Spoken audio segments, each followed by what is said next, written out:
King Solomon's Mines. By H. Rider Haggard. Dedication. This faithful but unpretending record of a remarkable adventure is hereby respectfully dedicated by the narrator, Alan Quatermain, to all the big and little boys who read it. Author's Note. The author ventures to take this opportunity to thank his readers for the kind reception they have accorded to the successive editions of this tale during the last 12 years. He hopes that in its present form it will fall into the hands of an even wider public, and that in years to come it may continue to afford amusement to those who are still young enough at heart to love a story of treasure, war, and wild adventure. Ditchingham, March 11, 1898. Postscriptum. Now, in 1907, on the occasion of the issue of this edition, I can only add how glad I am that my romance should continue to please so many readers. Imagination has been verified by fact. The King Solomon's mines I dreamed of have been discovered, and are putting out their gold once more, and according to the latest reports, their diamonds also. The Kukunas, or, rather, the Matabele, have been tamed by the white man's bullets, but still there seem to be many who find pleasure in these simple pages. That they may continue so to do, even to the third and fourth generation, or perhaps longer still, would, I am sure, be the hope of our old and departed friend, Alan Quatermain. H. Rider Haggard. Ditchingham, 1907. Introduction.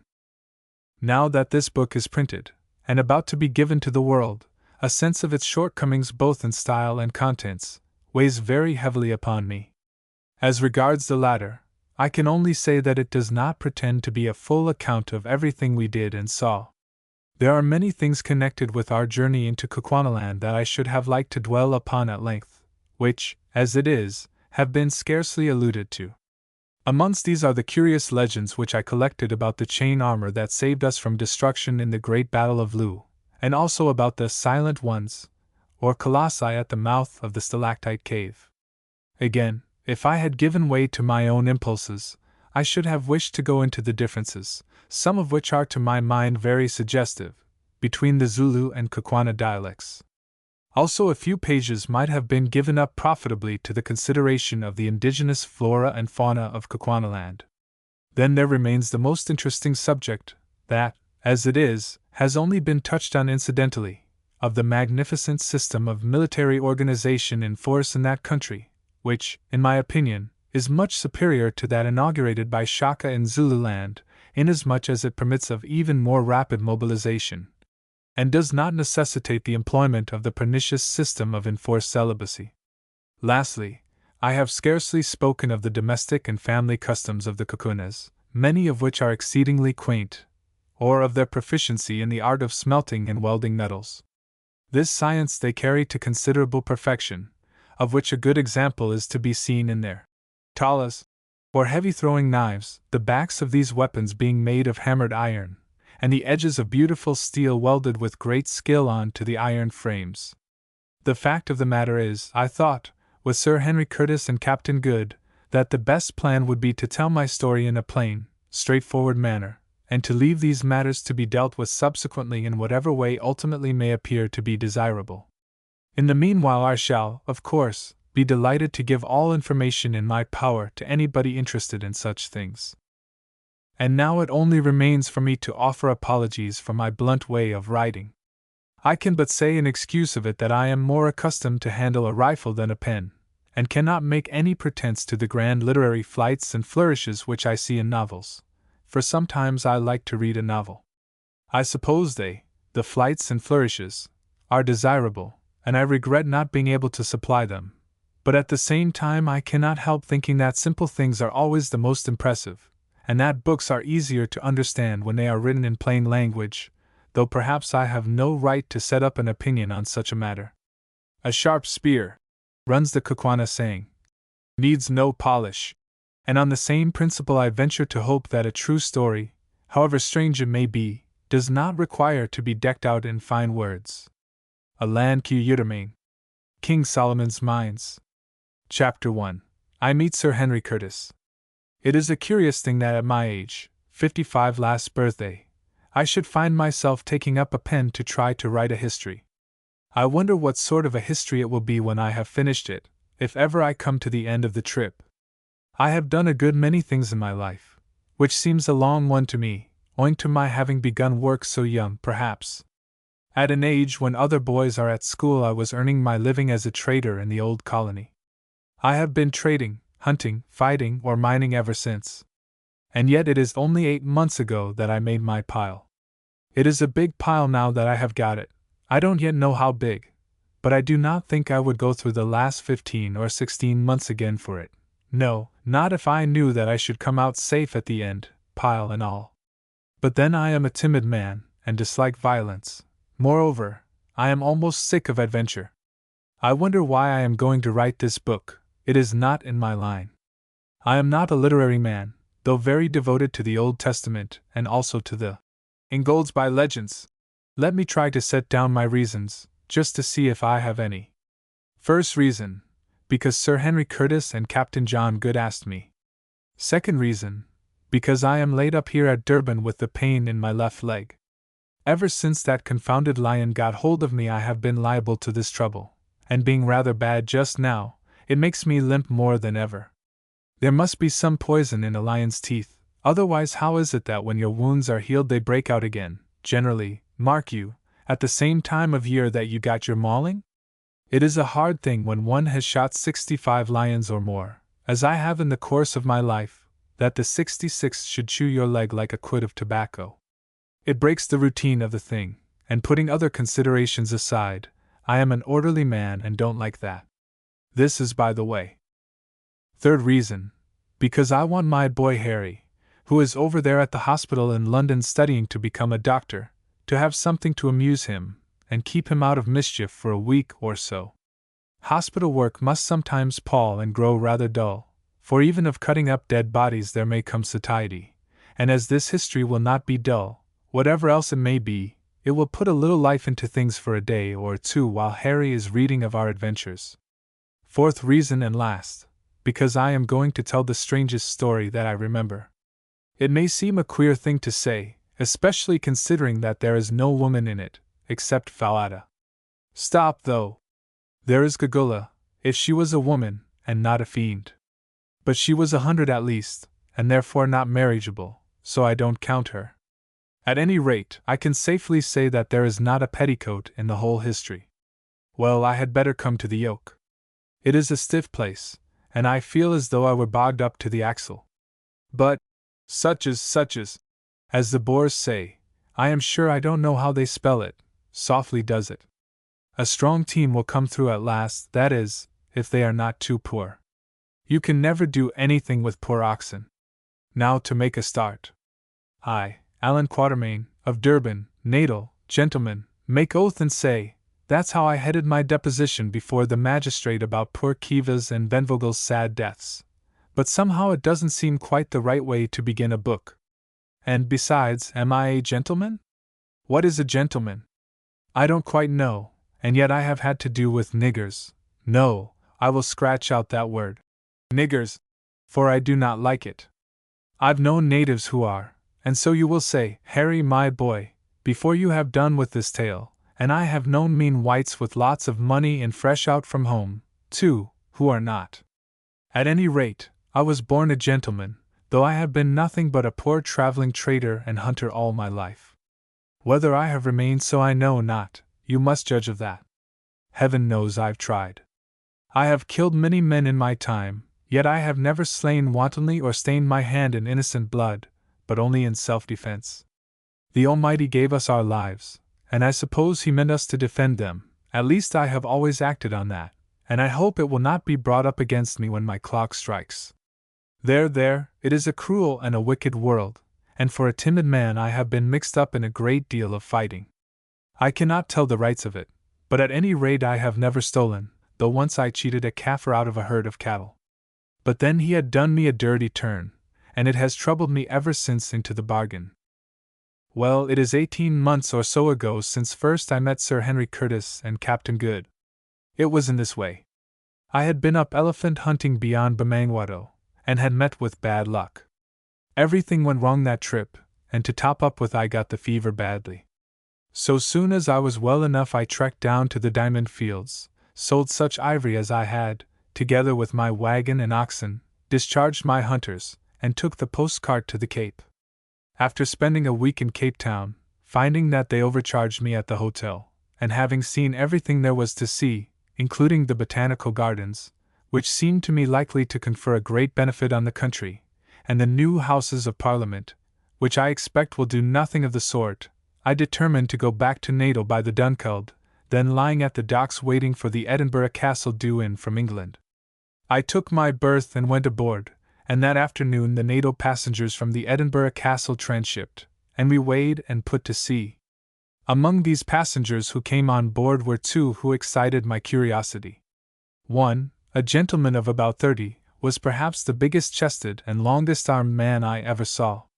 He had yellow hair, a thick yellow beard, clear-cut features, and large gray eyes set deep in his head. I never saw a finer-looking man, and somehow he reminded me of an ancient Dane. Not that I know much of ancient Danes, though I knew a modern Dane who did me out of £10, but I remember once seeing a picture of some of those gentry, who, I take it, were a kind of white Zulus. They were drinking out of big horns, and their long hair hung down their backs.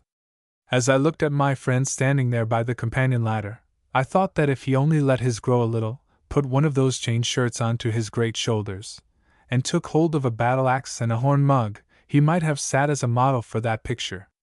And by the way, it is a curious thing, and just shows how the blood will out, I discovered afterwards that Sir Henry Curtis, for that was the big man's name, is of Danish blood. He also reminded me strongly of somebody else, but at the time I could not remember who it was. The other man, who stood talking to Sir Henry, was stout and dark, and of quite a different cut. I suspected at once that he was a naval officer.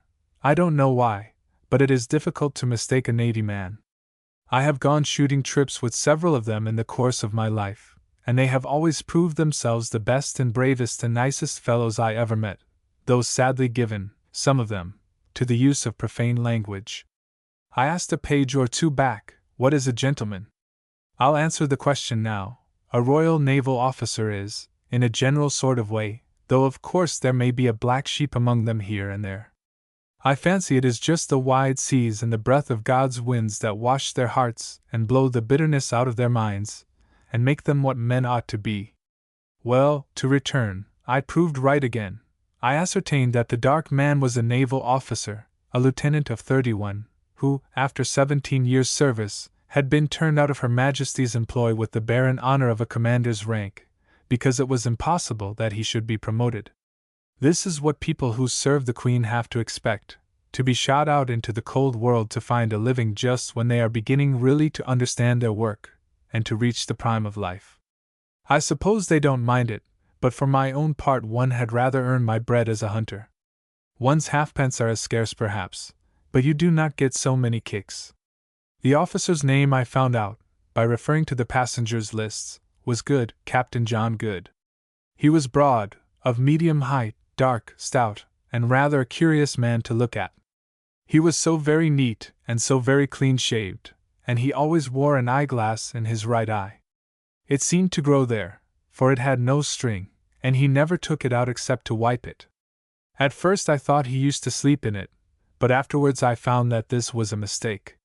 He put it in his trousers pocket when he went to bed, together with his false teeth, of which he had 2 beautiful sets that, my own being none of the best, have often caused me to break the 10th commandment. But I am anticipating. Soon after we had got under way, evening closed in, and brought with it very dirty weather. A keen breeze sprung up off land, and a kind of aggravated Scotch mist soon drove everybody from the deck. As for the Dunkeld, she is a flat-bottomed punt, and going up light as she was, she rolled very heavily. It almost seemed as though she would go right over, but she never did. It was quite impossible to walk about, so I stood near the engines where it was warm, and amused myself with watching the pendulum, which was fixed opposite to me, swinging slowly backwards and forwards as the vessel rolled, and marking the angle she touched at each lurch. "That pendulum's wrong, it is not properly weighted," suddenly said a somewhat testy voice at my shoulder. Looking round I saw the naval officer whom I had noticed when the passengers came aboard. "Indeed, now what makes you think so?" I asked. "Think so? I don't think at all. Why there, as she righted herself after a roll. If the ship had really rolled to the degree that thing pointed to, then she would never have rolled again, that's all. But it is just like these merchant skippers, they are always so confoundedly careless. Just then the dinner bell rang, and I was not sorry, for it is a dreadful thing to have to listen to an officer of the Royal Navy when he gets on to that subject. I only know one worse thing, and that is to hear a merchant skipper express his candid opinion of officers of the Royal Navy. Captain Good and I went down to dinner together, and there we found Sir Henry Curtis already seated. He and Captain Good were placed together, and I sat opposite to them. The captain and I soon fell into talk about shooting and what not, he asking me many questions, for he is very inquisitive about all sorts of things, and I answering them as well as I could. Presently he got on to elephants.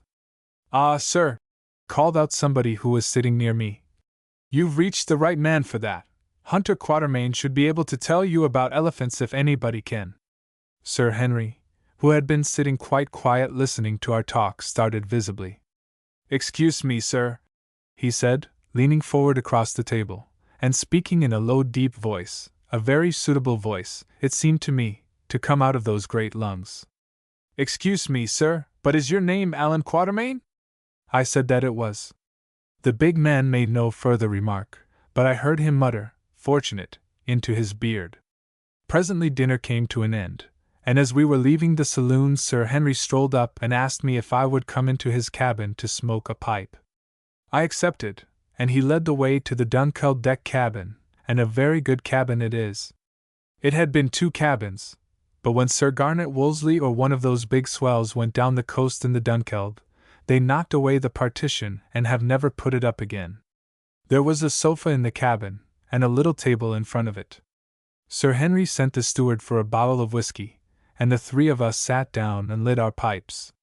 "Mr. Quatermain," said Sir Henry Curtis, when the man had brought the whiskey and lit the lamp, "the year before last about this time, you were, I believe, at a place called Bamangwato, to the north of the Transvaal." "I was," I answered, rather surprised that this gentleman should be so well acquainted with my movements, which were not, so far as I was aware, considered of general interest. "You were trading there, were you not?" put in Captain Good, in his quick way. "I was. I took up a wagon load of goods, made a camp outside the settlement, and stopped till I had sold them." Sir Henry was sitting opposite to me in a Madeira chair, his arms leaning on the table. He now looked up, fixing his large grey eyes full upon my face. There was a curious anxiety in them, I thought. "Did you happen to meet a man called Neville there?" "Oh, yes, he outspanned alongside of me for a fortnight to rest his oxen before going on to the interior. I had a letter from a lawyer a few months back, asking me if I knew what had become of him, which I answered to the best of my ability at the time." "Yes," said Sir Henry. "Your letter was forwarded to me.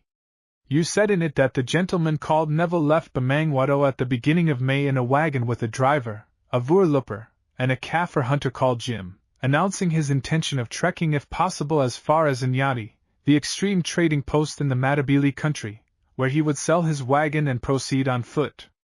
You also said that he did sell his wagon, for 6 months afterwards you saw the wagon in the possession of a Portuguese trader, who told you that he had bought it at Inyati from a white man whose name he had forgotten, and that he believed the white man with the native servant had started off for the interior on a shooting trip." "Yes." Then came a pause. "Mr. Quatermain," said Sir Henry suddenly, "I suppose you know or can guess nothing more of the reasons of Mr. Neville's journey to the northward, or as to what point that journey was directed?" "I heard something," I answered and stopped. The subject was one which I did not care to discuss. Sir Henry and Captain Good looked at each other, and Captain Good nodded. "Mr. Quatermain," went on the former, "I am going to tell you a story, and ask your advice, and perhaps your assistance. The agent who forwarded me your letter told me that I might rely on it implicitly, as you were," he said, "well known and universally respected in Natal, and especially noted for your discretion." I bowed and drank some whiskey and water to hide my confusion, for I am a modest man, and Sir Henry went on. "Mr. Neville was my brother." "Oh," I said, starting, for now I knew of whom Sir Henry had reminded me when first I saw him. His brother was a much smaller man and had a dark beard, but now that I thought of it, he possessed eyes of the same shade of grey and with the same keen look in them. The features too were not unlike. He was, went on Sir Henry, my only and younger brother, and till 5 years ago I do not suppose that we were ever a month away from each other. But just about 5 years ago a misfortune befell us, as sometimes does happen in families. We quarreled bitterly, and I behaved unjustly to my brother in my anger. Here Captain Good nodded his head vigorously to himself. The ship gave a big roll just then, so that the looking-glass, which was fixed opposite us to starboard, was for a moment nearly over our heads, and as I was sitting with my hands in my pockets and staring upwards, I could see him nodding like anything. As I dare say you know, went on Sir Henry, if a man dies intestate, and has no property but land, real property it is called in England, it all descends to his eldest son.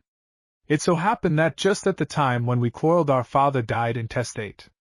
He had put off making his will until it was too late. The result was that my brother, who had not been brought up to any profession, was left without a penny. Of course it would have been my duty to provide for him, but at the time the quarrel between us was so bitter that I did not, to my shame I say it, and he sighed deeply, offer to do anything. It was not that I grudged him justice, but I waited for him to make advances, and he made none. I am sorry to trouble you with all this, Mr. Quatermain, but I must make things clear, Good? Quite so, said the captain. Mr. Quatermain will, I am sure, keep this history to himself. Of course, said I, for I rather pride myself on my discretion, for which, as Sir Henry had heard, I have some repute. Well, went on Sir Henry, my brother had a few £100 to his account at the time. Without saying anything to me he drew out this paltry sum, and having adopted the name of Neville, started off for South Africa in the wild hope of making a fortune. This I learned afterwards.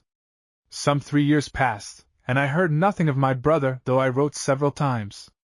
Doubtless the letters never reached him. But as time went on I grew more and more troubled about him. I found out, Mr. Quatermain, that blood is thicker than water. That's true, said I, thinking of my boy Harry. I found out, Mr. Quatermain, that I would have given half my fortune to know that my brother George, the only relation I possess, was safe and well, and that I should see him again. But you never did, Curtis, jerked out Captain Good, glancing at the big man's face. Well, Mr. Quatermain, as time went on I became more and more anxious to find out if my brother was alive or dead, and if alive to get him home again. I set inquiries on foot, and your letter was one of the results. So far as it went it was satisfactory, for it showed that till lately George was alive, but it did not go far enough. So, to cut a long story short, I made up my mind to come out and look for him myself, and Captain Good was so kind as to come with me. Yes, said the captain. Nothing else to do, you see. Turned out by my lords of the Admiralty to starve on half pay. And now perhaps, sir, you will tell us what you know or have heard of the gentleman called Neville. Chapter 2. The Legend of Solomon's Mines. What was it that you heard about my brother's journey at Bamangwato? Asked Sir Henry, as I paused to fill my pipe before replying to Captain Good. I heard this, I answered, and I have never mentioned it to a soul till today. I heard that he was starting for Solomon's Mines. Solomon's Mines? Ejaculated both my hearers at once. Where are they? I don't know, I said. I know where they are said to be. Once I saw the peaks of the mountains that border them, but there were 130 miles of desert between me and them, and I am not aware that any white man ever got across it save one. But perhaps the best thing I can do is to tell you the legend of Solomon's Mines as I know it, you passing your word not to reveal anything I tell you without my permission. Do you agree to that? I have my reasons for asking. Sir Henry nodded, and Captain Good replied, Certainly, certainly. Well, I began.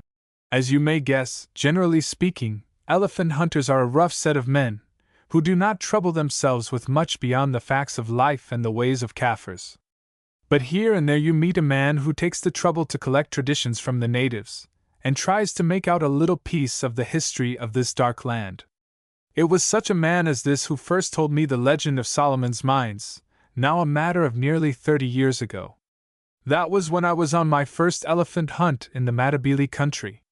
His name was Evans, and he was killed the following year, poor fellow, by a wounded buffalo, and lies buried near the Zambesi Falls. I was telling Evans one night, I remember, of some wonderful workings I had found whilst hunting kudu and eland in what is now the Leidenburg district of the Transvaal.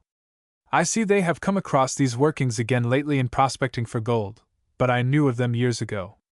There is a great wide wagon road cut out of the solid rock, and leading to the mouth of the working or gallery. Inside the mouth of this gallery are stacks of gold quartz piled up ready for roasting, which shows that the workers, whoever they were, must have left in a hurry. Also, about 20 paces in, the gallery is built across, and a beautiful bit of masonry it is. I said Evans, but I will spin you a queerer yarn than that, and he went on to tell me how he had found in the far interior a ruined city, which he believed to be the Ophir of the Bible, and, by the way, other more learned men have said the same long since poor Evans's time. I was, I remember, listening open-eared to all these wonders, for I was young at the time, and this story of an ancient civilization and of the treasures which those old Jewish or Phoenician adventurers used to extract from a country long since lapsed into the darkest barbarism took a great hold upon my imagination, when suddenly he said to me, "Lad, did you ever hear of the Suliman Mountains up to the northwest of the Mushakulumbwe country?" I told him I never had. "Ah, well," he said, "that is where Solomon really had his mines, his diamond mines, I mean." "How do you know that?" I asked. "Know it? Why, what is Suliman but a corruption of Solomon? Besides, an old Isanosi or witch doctoress up in the Manica country told me all about it.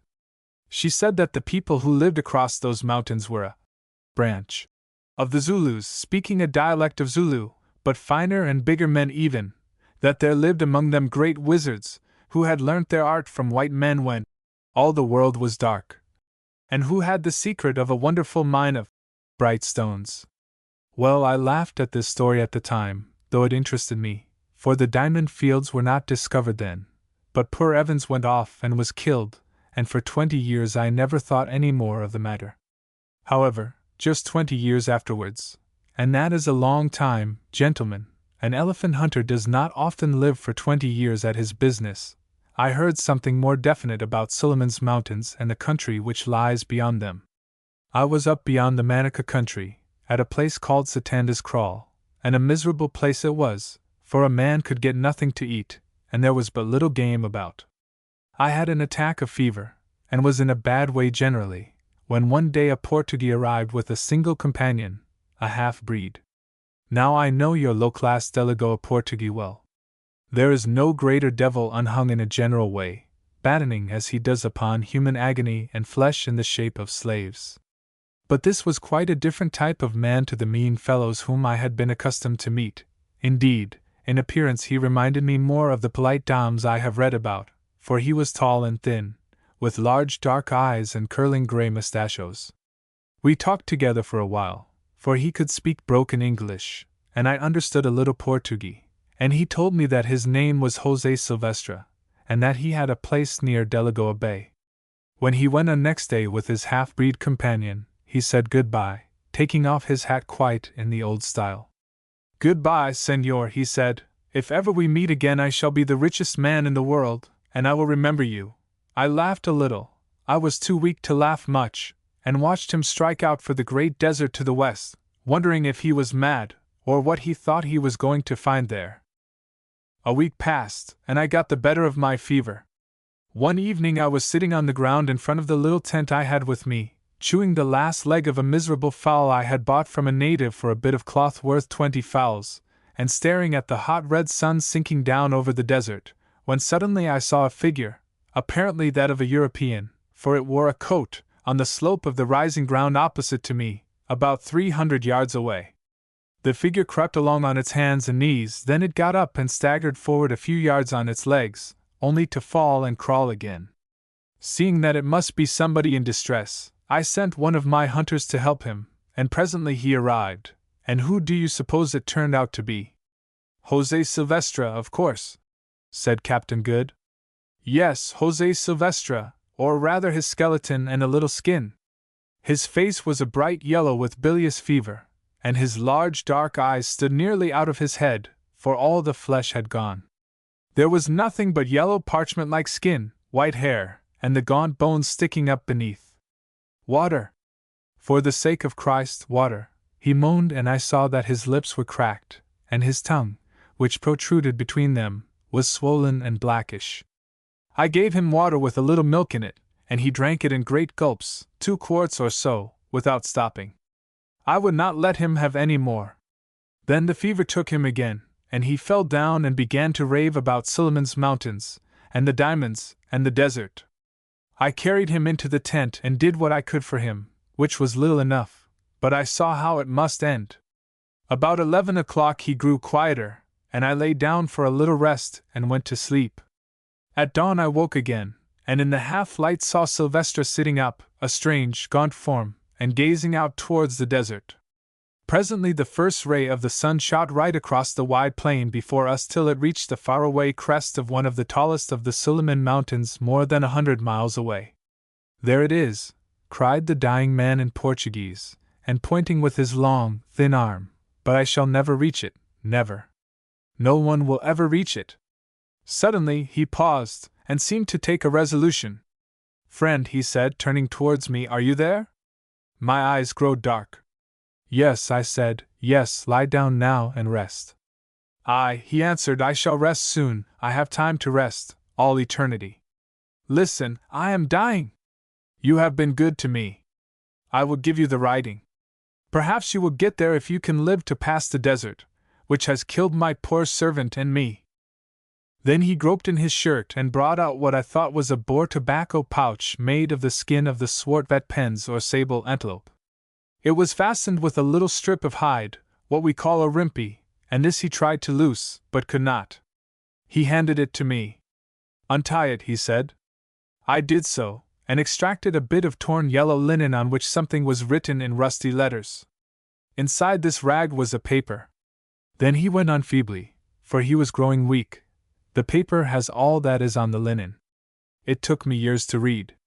Listen, my ancestor, a political refugee from Lisbon, and one of the first Portuguese who landed on these shores, wrote that when he was dying on those mountains which no white foot ever pressed before or since. His name was Jose de Silvestre, and he lived 300 years ago. His slave, who waited for him on this side of the mountains, found him dead, and brought the writing home to Delagoa. It has been in the family ever since, but none have cared to read it, till at last I did. And I have lost my life over it, but another may succeed, and become the richest man in the world, the richest man in the world. Only give it to no one, senor, go yourself. Then he began to wander again, and in an hour it was all over. God rest him. He died very quietly, and I buried him deep, with big boulders on his breast, so I do not think that the jackals can have dug him up. And then I came away. Aye, but the document? Said Sir Henry, in a tone of deep interest. Yes, the document. What was in it? Added the captain. Well, gentlemen, if you like I will tell you. I have never showed it to anybody yet except to a drunken old Portuguese trader who translated it for me, and had forgotten all about it by the next morning. The original rag is at my home in Durban, together with poor Dom Jose's translation, but I have the English rendering in my pocket-book, and a facsimile of the map, if it can be called a map. Here it is. I, Jose de Silvestre, who am now dying of hunger in the little cave where no snow is on the north side of the nipple of the southernmost of the 2 mountains I have named Sheba's Breasts, write this in the year 1590 with a cleft bone upon a remnant of my raiment, my blood being the ink. If my slave should find it when he comes, and should bring it to Delagoa, let my friend, name illegible, bring the matter to the knowledge of the king, that he may send an army which, if they live through the desert and the mountains, and can overcome the brave Kukwanis and their devilish arts, to which end many priests should be brought, will make him the richest king since Solomon. With my own eyes I have seen the countless diamonds stored in Solomon's treasure chamber behind the White Death, but through the treachery of Gogol the witch-finder I might bring not away, scarcely my life. Let him who comes follow the map, and climb the snow of Sheba's left breast till he reaches the nipple, on the north side of which is the great road Solomon made, from whence 3 days' journey to the king's palace. Let him kill Gagul. Pray for my soul. Farewell. J. Os de Silvestre. J. Os de Silvestre. When I had finished reading the above, and shown the copy of the map, drawn by the dying hand of the old Dom with his blood for ink, there followed a silence of astonishment. Well, said Captain Good, I have been round the world twice, and put in at most ports, but may I be hung for a mutineer if ever I heard a yarn like this out of a story book, or in it either, for the matter of that. It's a queer tale, Mr. Quatermain, said Sir Henry. I suppose you are not hoaxing us? It is, I know, sometimes thought allowable to take in a greenhorn. If you think that, Sir Henry, I said, much put out, and pocketing my paper, for I do not like to be thought one of those silly fellows who consider it witty to tell lies, and who are forever boasting to newcomers of extraordinary hunting adventures which never happened. If you think that, why, there is an end to the matter. And I rose to go. Sir Henry laid his large hand upon my shoulder. Sit down, Mr. Quatermain, he said. I beg your pardon. I see very well you do not wish to deceive us, but the story sounded so strange that I could hardly believe it. You shall see the original map and writing when we reach Durban, I answered, somewhat mollified, for really when I came to consider the question it was scarcely wonderful that he should doubt my good faith. But, I went on, I have not told you about your brother. I knew the man Jim who was with him. He was a Bechuana by birth, a good hunter, and for a native a very clever man. That morning on which Mr. Neville was starting I saw Jim standing by my wagon and cutting up tobacco on the disselboom. Jim, said I, where are you off to this trip? It is elephants? No, Bass, he answered, we are after something worth much more than ivory. And what might that be? I said, for I was curious. Is it gold? No, Bass, something worth more than gold, and he grinned. I asked no more questions, for I did not like to lower my dignity by seeming inquisitive, but I was puzzled.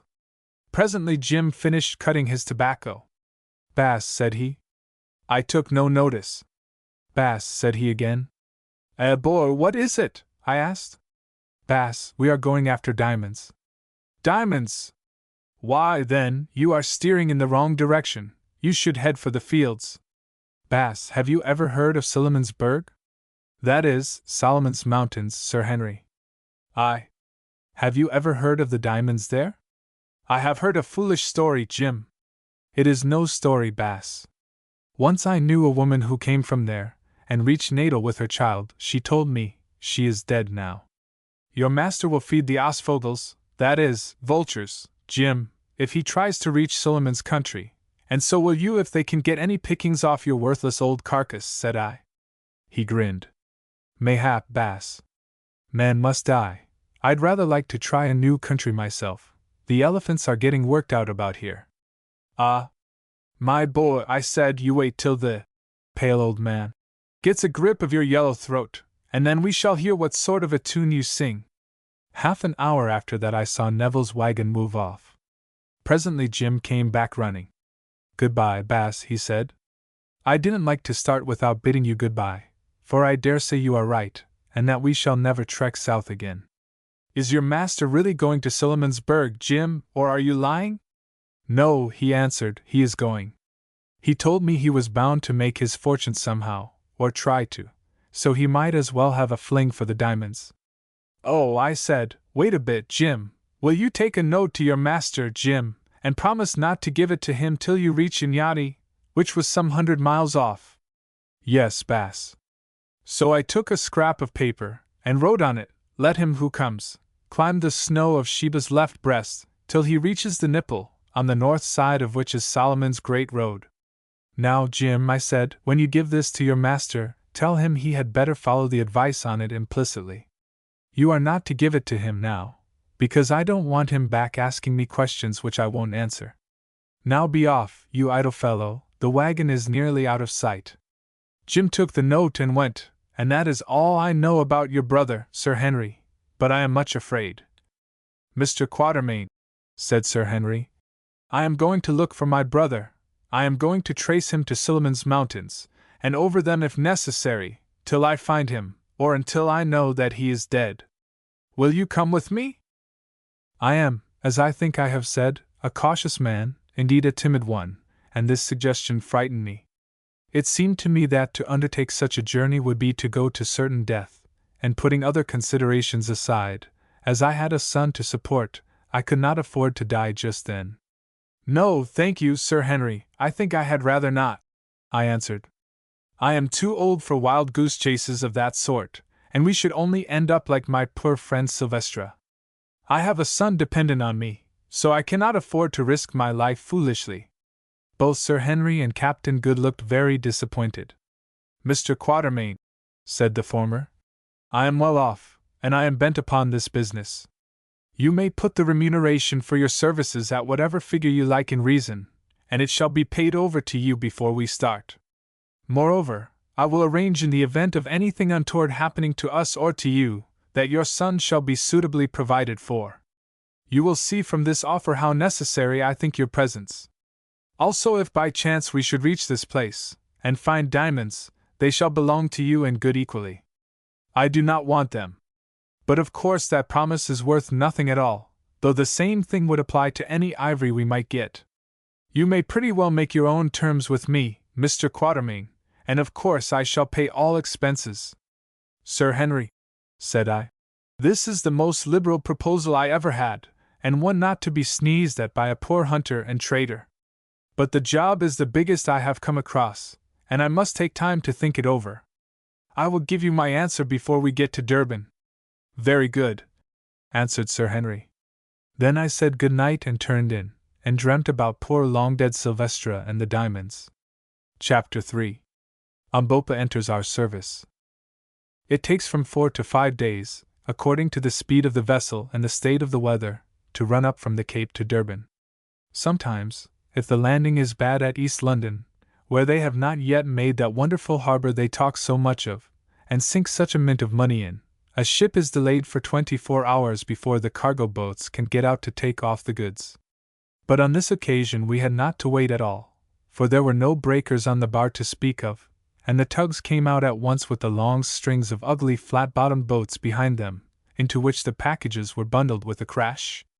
It did not matter what they might be, over they went slap-bang. Whether they contained china or woolen goods they met with the same treatment. I saw one case holding 4 dozen of champagne smashed all to bits, and there was the champagne fizzing and boiling about in the bottom of the dirty cargo boat. It was a wicked waste, and evidently so the Kaffirs in the boat thought, for they found a couple of unbroken bottles, and knocking off the next drank the contents. But they had not allowed for the expansion caused by the fizz in the wine, and feeling themselves swelling, rolled about in the bottom of the boat, calling out that the good liquor was Tagati, that is, bewitched. I spoke to them from the vessel, and told them it was the white man's strongest medicine, and that they were as good as dead men. Those Kaffirs went to the shore in a very great fright, and I do not think that they will touch champagne again. Well, all the time that we were steaming up to Natal I was thinking over Sir Henry Curtis's offer. We did not speak any more on the subject for a day or two, though I told them many hunting yarns, all true ones. There is no need to tell lies about hunting, for so many curious things happen within the knowledge of a man whose business it is to hunt, but this is by the way. At last, one beautiful evening in January, which is our hottest month, we steamed past the coast of Natal, expecting to make Durban Point by sunset. It is a lovely coast all along from East London, with its red sandhills and wide sweeps of vivid green, dotted here and there with Kaffir kraals, and bordered by a ribbon of white surf, which spouts up in pillars of foam where it hits the rocks. But just before you come to Durban there is a peculiar richness about the landscape. There are the sheer kloofs cut in the hills by the rushing rains of centuries, down which the rivers sparkle. There is the deepest green of the bush, growing as God planted it, and the other greens of the Malai gardens and the sugar patches, while now and again a white house, smiling out at the placid sea, puts a finish and gives an air of homeliness to the scene. For to my mind, however beautiful a view may be, it requires the presence of man to make it complete, but perhaps that is because I have lived so much in the wilderness, and therefore know the value of civilization, though to be sure it drives away the game. The Garden of Eden, no doubt, looked fair before man was, but I always think that it must have been fairer when Eve adorned it. To return, we had miscalculated a little, and the sun was well down before we dropped anchor off the point, and heard the gun which told the good folks of Durban that the English mail was in. It was too late to think of getting over the bar that night, so we went comfortably to dinner, after seeing the mails carried off in the lifeboat. When we came up again the moon was out, and shining so brightly over sea and shore that she almost paled the quick, large flashes from the lighthouse. From the shore floated sweet spicy odors that always remind me of hymns and missionaries, and in the windows of the houses on the Berea sparkled 100 lights. From a large brig lying near also came the music of the sailors as they worked at getting the anchor up in order to be ready for the wind. Altogether it was a perfect night, such a night as you sometimes get in southern Africa, and it threw a garment of peace over everybody as the moon threw a garment of silver over everything. Even the great bulldog, belonging to a sporting passenger, seemed to yield to its gentle influences, and forgetting his yearning to come to close quarters with the baboon in a cage on the foxlee, snored happily at the door of the cabin, dreaming no doubt that he had finished him, and happy in his dream. We three, that is, Sir Henry Curtis, Captain Good, and myself, went and sat by the wheel, and were quiet for a while. "Well, Mr. Quatermain," said Sir Henry presently, "have you been thinking about my proposals?" "Aye," echoed Captain Good. "What do you think of them, Mr. Quatermain? I hope that you are going to give us the pleasure of your company so far as Solomon's Mines, or wherever the gentleman you knew as Neville may have got to." I rose and knocked out my pipe before I answered. I had not made up my mind, and wanted an additional moment to decide. Before the burning tobacco had fallen into the sea I had decided. Just that little extra second did the trick. It is often the way when you have been bothering a long time over a thing. "Yes, gentlemen," I said, sitting down again. "I will go, and by your leave I will tell you why, and on what conditions. First for the terms which I ask. 1. You are to pay all expenses, and any ivory or other valuables we may get is to be divided between Captain Good and myself. 2. That you give me £500 for my services on the trip before we start, I undertaking to serve you faithfully till you choose to abandon the enterprise, or till we succeed, or disaster overtakes us. 3. That before we trek you execute a deed agreeing, in the event of my death or disablement, to pay my boy Harry, who is studying medicine over there in London, at Guy's Hospital, a sum of £200 a year for 5 years, by which time he ought to be able to earn a living for himself if he is worth his salt. That is all, I think, and I dare say you will say quite enough too." "No," answered Sir Henry. "I accept them gladly. I am bent upon this project, and would pay more than that for your help, considering the peculiar and exclusive knowledge which you possess. Pity I did not ask it then, but I won't go back on my word. And now that I have got my terms I will tell you my reasons for making up my mind to go. First of all, gentlemen, I have been observing you both for the last few days, and if you will not think me impertinent I may say that I like you, and believe that we shall come up well to the yoke together. That is something, let me tell you, when one has a long journey like this before one. And now as to the journey itself, I tell you flatly, Sir Henry and Captain Good, that I do not think it probable we can come out of it alive, that is, if we attempt to cross the Suliman Mountains.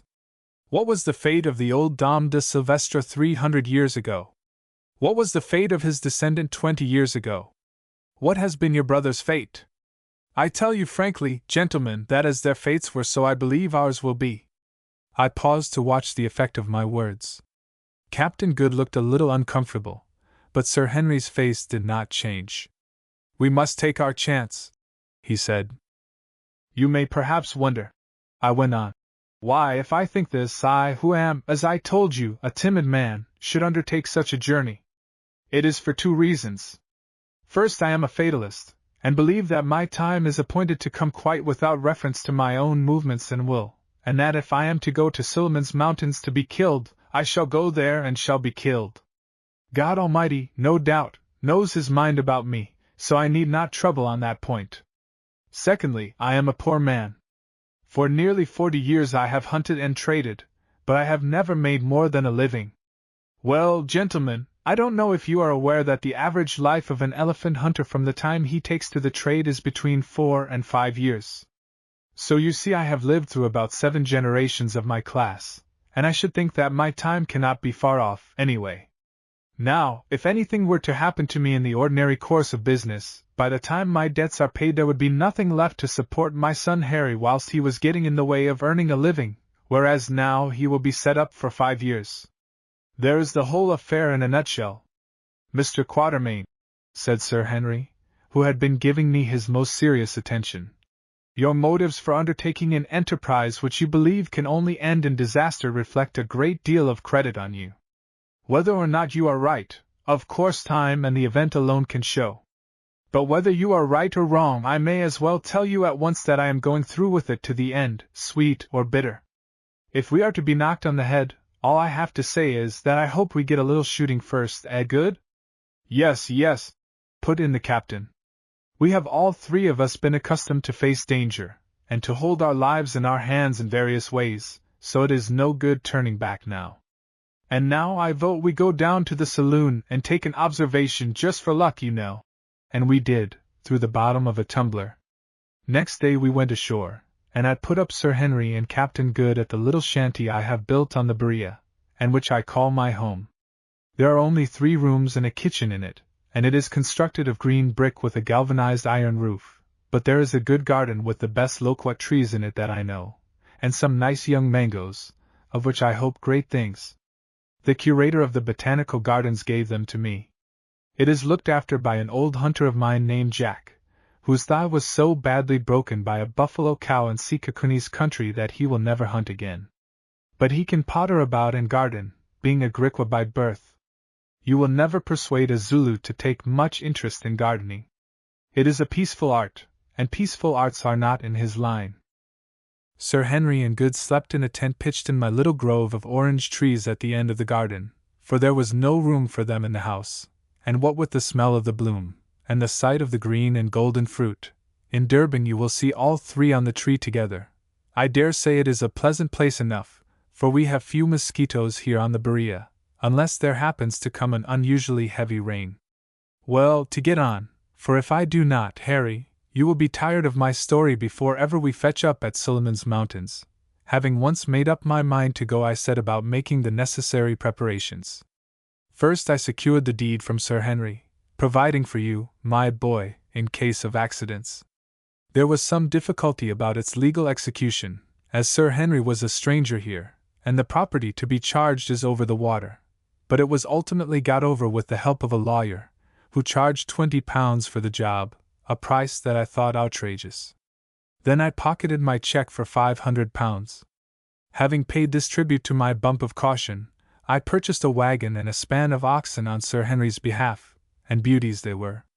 It was a 22-foot wagon with iron axles, very strong, very light, and built throughout of stink wood, not quite a new one, having been to the diamond fields and back, but, in my opinion, all the better for that, for I could see that the wood was well seasoned.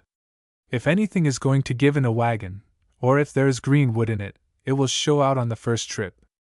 This particular vehicle was what we call a half-tented wagon, that is to say, only covered in over the after 12 feet, leaving all the front part free for the necessaries we had to carry with us. In this after part were a hide cardle, or bed, on which 2 people could sleep, also racks for rifles, and many other little conveniences. I gave £125 for it, and think that it was cheap at the price. Then I bought a beautiful team of 20 Zulu oxen, which I had kept my eye on for a year or 2.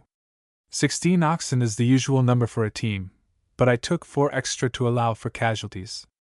These Zulu cattle are small and light, not more than half the size of the Afrikaner oxen, which are generally used for transport purposes, but they will live where the Afrikanders would starve, and with a moderate load can make 5 miles a day better going, being quicker and not so liable to become footsore.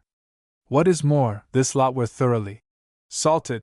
That is, they had worked all over South Africa, and so had become proof, comparatively speaking, against red water, which so frequently destroys whole teams of oxen when they get on to strange, veldt, or grass country.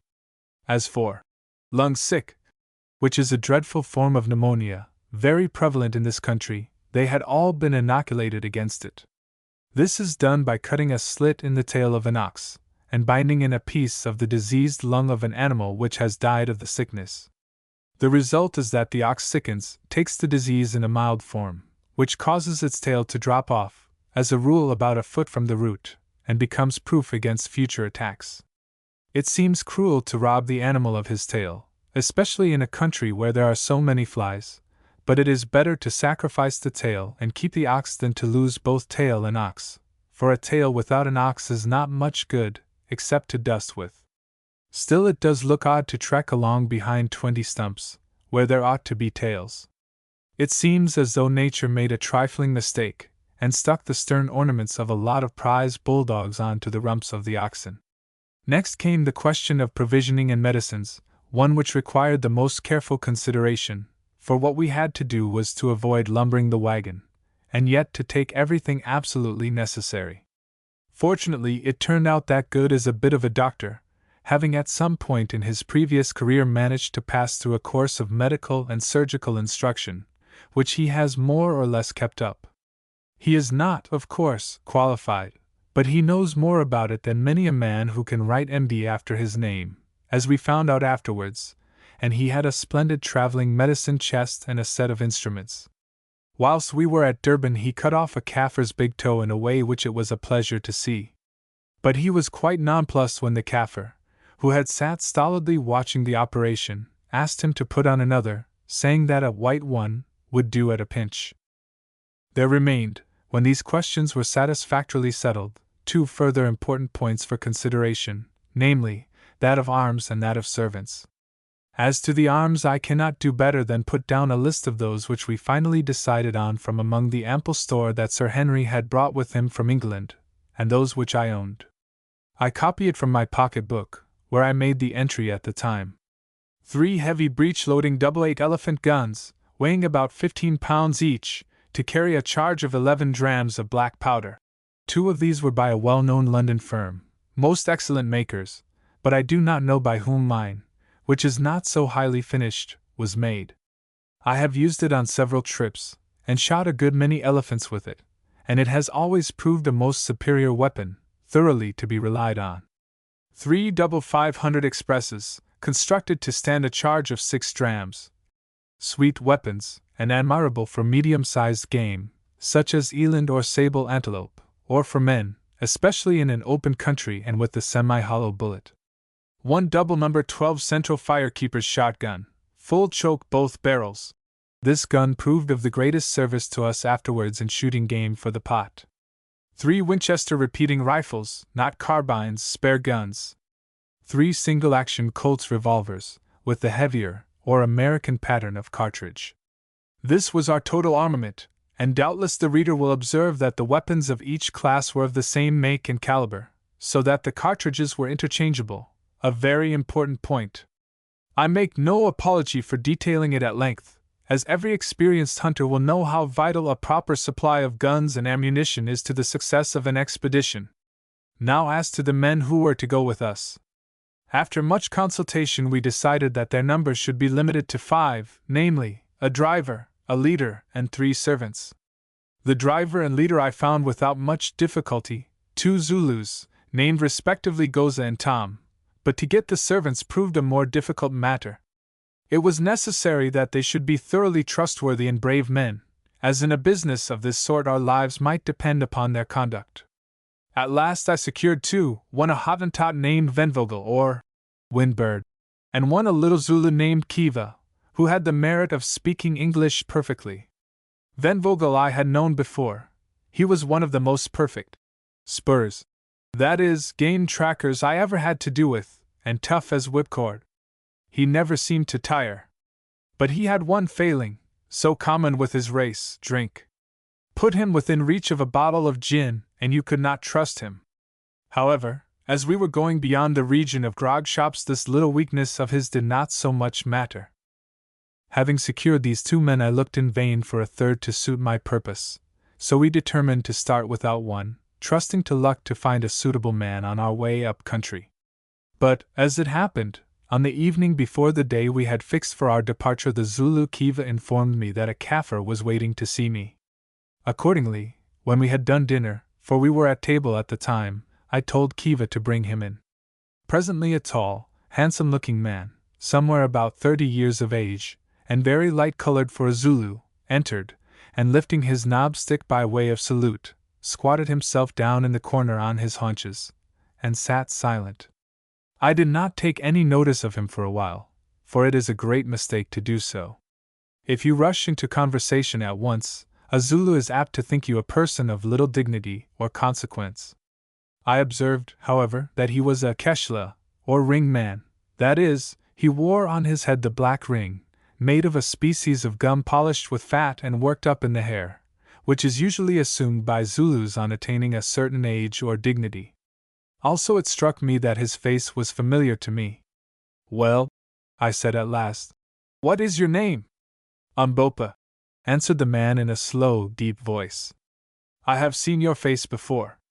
"Yes, the Nkusi, the chief, my father, saw my face at the place of the Little Hand, that is, Isandlwana, on the day before the battle." Then I remembered.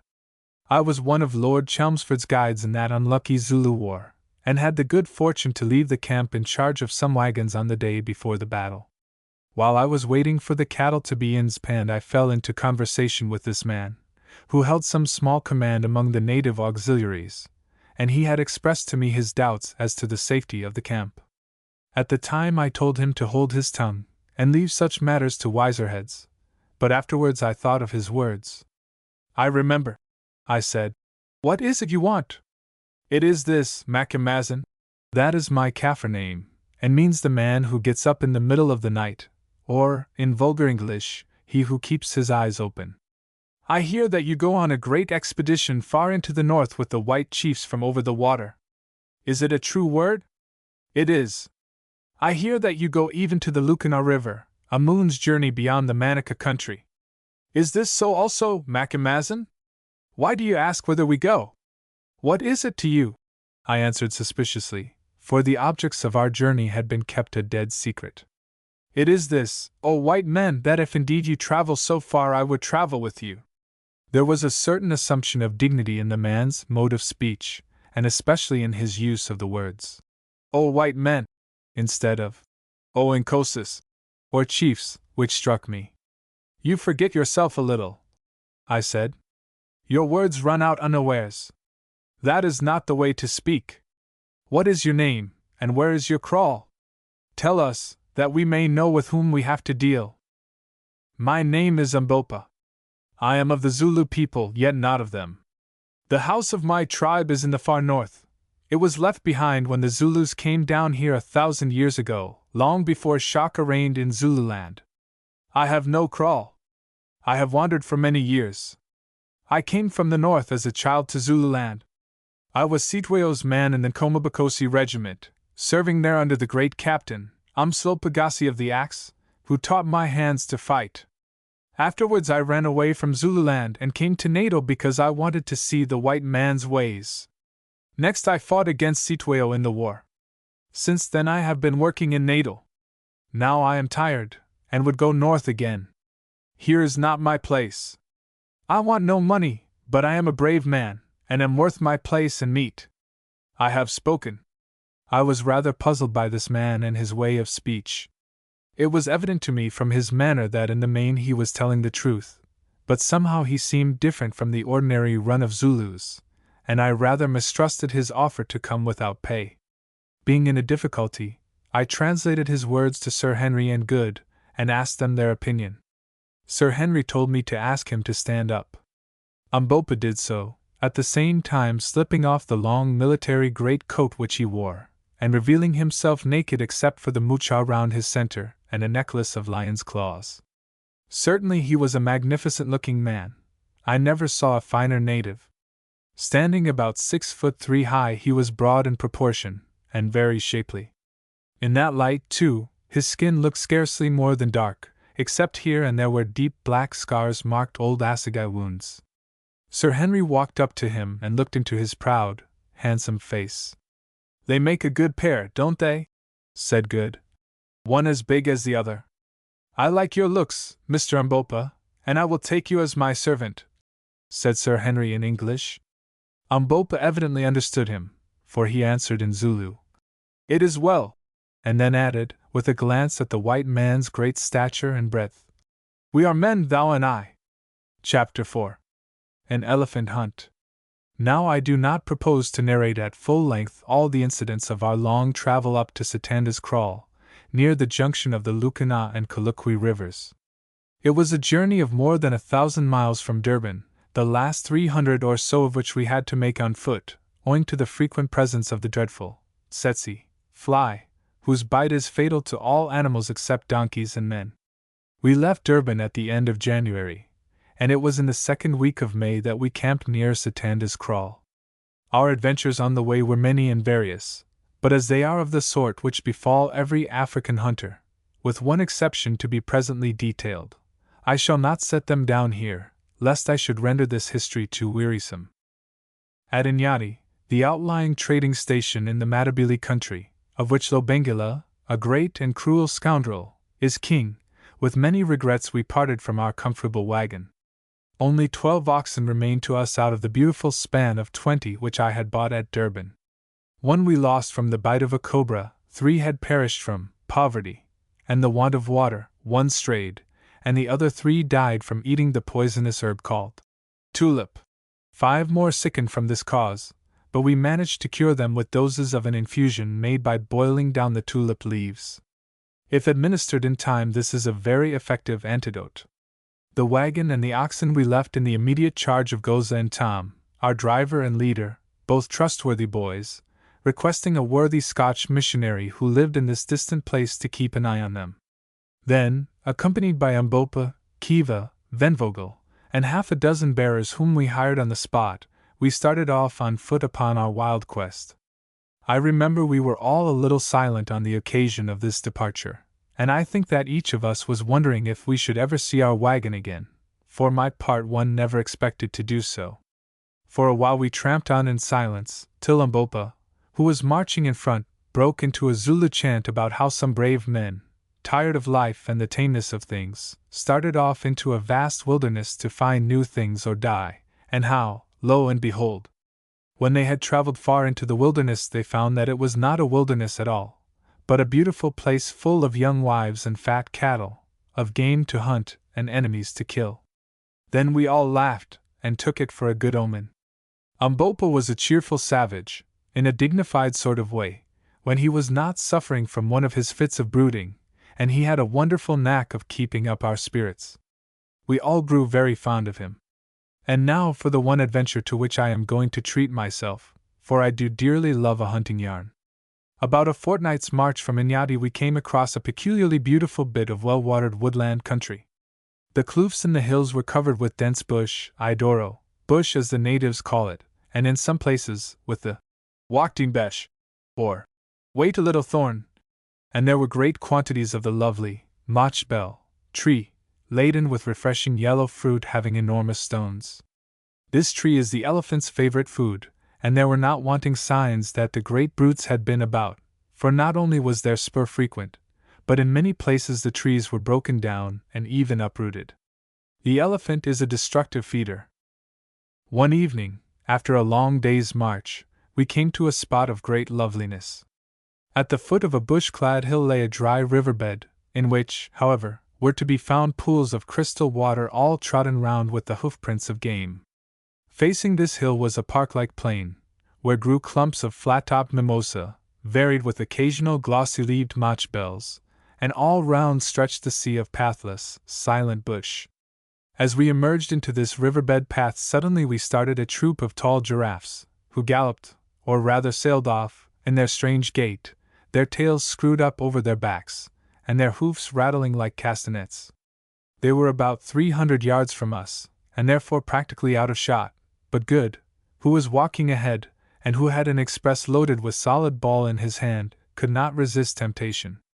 Lifting his gun, he let drive at the last, a young cow. By some extraordinary chance the ball struck it full on the back of the neck, shattering the spinal column, and that giraffe went rolling head over heels just like a rabbit. I never saw a more curious thing. "Curse it!" said Good, for I am sorry to say he had a habit of using strong language when excited, contracted, no doubt, in the course of his nautical career. Curse it! I've killed him! Oh you, Bubwan! Ejaculated the Kaffirs. Oh you! Oh you! They called Good Bubwan, or Glass Eye, because of his eyeglass. Oh Bubwan! Re-echoed Sir Henry and I, and from that day Good's reputation as a marvelous shot was established, at any rate among the Kaffirs. Really he was a bad one, but whenever he missed we overlooked it for the sake of that giraffe. Having set some of the boys to cut off the best of the giraffe's meat, we went to work to build a scherm near one of the pools and about 100 yards to its right. This is done by cutting a quantity of thorn bushes and piling them in the shape of a circular hedge. Then the space enclosed is smoothed, and dry tumbuki grass, if obtainable, is made into a bed in the center, and a fire or fires lighted. By the time the scherm was finished the moon peeped up, and our dinners of giraffe steaks and roasted marrow bones were ready. How we enjoyed those marrow bones, though it was rather a job to crack them. I know of no greater luxury than giraffe marrow, unless it is elephant's heart, and we had that on the morrow. We ate our simple meal by the light of the moon, pausing at times to thank Good for his wonderful shot. Then we began to smoke and yarn, and a curious picture we must have made squatting there round the fire. I, with my short grizzled hair sticking up straight, and Sir Henry with his yellow locks, which were getting rather long, were rather a contrast, especially as I am thin, and short, and dark, weighing only 9 stone and a half, and Sir Henry is tall, and broad, and fair, and weighs 15. But perhaps the most curious looking of the three, taking all the circumstances of the case into consideration, was Captain John Good.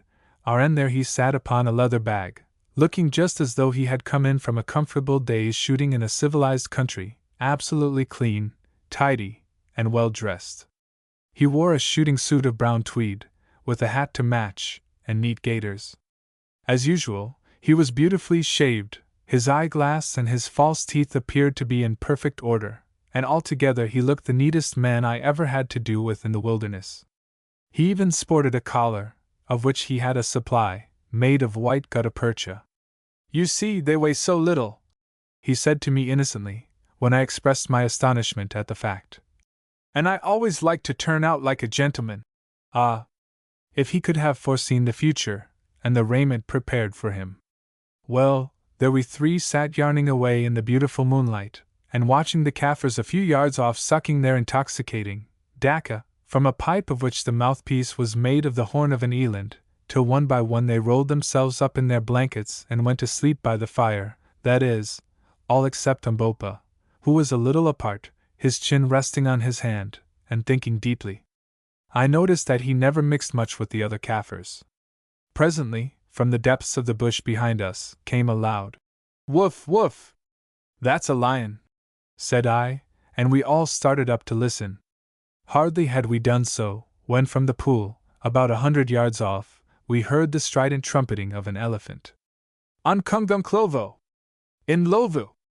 Elephant! Elephant! Whispered the Kaffirs, and a few minutes afterwards we saw a succession of vast shadowy forms moving slowly from the direction of the water towards the bush. Up jumped Good, burning for slaughter and thinking, perhaps, that it was as easy to kill elephant as he had found it to shoot giraffe, but I caught him by the arm and pulled him down. It's no good, I whispered. Let them go. It seems that we are in a paradise of game. I vote we stop here a day or two, and have a go at them, said Sir Henry, presently. I was rather surprised, for hitherto Sir Henry had always been for pushing forward as fast as possible, more especially since we ascertained at Inyati that about 2 years ago an Englishman of the name of Neville had sold his wagon there, and gone on up country. But I suppose his hunter instincts got the better of him for a while.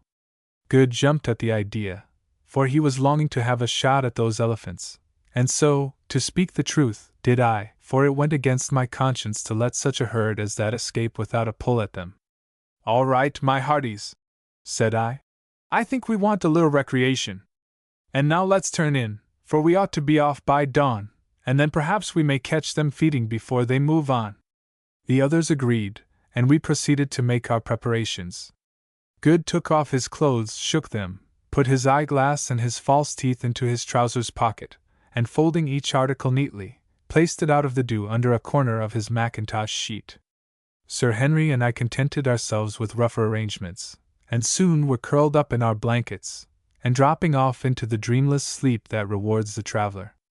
Go, what was that? Suddenly, from the direction of the water came sounds of violent scuffling, and next instant there broke upon our ears a succession of the most awful roars. There was no mistaking their origin. Only a lion could make such a noise as that. We all jumped up and looked towards the water, in the direction of which we saw a confused mass, yellow and black in color, staggering and struggling towards us. We seized our rifles, and slipping on our veldskins, that is shoes made of untanned hide, ran out of the scherm. By this time the mass had fallen, and was rolling over and over on the ground, and when we reached the spot it struggled no longer, but lay quite still. Now we saw what it was. On the grass there lay a sable antelope bull, the most beautiful of all the African antelopes, quite dead, and transfixed by its great curved horns was a magnificent black-maned lion, also dead. Evidently what had happened was this. The sable antelope had come down to drink at the pool where the lion, no doubt the same which we had heard, was lying in wait. While the antelope drank, the lion had sprung upon him, only to be received upon the sharp curved horns and transfixed. Once before I saw a similar thing happen. Then the lion, unable to free himself, had torn and bitten at the back and neck of the bull, which, maddened with fear and pain, had rushed on until it dropped dead. As soon as we had examined the beast sufficiently we called the Kaffirs, and between us managed to drag their carcasses up to the scherm. After that we went in and lay down, to wake no more till dawn. With the first light we were up and making ready for the fray. We took with us the 3 8-bore rifles, a good supply of ammunition, and our large water bottles, filled with weak cold tea, which I have always found the best stuff to shoot on. After swallowing a little breakfast we started, Umbopa, Kiva, and Venvogel accompanying us.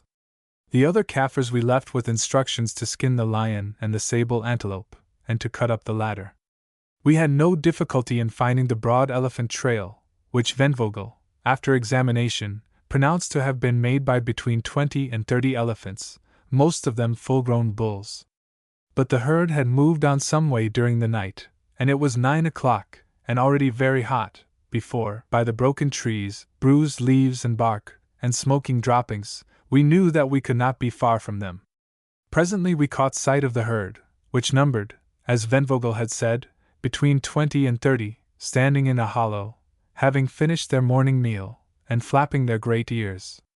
It was a splendid sight, for they were only about 200 yards from us. Taking a handful of dry grass, I threw it into the air to see how the wind was, for if once they winded us I knew they would be off before we could get a shot.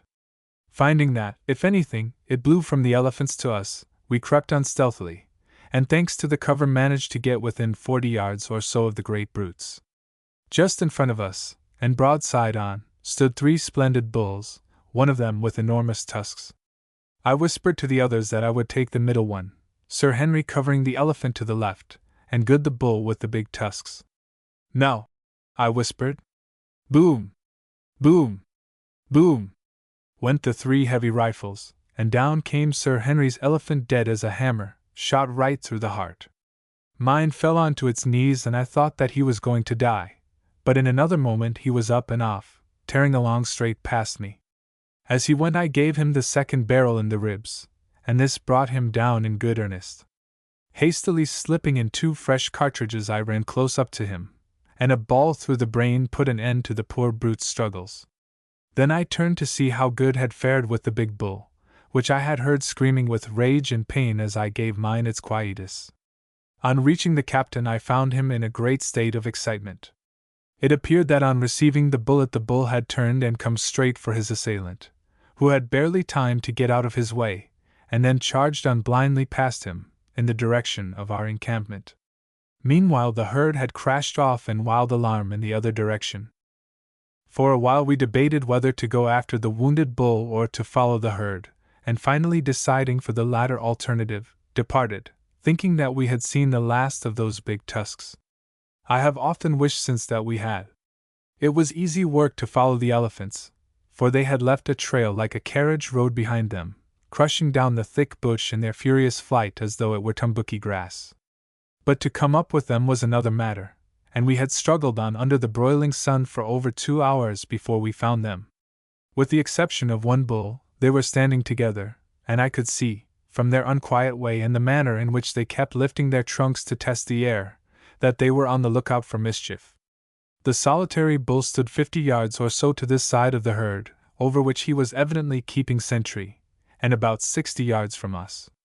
Thinking that he would see or wind us, and that it would probably start them off again if we tried to get nearer, especially as the ground was rather open, we all aimed at this bull, and at my whispered word, we fired. The 3 shots took effect, and down he went dead. Again the herd started, but unfortunately for them about 100 yards further on was a nullah, or dried-out water track, with steep banks, a place very much resembling the one where the Prince Imperial was killed in Zululand. Into this the elephants plunged, and when we reached the edge we found them struggling in wild confusion to get up the other bank, filling the air with their screams, and trumpeting as they pushed one another aside in their selfish panic, just like so many human beings. Now was our opportunity, and firing away as quickly as we could load, we killed 5 of the poor beasts, and no doubt should have bagged the whole herd, had they not suddenly given up their attempts to climb the bank and rushed headlong down the nullah. We were too tired to follow them, and perhaps also a little sick of slaughter, 8 elephants being a pretty good bag for one day. So after we were rested a little, and the Kaffirs had cut out the hearts of 2 of the dead elephants for supper, we started homewards, very well pleased with our day's work, having made up our minds to send the bearers on the morrow to chop away the tusks. Shortly after we repassed the spot where Good had wounded the patriarchal bull we came across a herd of eland, but did not shoot at them, as we had plenty of meat. They trotted past us, and then stopped behind a little patch of bush about 100 yards away, wheeling round to look at us. As Good was anxious to get a near view of them, never having seen an eland close, he handed his rifle to Umbopa, and, followed by Kiva, strolled up to the patch of bush. We sat down and waited for him, not sorry of the excuse for a little rest. The sun was just going down in its reddest glory, and Sir Henry and I were admiring the lovely scene, when suddenly we heard an elephant scream, and saw its huge and rushing form with uplifted trunk and tail silhouetted against the great fiery globe of the sun. Next second we saw something else, and that was Good and Kiva tearing back towards us with the wounded bull, for it was he, charging after them. For a moment we did not dare to fire, though at that distance it would have been of little use if we had done so, for fear of hitting one of them, and the next a dreadful thing happened. Good fell a victim to his passion for civilized dress. Had he consented to discard his trousers and gaiters like the rest of us, and to hunt in a flannel shirt and a pair of veldschoons, it would have been all right. But as it was, his trousers cumbered him in that desperate race, and presently, when he was about 60 yards from us, his boot, polished by the dry grass, slipped, and down he went on his face right in front of the elephant. We gave a gasp, for we knew that he must die, and ran as hard as we could towards him. In 3 seconds it had ended, but not as we thought. Kiva, the Zulu boy, saw his master fall, and brave lad as he was, turned and flung his assegai straight into the elephant's face. It stuck in his trunk. With a scream of pain, the brute seized the poor Zulu, hurled him to the earth, and placing one huge foot onto his body about the middle, twined its trunk round his upper part, and tore him in 2. We rushed up mad with horror, and fired again and again, till presently the elephant fell upon the fragments of the Zulu. As for Good, he rose and wrung his hands over the brave man who had given his life to save him, and though I am an old hand, I felt a lump grow in my throat. Umbopa stood contemplating the huge dead elephant, and the mangled remains of poor Kiva. "Ah, well," he said presently, "he is dead, but he died like a man." Chapter 5. Our March into the Desert.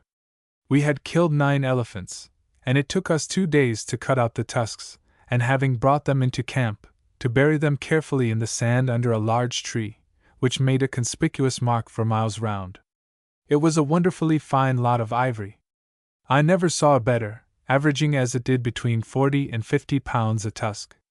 The tusks of the great bull that killed poor Kiva scaled 170 pounds the pair, so nearly as we could judge. As for Kiva himself, we buried what remained of him in an ant-bear hole, together with an assegai to protect himself with on his journey to a better world. On the third day we marched again, hoping that we might live to return to dig up our buried ivory, and in due course, after a long and wearisome tramp, and many adventures which I have not space to detail, we reached Satanda's Kraal, near the Lucana River, the real starting point of our expedition. Very well do I recollect our arrival at that place. To the right was a scattered native settlement with a few stone cattle kraals and some cultivated lands down by the water, where these savages grew their scanty supply of grain, and beyond it stretched great tracts of waving veldt, covered with tall grass, over which herds of the smaller game were wandering. To the left lay the vast desert. This spot appears to be the outpost of the fertile country, and it would be difficult to say to what natural causes such an abrupt change in the character of the soil is due. But so it is. Just below our encampment flowed a little stream, on the farther side of which is a stony slope, the same down which, 20 years before, I had seen poor Sylvester creeping back after his attempt to reach Solomon's Mines, and beyond that slope begins the waterless desert, covered with a species of karoo shrub. It was evening when we pitched our camp, and the great ball of the sun was sinking into the desert, sending glorious rays of many-colored light flying all over its vast expanse.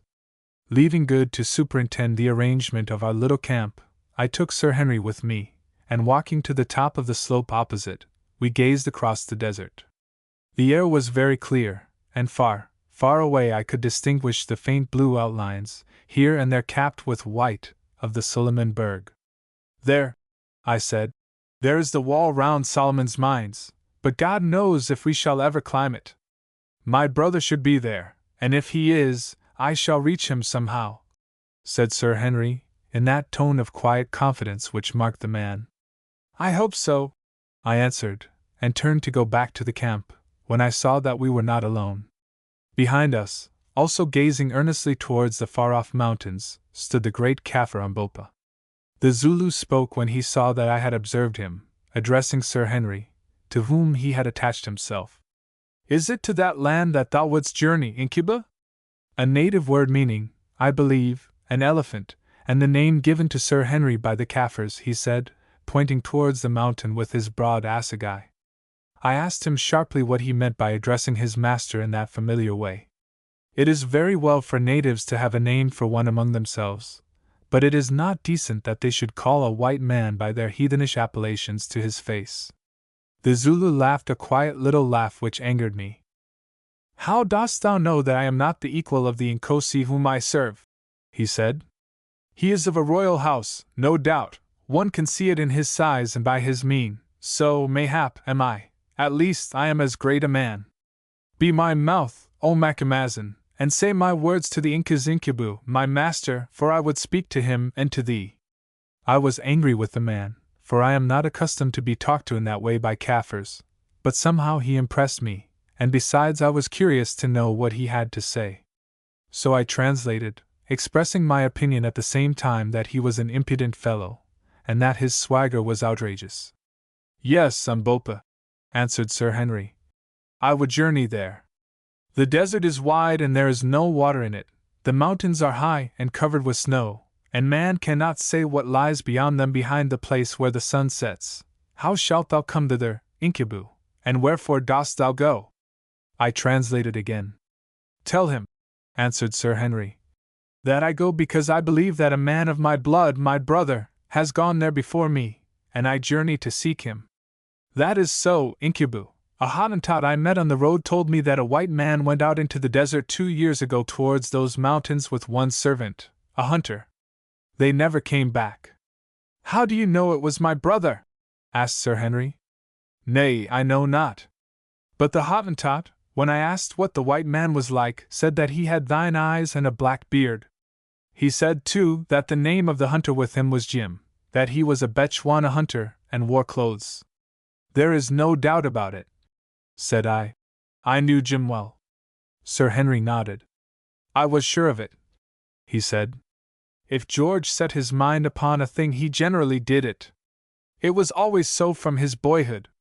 If he meant to cross the Suleiman Berg, he has crossed it, unless some accident overtook him, and we must look for him on the other side. Umbopa understood English, though he rarely spoke it. It is a far journey, Incubu, he put in, and I translated his remark. Yes, answered Sir Henry. It is far. But there is no journey upon this earth that a man may not make if he sets his heart to it. There is nothing, Umbopa, that he cannot do, there are no mountains he may not climb, there are no deserts he cannot cross, save a mountain and a desert of which you are spared the knowledge, if love leads him and he holds his life in his hands, counting it as nothing, ready to keep it or lose it as heaven above may order. I translated. Great words, my father, answered the Zulu. I always called him a Zulu, though he was not really one. Great swelling words fit to fill the mouth of a man. Thou art right, my father Incubu. Listen! What is life? It is a feather, it is the seed of the grass, blown hither and thither, sometimes multiplying itself and dying in the act, sometimes carried away into the heavens. But if that seed be good and heavy, it may perchance travel a little way on the road it wills. It is well to try and journey one's road and to fight with the air. Man must die. At the worst he can but die a little sooner. I will go with thee across the desert, and over the mountains, unless perchance I fall to the ground on the way, my father. He paused a while, and then went on with one of those strange bursts of rhetorical eloquence that Zulus sometimes indulge in, which to my mind, full though they are of vain repetitions, show that the race is by no means devoid of poetic instinct and of intellectual power. What is life? Tell me, O white men, who are wise, who know the secrets of the world, and of the world of stars, and the world that lies above and around the stars, who flash your words from afar without a voice. Tell me, white men, the secret of our life, whither it goes and whence it comes. You cannot answer me, you know not. Listen, I will answer. Out of the dark we came, into the dark we go. Like a storm-driven bird at night we fly out of the nowhere. For a moment our wings are seen in the light of the fire, and lo! We are gone again into the nowhere. Life is nothing. Life is all. It is the hand with which we hold off death. It is the glowworm that shines in the night time and is black in the morning. It is the white breath of the oxen in winter.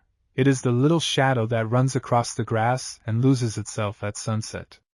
You are a strange man, said Sir Henry, when he had ceased. Umbopa laughed. It seems to me that we are much alike, Incubu. Perhaps I seek a brother over the mountains. I looked at him suspiciously. What dost thou mean? I asked. What dost thou know of those mountains? A little, a very little. There is a strange land yonder, a land of witchcraft and beautiful things, a land of brave people, and of trees, and streams, and snowy peaks, and of a great white road. I have heard of it. But what is the good of talking? It grows dark. Those who live to see will see. Again I looked at him doubtfully. The man knew too much. You need not fear me, Macumazahn, he said, interpreting my look. I dig no holes for you to fall in. I make no plots. If ever we cross those mountains behind the sun, I will tell what I know. But death sits upon them. Be wise and turn back. Go and hunt elephants, my masters. I have spoken. And without another word he lifted his spear in salutation, and returned towards the camp, where shortly afterwards we found him cleaning a gun like any other Kaffir. That is an odd man, said Sir Henry. Yes, answered I. Too odd by half. I don't like his little ways. He knows something, and will not speak out. But I suppose it is no use quarreling with him. We are in for a curious trip, and a mysterious Zulu won't make much difference one way or another. Next day we made our arrangements for starting. Of course it was impossible to drag our heavy elephant rifles and other kit with us across the desert, so, dismissing our bearers, we made an arrangement with an old native who had a kraal close by to take care of them till we returned. It went to my heart to leave such things as those sweet tools to the tender mercies of an old thief of a savage whose greedy eyes I could see gloating over them. But I took some precautions. First of all, I loaded all the rifles, placing them at full cock, and informed him that if he touched them they would go off.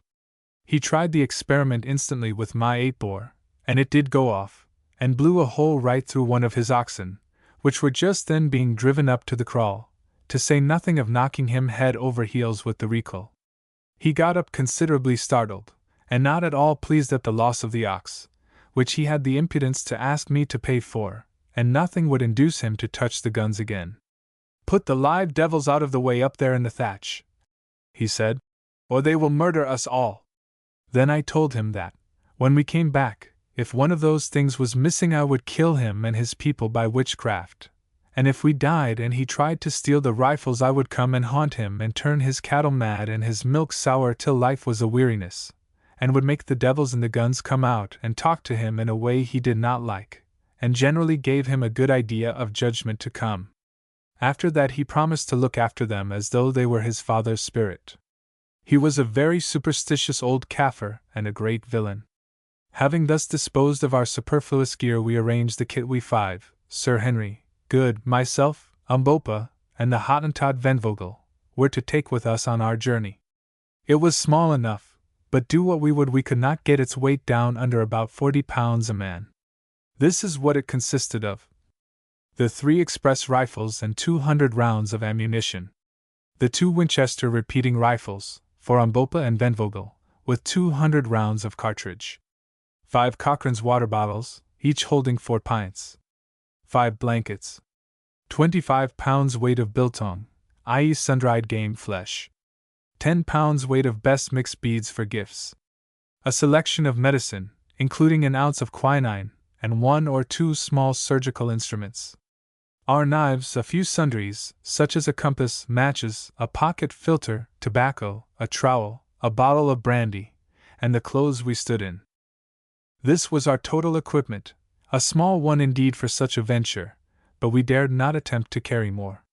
Indeed, that load was a heavy one per man with which to travel across the burning desert, for in such places every additional ounce tells. But we could not see our way to reducing the weight. There was nothing taken but what was absolutely necessary. With great difficulty, and by the promise of a present of a good hunting knife each, I succeeded in persuading 3 wretched natives from the village to come with us for the first stage, 20 miles, and to carry a large gourd holding a gallon of water apiece. My object was to enable us to refill our water bottles after the first night's march, for we determined to start in the cool of the evening. I gave out to these natives that we were going to shoot ostriches, with which the desert abounded. They jabbered and shrugged their shoulders, saying that we were mad and should perish of thirst, which I must say seemed probable, but being desirous of obtaining the knives, which were almost unknown treasures up there, they consented to come, having probably reflected that, after all, our subsequent extinction would be no affair of theirs. All next day we rested and slept, and at sunset ate a hearty meal of fresh beef washed down with tea, the last, as Good remarked sadly, we were likely to drink for many a long day. Then, having made our final preparations, we lay down and waited for the moon to rise. At last, about 9 o'clock, up she came in all her glory, flooding the wild country with light, and throwing a silver sheen on the expanse of rolling desert before us, which looked as solemn and quiet and as alien to man as the star-studded firmament above. We rose up, and in a few minutes were ready, and yet we hesitated a little, as human nature is prone to hesitate on the threshold of an irrevocable step. We 3 white men stood by ourselves.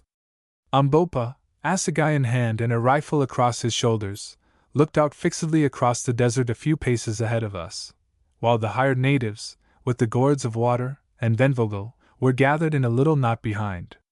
"Gentlemen," said Sir Henry presently in his deep voice, "we are going on about as strange a journey as men can make in this world. It is very doubtful if we can succeed in it. But we are 3 men who will stand together for good or for evil to the last. Now before we start let us for a moment pray to the power who shapes the destinies of men, and who ages since has marked out our paths, that it may please him to direct our steps in accordance with his will." Taking off his hat, for the space of a minute or so, he covered his face with his hands, and Good and I did likewise. I do not say that I am a first-rate praying man, few hunters are, and as for Sir Henry, I never heard him speak like that before, and only once since, though deep down in his heart I believe that he is very religious. Good too is pious, though apt to swear. Anyhow I do not remember, excepting on one single occasion, ever putting up a better prayer in my life than I did during that minute, and somehow I felt the happier for it. Our future was so completely unknown, and I think that the unknown and the awful always bring a man nearer to his Maker. And now, said Sir Henry, trek! So we started. We had nothing to guide ourselves by except the distant mountains and old José de Silvestra's chart, which, considering that it was drawn by a dying and half-distraught man on a fragment of linen 3 centuries ago, was not a very satisfactory sort of thing to work with. Still, our sole hope of success depended upon it, such as it was. If we failed in finding that pool of bad water which the old dame marked as being situated in the middle of the desert, about 60 miles from our starting point, and as far from the mountains, in all probability we must perish miserably of thirst. But to my mind the chances of our finding it in that great sea of sand and carouse scrub seemed almost infinitesimal. Even supposing that de Silvestra had marked the pool correctly, what was there to prevent its having been dried up by the sun generations ago, or trampled in by game, or filled with the drifting sand? On we tramped silently as shades through the night and in the heavy sand. The carob bushes caught our feet and retarded us, and the sand worked into our veltskins and good shooting boots, so that every few miles we had to stop and empty them. But still the night kept fairly cool, though the atmosphere was thick and heavy, giving a sort of creamy feel to the air, and we made fair progress. It was very silent and lonely there in the desert, oppressively so indeed. Good felt this, and once began to whistle. The girl I left behind me. But the notes sounded lugubrious in that vast place, and he gave it up. Shortly afterwards a little incident occurred which, though it startled us at the time, gave rise to a laugh. Good was leading, as the holder of the compass, which, being a sailor, of course he understood thoroughly, and we were toiling along in single file behind him, when suddenly we heard the sound of an exclamation, and he vanished. Next second there arose all around us a most extraordinary hubbub, snorts, groans, and wild sounds of rushing feet. In the faint light, too, we could descry dim galloping forms half hidden by wreaths of sand. The natives threw down their loads and prepared to bolt, but remembering that there was nowhere to run to, they cast themselves upon the ground and howled out that it was ghosts. As for Sir Henry and myself, we stood amazed, nor was our amazement lessened when we perceived the form of Good careering off in the direction of the mountains, apparently mounted on the back of a horse and hallooing wildly. In another second he threw up his arms, and we heard him come to the earth with a thud. Then I saw what had happened. We had stumbled upon a herd of sleeping quagga, onto the back of one of which Good actually had fallen, and the brute naturally enough got up and made off with him. Calling out to the others that it was all right, I ran towards Good, much afraid lest he should be hurt, but to my great relief I found him sitting in the sand, his eyeglass still fixed firmly in his eye, rather shaken and very much frightened, but not in any way injured. After this we traveled on without any further misadventure till about 1 o'clock, when we called a halt, and having drunk a little water, not much, for water was precious, and rested for half an hour, we started again. On we went, till at last the east began to blush like the cheek of a girl. Then there came faint rays of primrose light, that changed presently to golden bars, through which the dawn glided out across the desert. The stars grew pale and paler still, till at last they vanished. The golden moon waxed wan, and her mountain ridges stood out against her sickly face like the bones on the cheek of a dying man. Then came spear upon spear of light flashing far away across the boundless wilderness, piercing and firing the veils of mist, till the desert was draped in a tremulous golden glow, and it was day. Still we did not halt, though by this time we should have been glad enough to do so, for we knew that when once the sun was fully up it would be almost impossible for us to travel. At length, about an hour later, we spied a little pile of boulders rising out of the plain, and to this we dragged ourselves. As luck would have it, here we found an overhanging slab of rock carpeted beneath with smooth sand, which afforded a most grateful shelter from the heat. Underneath this we crept, and each of us having drunk some water and eaten a bit of biltong, we lay down and soon were sound asleep. It was 3 o'clock in the afternoon before we woke, to find our bearers preparing to return. They had seen enough of the desert already, and no number of knives would have tempted them to come a step farther. So we took a hearty drink, and having emptied our water bottles, filled them up again from the gourds that they had brought with them, and then watched them depart on their 20 miles tramp home. At 4:30 we also started. It was lonely and desolate work, for with the exception of a few ostriches there was not a single living creature to be seen on all the vast expanse of sandy plain. Evidently it was too dry for game, and with the exception of a deadly-looking cobra or two we saw no reptiles. One insect, however, we found abundant, and that was the common or house fly. There they came. Not as single spies, but in battalions, as I think the Old Testament says somewhere. He is an extraordinary insect, is the house fly. Go where you will you find him, and so it must have been always. I have seen him enclosed in amber, which is, I was told, quite 500,000 years old, looking exactly like his descendant of today, and I have little doubt but that when the last man lies dying on the earth he will be buzzing round, if this event happens to occur in summer, watching for an opportunity to settle on his nose. At sunset we halted, waiting for the moon to rise. At last she came up, beautiful and serene as ever, and with one halt about 2 o'clock in the morning, we trudged on wearily through the night, till at last the welcome sun put a period to our labors. We drank a little and flung ourselves down on the sand, thoroughly tired out, and soon were all asleep. There was no need to set a watch, for we had nothing to fear from anybody or anything in that vast untenanted plain.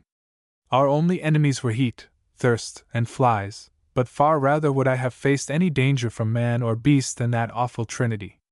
This time we were not so lucky as to find a sheltering rock to guard us from the glare of the sun, with the result that about 7 o'clock we woke up experiencing the exact sensations one would attribute to a beefsteak on a gridiron. We were literally being baked through and through. The burning sun seemed to be sucking our very blood out of us. We sat up and gasped. "Phew!" said I, grabbing at the halo of flies which buzzed cheerfully round my head. The heat did not affect them. "My word!" said Sir Henry. "It is hot!" echoed Good. It was hot, indeed, and there was not a bit of shelter to be found. Look where we would, there was no rock or tree, nothing but an unending glare, rendered dazzling by the heated air that danced over the surface of the desert as it dances over a red-hot stove. "What is to be done?" asked Sir Henry. "We can't stand this for long." We looked at each other blankly. "I have it," said Good. "We must dig a hole, get in it, and cover ourselves with the carew bushes." It did not seem a very promising suggestion, but at least it was better than nothing, so we set to work, and with the trowel we had brought with us and the help of our hands, in about an hour we succeeded in delving out a patch of ground some 10 feet long by 12 wide to the depth of 2 feet. Then we cut a quantity of low scrub with our hunting knives, and creeping into the hole, pulled it over us all, with the exception of Venvogel, on whom, being a Hottentot, the heat had no particular effect. This gave us some slight shelter from the burning rays of the sun, but the atmosphere in that amateur grave can be better imagined than described. The Black Hole of Calcutta must have been a fool to it. Indeed, to this moment I do not know how we lived through the day. There we lay panting, and every now and again moistening our lips from our scanty supply of water. Had we followed our inclinations we should have finished all we possessed in the first 2 hours, but we were forced to exercise the most rigid care, for if our water failed us we knew that very soon we must perish miserably. But everything has an end, if only you live long enough to see it, and somehow that miserable day wore on towards evening. About 3 o'clock in the afternoon we determined that we could bear it no longer. It would be better to die walking than to be killed slowly by heat and thirst in this dreadful hole. So taking each of us a little drink from our fast diminishing supply of water, now warmed to about the same temperature as a man's blood, we staggered forward. We had then covered some 50 miles of wilderness. If the reader will refer to the rough copy and translation of old de Sylvester's map, he will see that the desert is marked as measuring 40 leagues across, and the Pen Bad Water is set down as being about in the middle of it. Now 40 leagues is 120 miles, consequently we ought at the most to be within 12 or 15 miles of the water if any should really exist. Through the afternoon we crept slowly and painfully along, scarcely doing more than 1.5 miles in an hour. At sunset we rested again, waiting for the moon, and after drinking a little managed to get some sleep. Before we lay down, Umbopa pointed out to us a slight and indistinct hillock on the flat surface of the plain about 8 miles away. At the distance it looked like an anthill, and as I was dropping off to sleep I fell to wondering what it could be. With the moon we marched again, feeling dreadfully exhausted, and suffering tortures from thirst and prickly heat. Nobody who has not felt it can know what we went through. We walked no longer, we staggered, now and again falling from exhaustion, and being obliged to call a halt every hour or so. We had scarcely energy left in us to speak. Up to this Good had chatted and joked, for he is a merry fellow, but now he had not a joke in him. At last, about 2 o'clock, utterly worn out in body and mind, we came to the foot of the queer hill, or sand kopje, which at first sight resembled a gigantic ant heap about 100 feet high, and covering at the base nearly 2 acres of ground. Here we halted, and driven to it by our desperate thirst, sucked down our last drops of water. We had but half a pint ahead, and each of us could have drunk a gallon. Then we lay down. Just as I was dropping off to sleep I heard Umbopa remark to himself in Zulu, "If we cannot find water we shall all be dead before the moon rises tomorrow." I shuddered, hot as it was. The near prospect of such an awful death is not pleasant, but even the thought of it could not keep me from sleeping. Chapter 6. Water! Water! 2 hours later, that is, about 4 o'clock, I woke up, for so soon as the first heavy demand of bodily fatigue had been satisfied, the torturing thirst from which I was suffering asserted itself. I could sleep no more.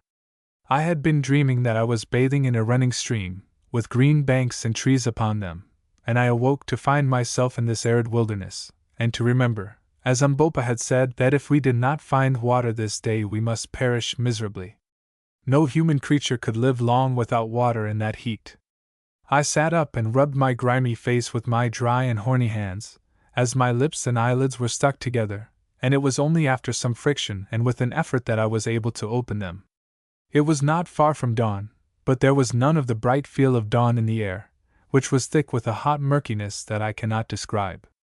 The others were still sleeping. Presently it began to grow light enough to read, so I drew out a little pocket copy of the Ingoldsby Legends, which I had brought with me, and read The Jackdaw of Reims, when I got to where. Literally I smacked my cracking lips, or rather tried to smack them. The mere thought of that pure water made me mad. If the Cardinal had been there with his bell, book, and candle, I would have whipped in and drunk his water up, yes, even if he had filled it already with the suds of soap, worthy of washing the hands of the Pope.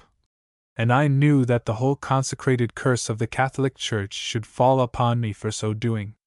I almost think that I must have been a little light-headed with thirst, weariness, and the want of food, for I fell to thinking how astonished the Cardinal and his nice little boy and the jackdaw would have looked to see a burnt-up, brown-eyed, grizzly-haired little elephant hunter suddenly bound between them, put his dirty face into the basin, and swallow every drop of the precious water. The idea amused me so much that I laughed or rather cackled aloud, which woke the others, and they began to rub their dirty faces and drag their gummed-up lips and eyelids apart. As soon as we were all well awake we began to discuss the situation, which was serious enough. Not a drop of water was left. We turned the bottles upside down, and licked their tops, but it was a failure, they were dry as a bone. Good, who had charge of the flask of brandy, got it out and looked at it longingly, but Sir Henry promptly took it away from him, for to drink raw spirit would only have been to precipitate the end. "If we do not find water we shall die," he said.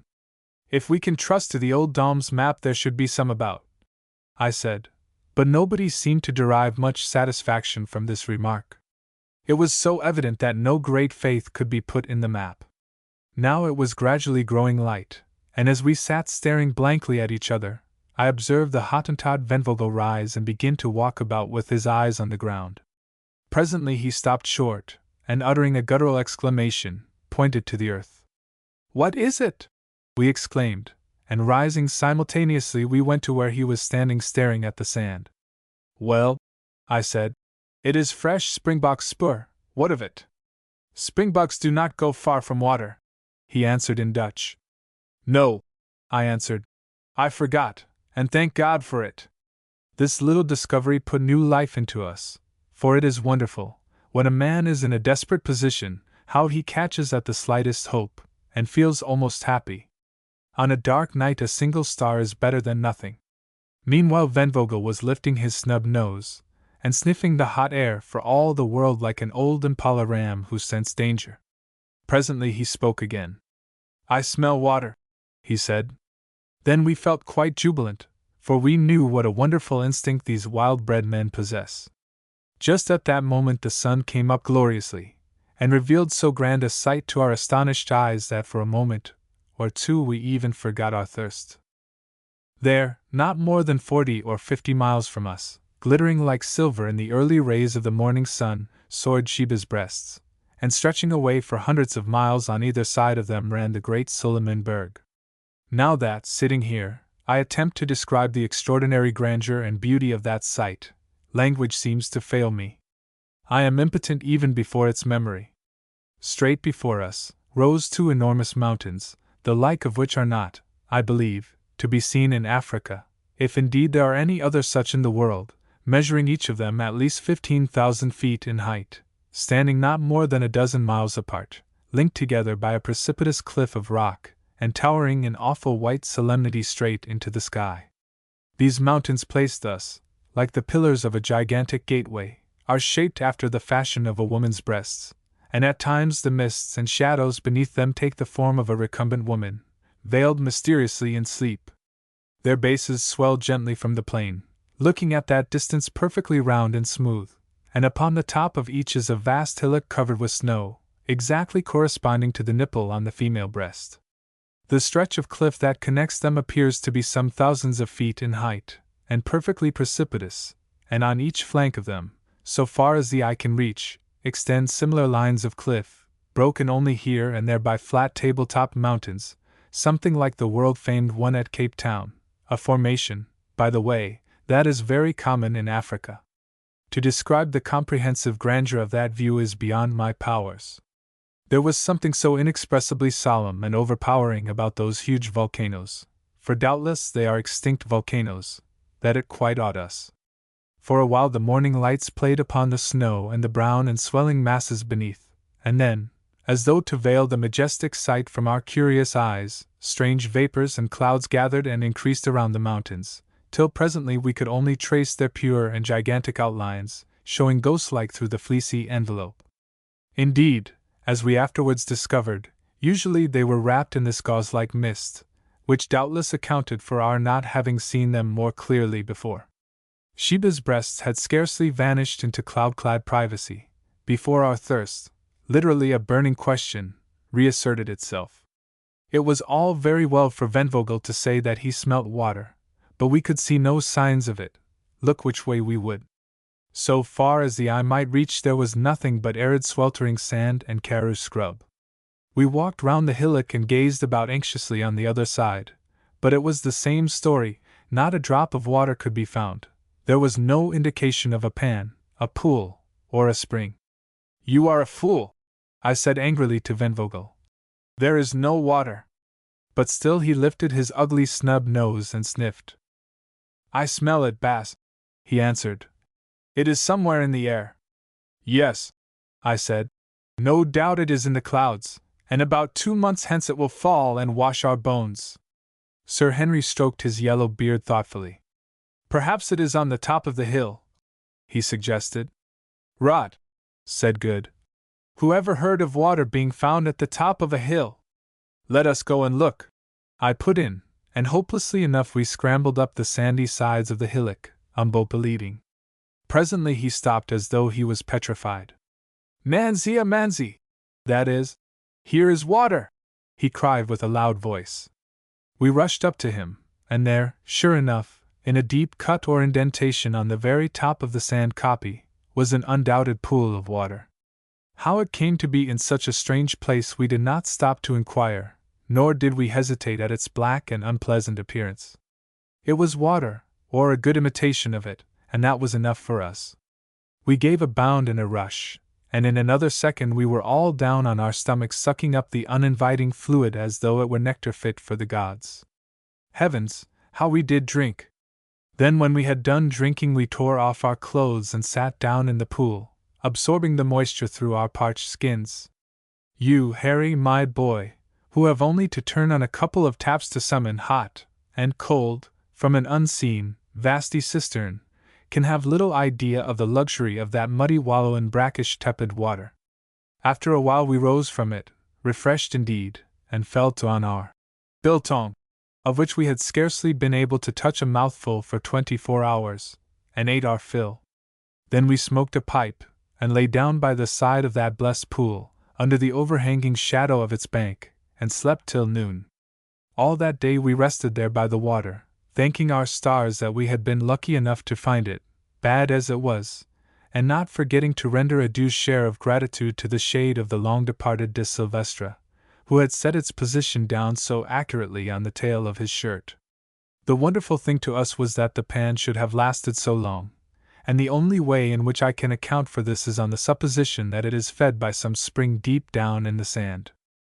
Having filled both ourselves and our water bottles as full as possible, in far better spirits we started off again with the moon.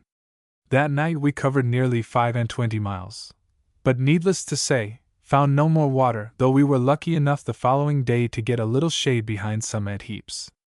When the sun rose, and for a while cleared away the mysterious mists, Suleiman's berg with the two majestic breasts, now only about 20 miles off, seemed to be towering right above us, and looked grander than ever.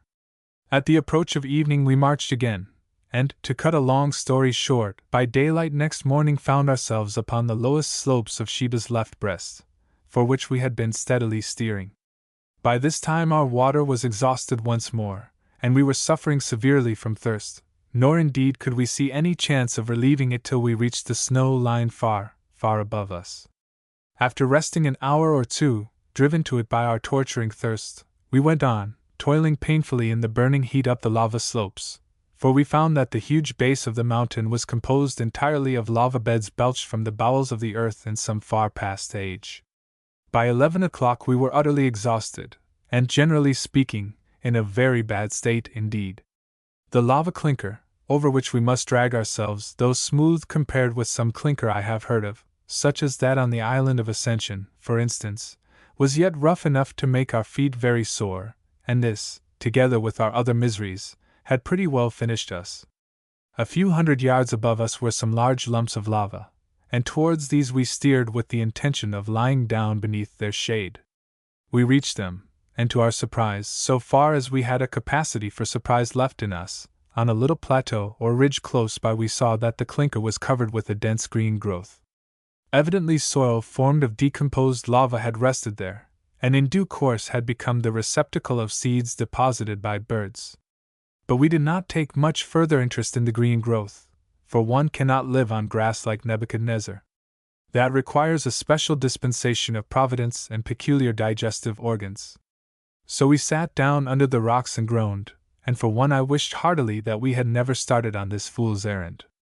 As we were sitting there I saw Umbopa get up and hobble towards the patch of green, and a few minutes afterwards, to my great astonishment, I perceived that usually very dignified individual dancing and shouting like a maniac, and waving something green.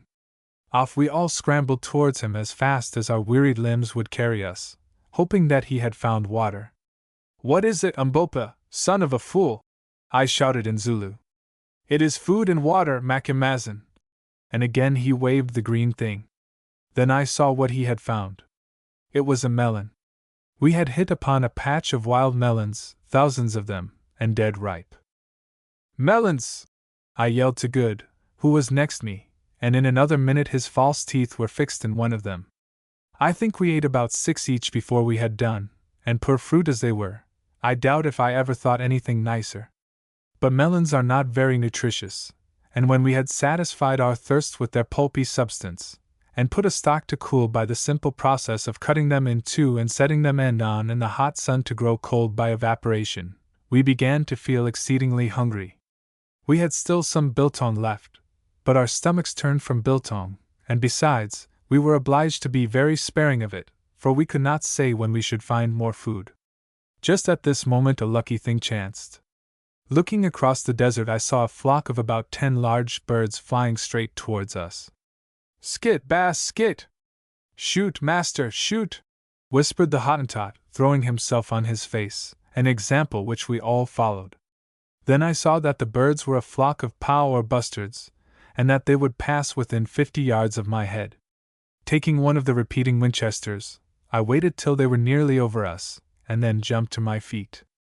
On seeing me, the pow bunched up together, as I expected that they would, and I fired 2 shots straight into the thick of them, and, as luck would have it, brought one down, a fine fellow, that weighed about 20 pounds. In half an hour we had a fire made of dry melon stalks, and he was toasting over it, and we made such a feed as we had not tasted for a week. We ate that pow, nothing was left of him but his leg bones and his beak, and we felt not a little the better afterwards. That night we went on again with the moon, carrying as many melons as we could with us. As we ascended we found the air grew cooler and cooler, which was a great relief to us, and at dawn, so far as we could judge, we were not more than about a dozen miles from the snow line.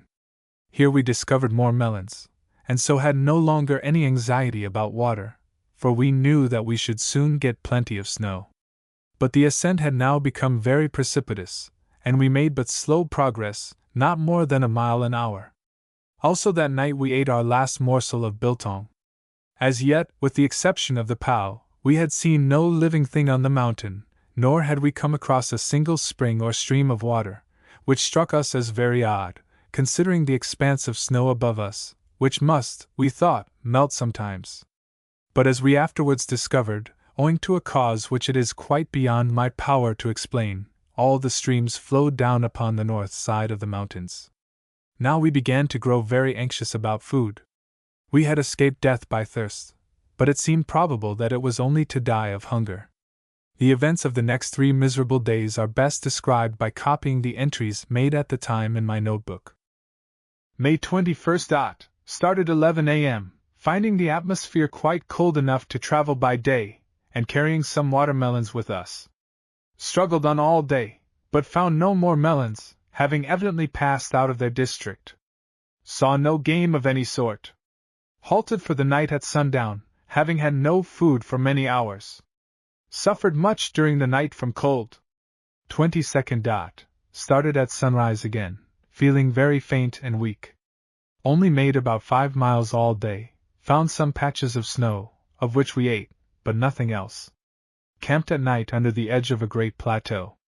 Cold bitter. Drank a little brandy each, and huddled ourselves together, each wrapped up in his blanket, to keep ourselves alive.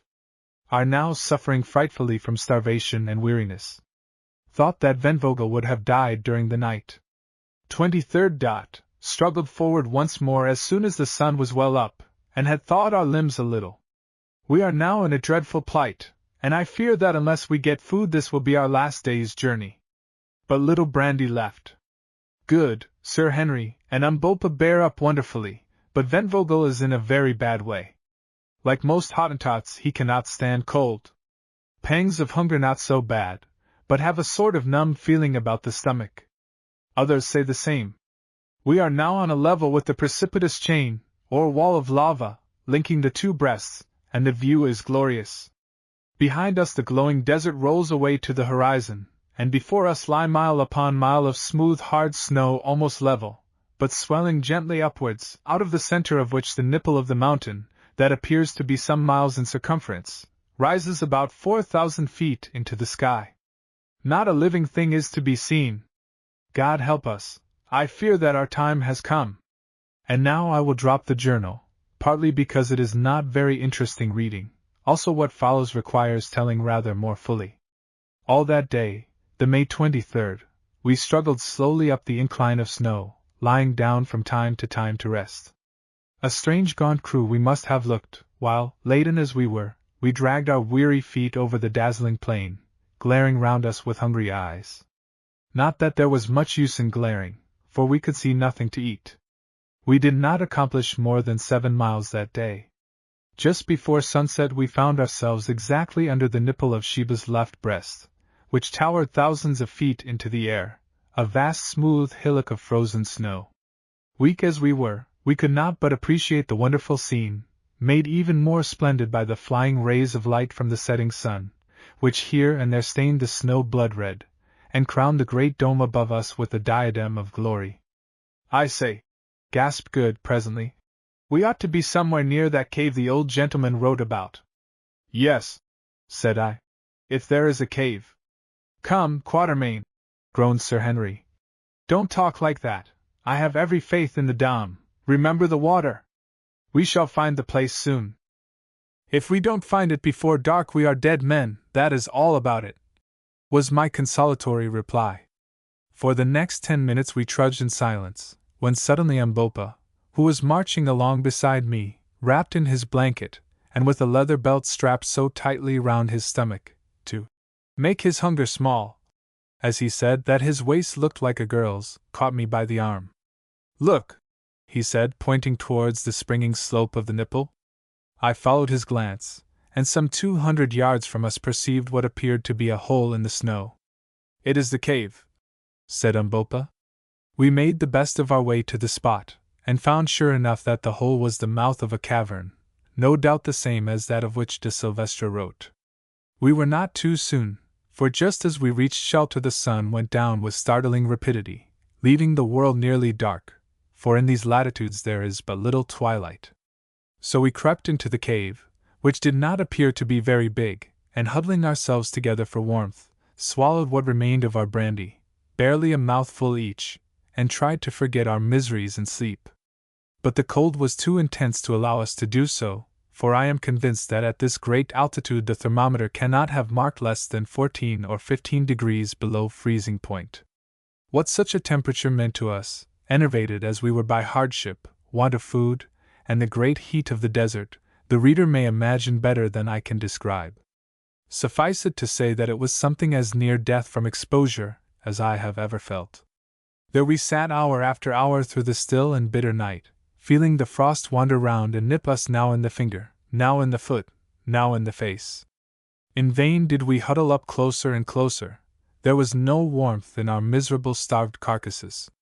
Sometimes one of us would drop into an uneasy slumber for a few minutes, but we could not sleep much, and perhaps this was fortunate, for if we had I doubt if we should have ever woke again.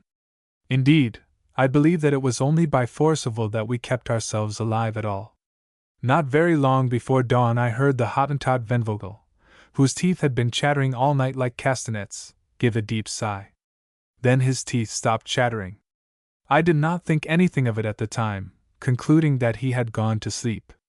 His back was resting against mine, and it seemed to grow colder and colder, till at last it felt like ice. At length the air began to grow grey with light, then golden arrows sped across the snow, and at last the glorious sun peeped above the lava wall and looked in upon our half-frozen forms. Also it looked upon Venvogel, sitting there amongst us, stone dead.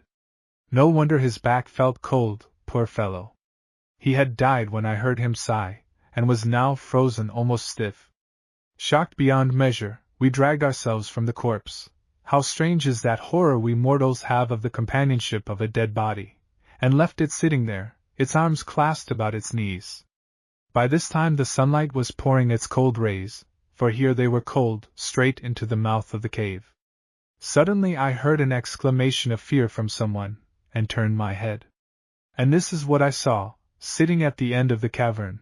It was not more than 20 feet long, was another form, of which the head rested on its chest and the long arms hung down. I stared at it, and saw that this too was a dead man, and, what was more, a white man. The others saw also, and the sight proved too much for our shattered nerves. One and all we scrambled out of the cave as fast as our half-frozen limbs would carry us. Chapter 7. Solomon's Road. Outside the cavern we halted, feeling rather foolish. "I am going back," said Sir Henry. "Why?" asked Good. "Because it has struck me that, what we saw, may be my brother." This was a new idea, and we re-entered the place to put it to the proof.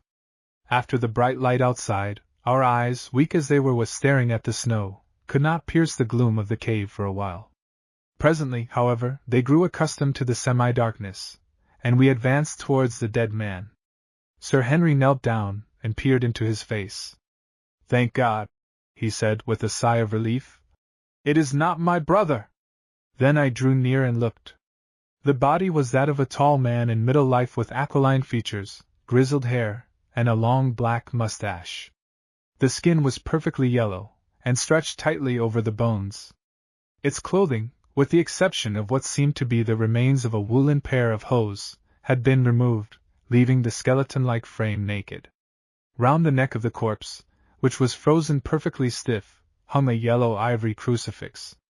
"Who on earth can it be?" said I. "Can't you guess?" asked Good. I shook my head.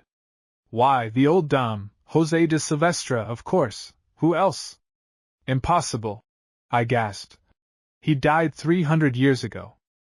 "And what is there to prevent him from lasting for 3,000 years in this atmosphere, I should like to know?" asked Good. "If only the temperature is sufficiently low, flesh and blood will keep fresh as New Zealand mutton forever, and heaven knows it is cold enough here. The sun never gets in here, no animal comes here to tear or destroy. No doubt his slave, of whom he speaks on the writing, took off his clothes and left him. He could not have buried him alone. Look," he went on, stooping down to pick up a queerly shaped bone scraped at the end into a sharp point. "Here is the cleft bone that Silvestre used to draw the map with." We gazed for a moment astonished, forgetting our own miseries in this extraordinary and, as it seemed to us, semi-miraculous sight. "Aye," said Sir Henry, "and this is where he got his ink from." And he pointed to a small wound on the Dom's left arm. "Did ever man see such a thing before?" There was no longer any doubt about the matter, which for my own part one confess perfectly appalled me. There he sat, the dead man, whose directions, written some 10 generations ago, had led us to this spot. Here in my own hand was the rude pen with which he had written them, and about his neck hung the crucifix that his dying lips had kissed. Gazing at him, my imagination could reconstruct the last scene of the drama, the traveler dying of cold and starvation, yet striving to convey to the world the great secret which he had discovered, the awful loneliness of his death, of which the evidence sat before us. It even seemed to me that I could trace in his strongly marked features a likeness to those of my poor friend Silvestre, his descendant, who had died 20 years before in my arms, but perhaps that was fancy.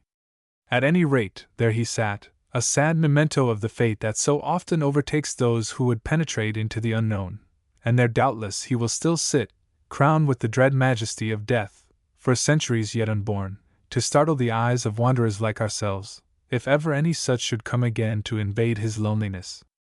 The thing overpowered us, already almost perished as we were with cold and hunger. "Let us go," said Sir Henry in a low voice. "Stay, we will give him a companion." And lifting up the dead body of the Hottentot Venvogel, he placed it near to that of the old Dom. Then he stooped, and with a jerk broke the rotten string of the crucifix which hung round de Silvestre's neck, for his fingers were too cold to attempt to unfasten it. I believe that he has it still. I took the bone pen, and it is before me as I write. Sometimes I use it to sign my name. Then leaving these two, the proud white man of a past age, and the poor Hottentot, to keep their eternal vigil in the midst of the eternal snows, we crept out of the cave into the welcome sunshine and resumed our path, wondering in our hearts how many hours it would be before we were even as they are. When we had walked about half a mile we came to the edge of the plateau, for the nipple of the mountain does not rise out of its exact center, though from the desert side it had seemed to do so. What lay below us we could not see, for the landscape was wreathed in billows of morning fog. Presently, however, the higher layers of mist cleared a little, and revealed, at the end of a long slope of snow, a patch of green grass, some 500 yards beneath us, through which a stream was running. Nor was this all. By the stream, basking in the bright sun, stood and lay a group of from 10 to 15 large antelopes. At that distance we could not see of what species. The sight filled us with an unreasoning joy. If only we could get it, there was food in plenty. But the question was how to do so. The beasts were fully 600 yards off, a very long shot, and one not to be depended on when our lives hung on the results. Rapidly we discussed the advisability of trying to stalk the game, but in the end dismissed it reluctantly. To begin with, the wind was not favorable, and further, we must certainly be perceived, however careful we were, against the blinding background of snow, which we should be obliged to traverse. "Well, we must have a try from where we are," said Sir Henry. "Which shall it be, Quatermain, the repeating rifles or the expresses?" Here again was a question. The Winchester repeaters, of which we had two, Umbopa carrying poor Venvogel's as well as his own, were sighted up to 1,000 yards, whereas the expresses were only sighted to 350, beyond which distance shooting with them was more or less guesswork. On the other hand, if they did hit, the express bullets, being expanding, were much more likely to bring the game down. It was a knotty point, but I made up my mind that we must risk it and use the expresses. "Let each of us take the buck opposite to him. Aim well at the point of the shoulder and high up," said I. "And Umbopa, do you give the word, so that we may all fire together." Then came a pause, each of us aiming his level best, as indeed a man is likely to do when he knows that life itself depends upon the shot. "Fire!" said Umbopa in Zulu, and at almost the same instant the 3 rifles rang out loudly. 3 clouds of smoke hung for a moment before us, and 100 echoes went flying over the silent snow.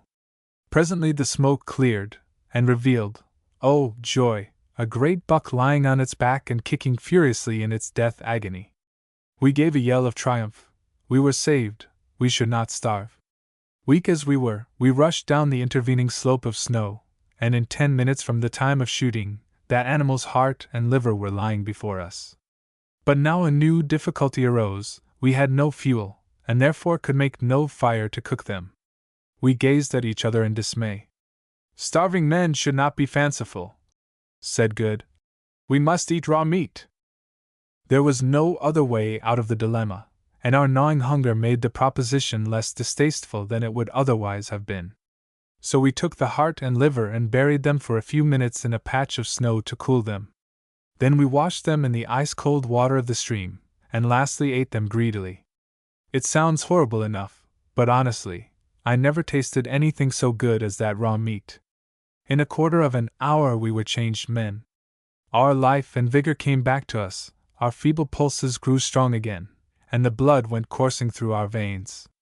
But mindful of the results of overfeeding on starved stomachs, we were careful not to eat too much, stopping whilst we were still hungry. "Thank heaven," said Sir Henry. "That brute has saved our lives. What is it, Quatermain?" I rose and went to look at the antelope, for I was not certain. It was about the size of a donkey, with large curved horns. I had never seen one like it before. The species was new to me. It was brown in color, with faint red stripes, and grew a thick coat. I afterwards discovered that the natives of that wonderful country call these bucks Inco. They are very rare, and only found at a great altitude where no other game will live. This animal was fairly hit high up in the shoulder, though whose bullet brought it down we could not, of course, discover.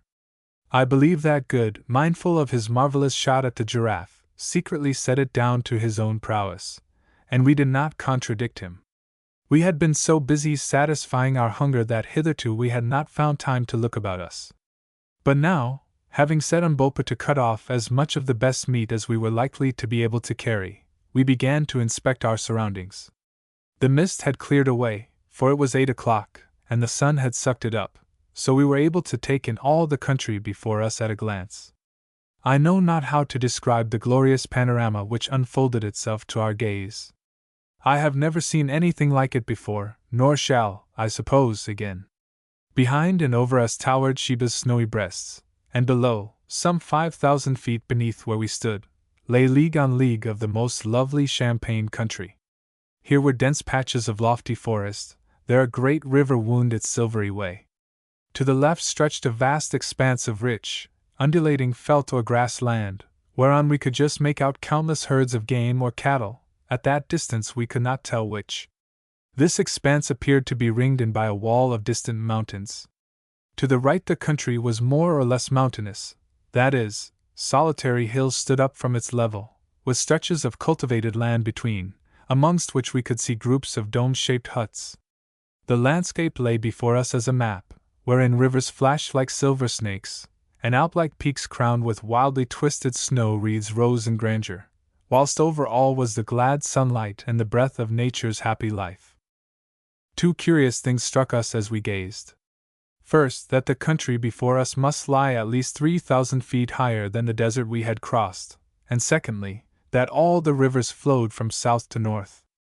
As we had painful reason to know, there was no water upon the southern side of the vast range on which we stood, but on the northern face were many streams, most of which appeared to unite with the great river we could see winding away farther than our eyes could follow. We sat down for a while and gazed in silence at this wonderful view. Presently Sir Henry spoke.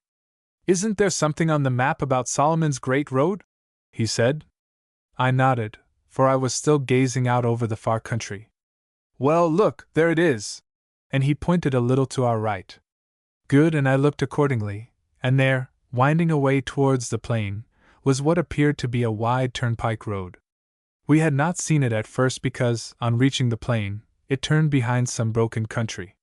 We did not say anything, at least, not much. We were beginning to lose the sense of wonder.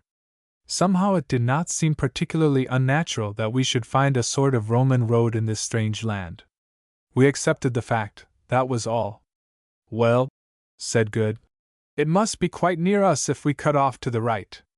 Hadn't we better be making a start?" This was sound advice, and so soon as we had washed our faces and hands in the stream we acted on it. For a mile or more we made our way over boulders and across patches of snow, till suddenly, on reaching the top of the little rise, we found the road at our feet.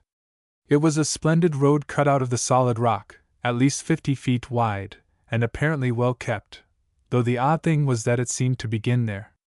We walked down and stood on it, but one single 100 paces behind us, in the direction of Sheba's breasts, it vanished, the entire surface of the mountain being strewn with boulders interspersed with patches of snow. "What do you make of this, Quatermain?" asked Sir Henry. I shook my head. I could make nothing of the thing.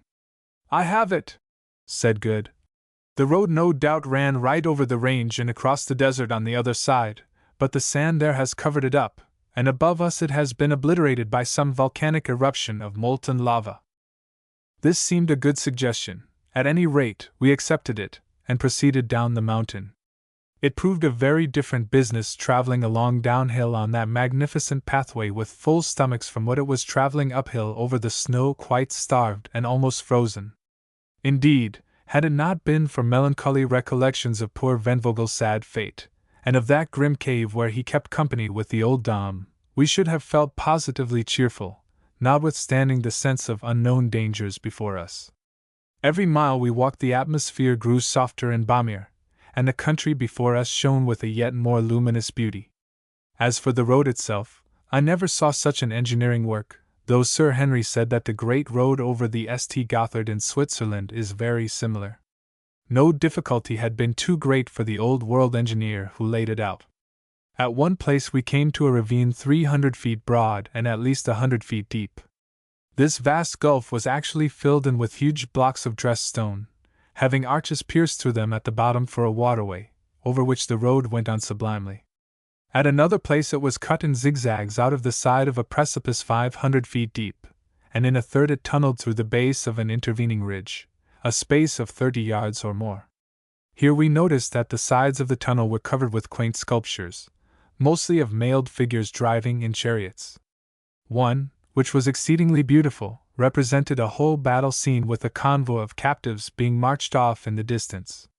"Well," said Sir Henry, after inspecting this ancient work of art, "it is very well to call this Solomon's Road, but my humble opinion is that the Egyptians had been here before Solomon's people ever set a foot on it. If this is an Egyptian or Phoenician handiwork, I must say that it is very like it."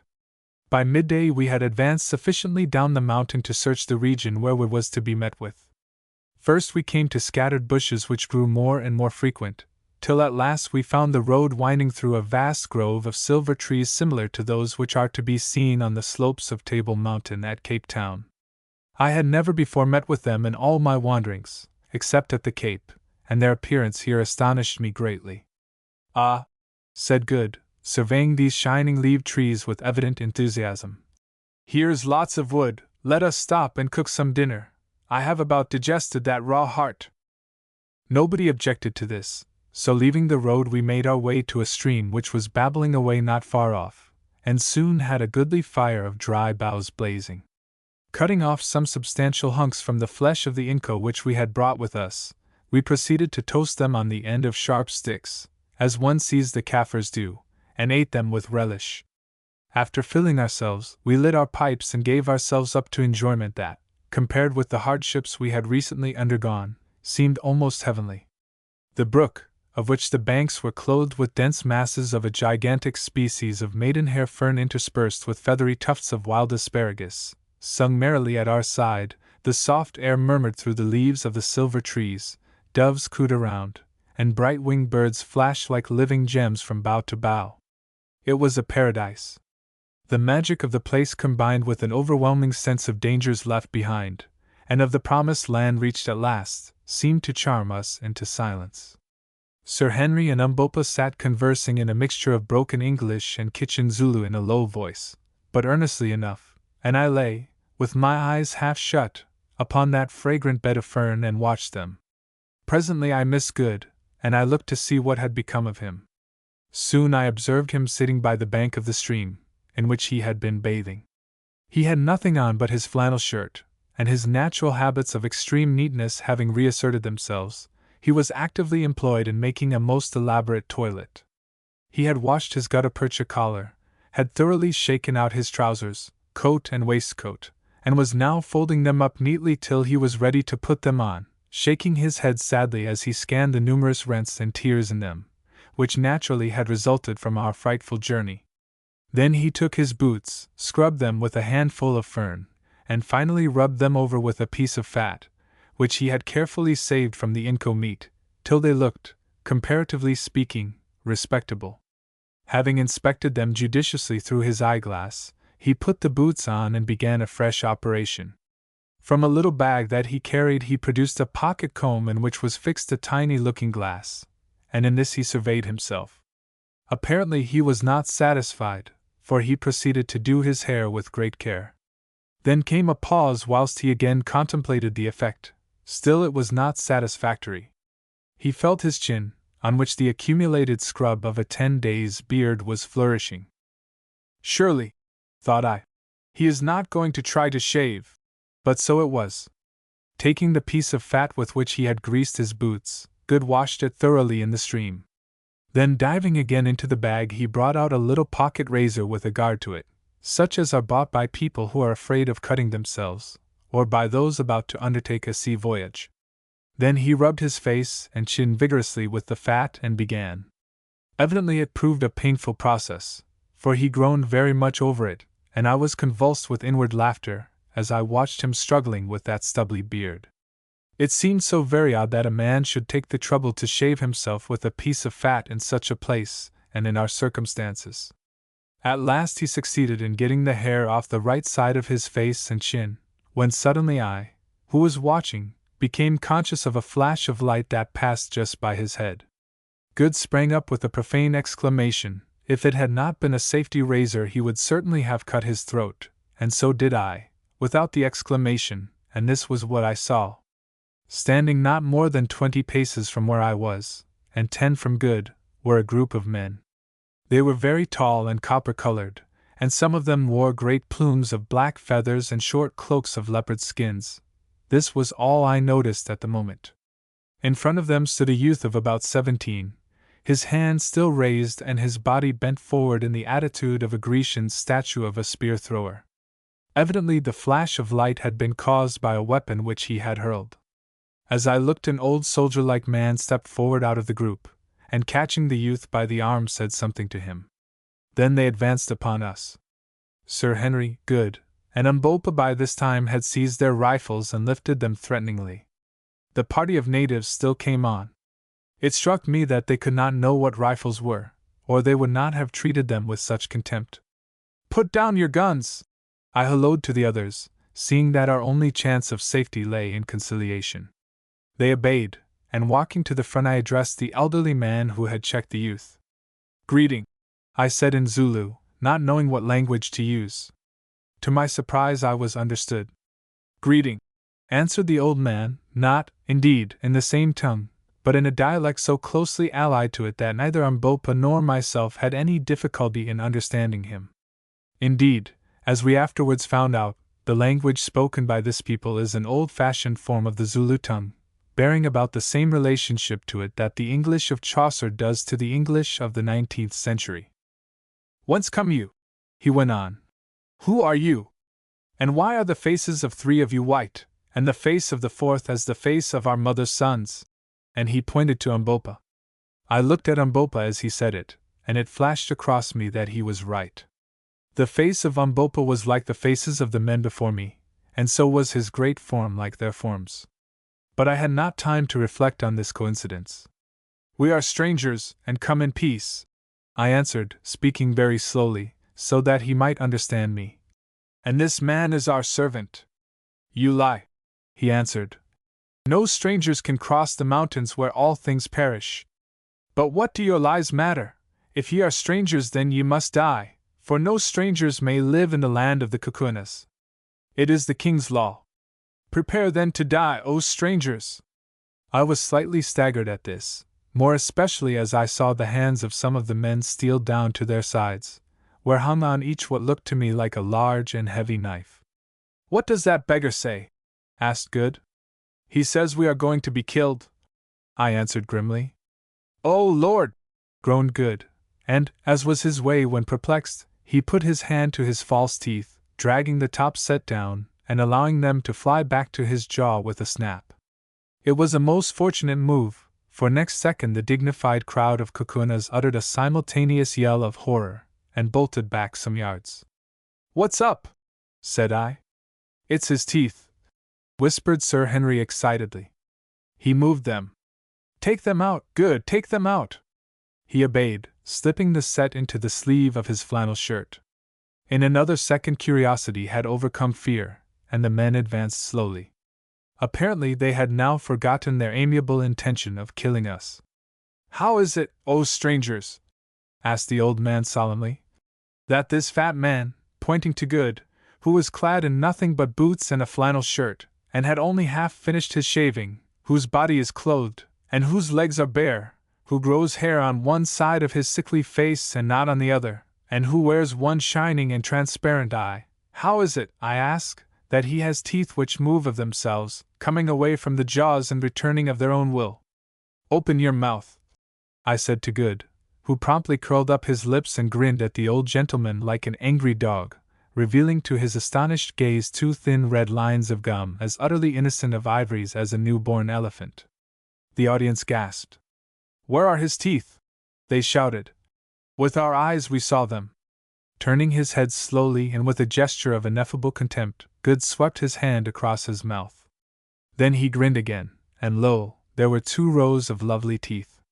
Now the young man who had flung the knife threw himself down on the grass and gave vent to a prolonged howl of terror, and as for the old gentleman, his knees knocked together with fear. "I see that ye are spirits," he said falteringly. "Did ever man born of woman have hair on one side of his face and not on the other, or a round and transparent eye, or teeth which moved and melted away and grew again? Pardon us, O my lords." Here was luck indeed, and needless to say, I jumped at the chance. "It is granted," I said with an imperial smile. "Nay, ye shall know the truth.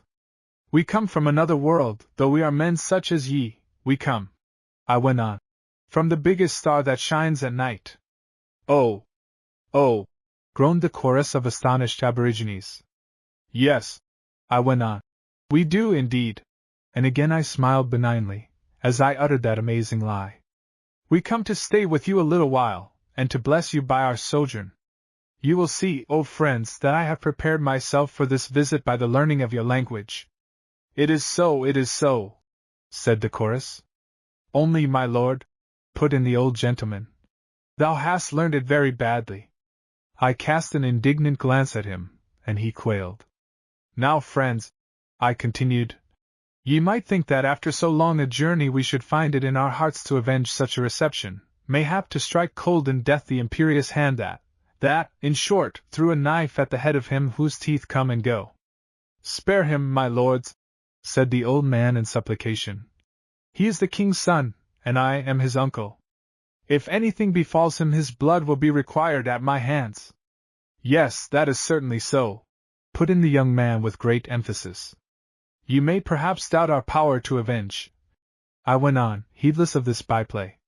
Stay, I will show you. Here, thou dog and slave, addressing Umbopa in a savage tone, give me the magic tube that speaks. And I tipped a wink towards my express rifle. Umbopa rose to the occasion, and with something as nearly resembling a grin as I have ever seen on his dignified face he handed me the gun. It is here, O Lord of Lords, he said with a deep obeisance. Now just before I had asked for the rifle I had perceived a little klipspringer antelope standing on a mass of rock about 70 yards away, and determined to risk the shot. Ye see that buck? I said, pointing the animal out to the party before me. Tell me, is it possible for man born of woman to kill it from here with a noise? It is not possible, my lord, answered the old man. Yet shall I kill it, I said quietly. The old man smiled. That my lord cannot do, he answered. I raised the rifle and covered the buck. It was a small animal, and one which a man might well be excused for missing, but I knew that it would not do to miss. I drew a deep breath, and slowly pressed on the trigger. The buck stood still as a stone. Bang! Thud! The antelope sprang into the air and fell on the rock dead as a door nail. A groan of simultaneous terror burst from the group before us. If you want meat, I remarked coolly, go fetch that buck. The old man made a sign, and one of his followers departed, and presently returned bearing the klipspringer. I noticed with satisfaction that I had hit it fairly behind the shoulder. They gathered round the poor creature's body, gazing at the bullet hole in consternation. Ye see, I said, I do not speak empty words. There was no answer. If ye yet doubt our power, I went on, let one of you go stand upon that rock that I may make him as this buck. None of them seemed at all inclined to take the hint, till at last the king's son spoke. It is well said. Do thou, my uncle, go stand upon the rock. It is but a buck that the magic has killed. Surely it cannot kill a man. The old gentleman did not take the suggestion in good part. Indeed, he seemed hurt. No! No! He ejaculated hastily. My old eyes have seen enough. These are wizards indeed. Let us bring them to the king. Yet if any should wish a further proof, let him stand upon the rock, that the magic tube may speak with him. There was a most general and hasty expression of dissent. Let not good magic be wasted on our poor bodies, said one. We are satisfied. All the witchcraft of our people cannot show the like of this. It is so, remarked the old gentleman, in a tone of intense relief. Without any doubt it is so. Listen, children of the stars, children of the shining eye and the movable teeth, who roar out in thunder, and slay from afar. I am Infidus, son of Kapha, once king of the Kukwana people. This youth is Scragga. He nearly scragged me, murmured Good. Scragga, son of Twala, the great king, Twala, husband of 1,000 wives, chief and lord paramount of the Kukunas, keeper of the great road, terror of his enemies, student of the black arts, leader of 100,000 warriors, Twala the one-eyed, the black, the terrible. So, said I superciliously, lead us then to Twala. We do not talk with low people and underlings. It is well, my lords, we will lead you, but the way is long. We are hunting 3 days' journey from the place of the king. But let my lords have patience, and we will lead them. So be it, I said carelessly. All time is before us, for we do not die. We are ready, lead on. But Infidus, and thou Scragga, beware! Play us no monkey tricks, set for us no fox's snares, for before your brains of mud have thought of them we shall know and avenge. The light of the transparent eye of him with the bare legs and the half-haired face shall destroy you, and go through your land.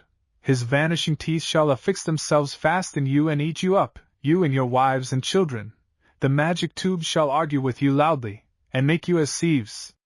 Beware! This magnificent address did not fail of its effect. Indeed, it might almost have been spared, so deeply were our friends already impressed with our powers. The old man made a deep obeisance, and murmured the words, "Cum cum," which I afterwards discovered was their royal salute, corresponding to the Biet of the Zulus, and turning, addressed his followers. These at once proceeded to lay hold of all our goods and chattels, in order to bear them for us, excepting only the guns, which they would on no account touch. They even seized Good's clothes, that, as the reader may remember, were neatly folded up beside him. He saw and made a dive for them, and a loud altercation ensued. "Let not my lord of the transparent eye and the melting teeth touch them," said the old man. "Surely his slaves shall carry the things." "But I want to put 'em on," roared Good, in nervous English. Umbopa translated. "Nay, my lord," answered Infidus. "Would my lord cover up his beautiful white legs, although he is so dark? Good has a singularly white skin, from the eyes of his servants? Have we offended my lord that he should do such a thing?" Here I nearly exploded with laughing, and meanwhile one of the men started on with the garments. "Damn it!" roared Good. "That black villain has got my trousers." "Look here, Good," said Sir Henry. "You have appeared in this country in a certain character, and you must live up to it. It will never do for you to put on trousers again. Henceforth you must exist in a flannel shirt, a pair of boots, and an eyeglass."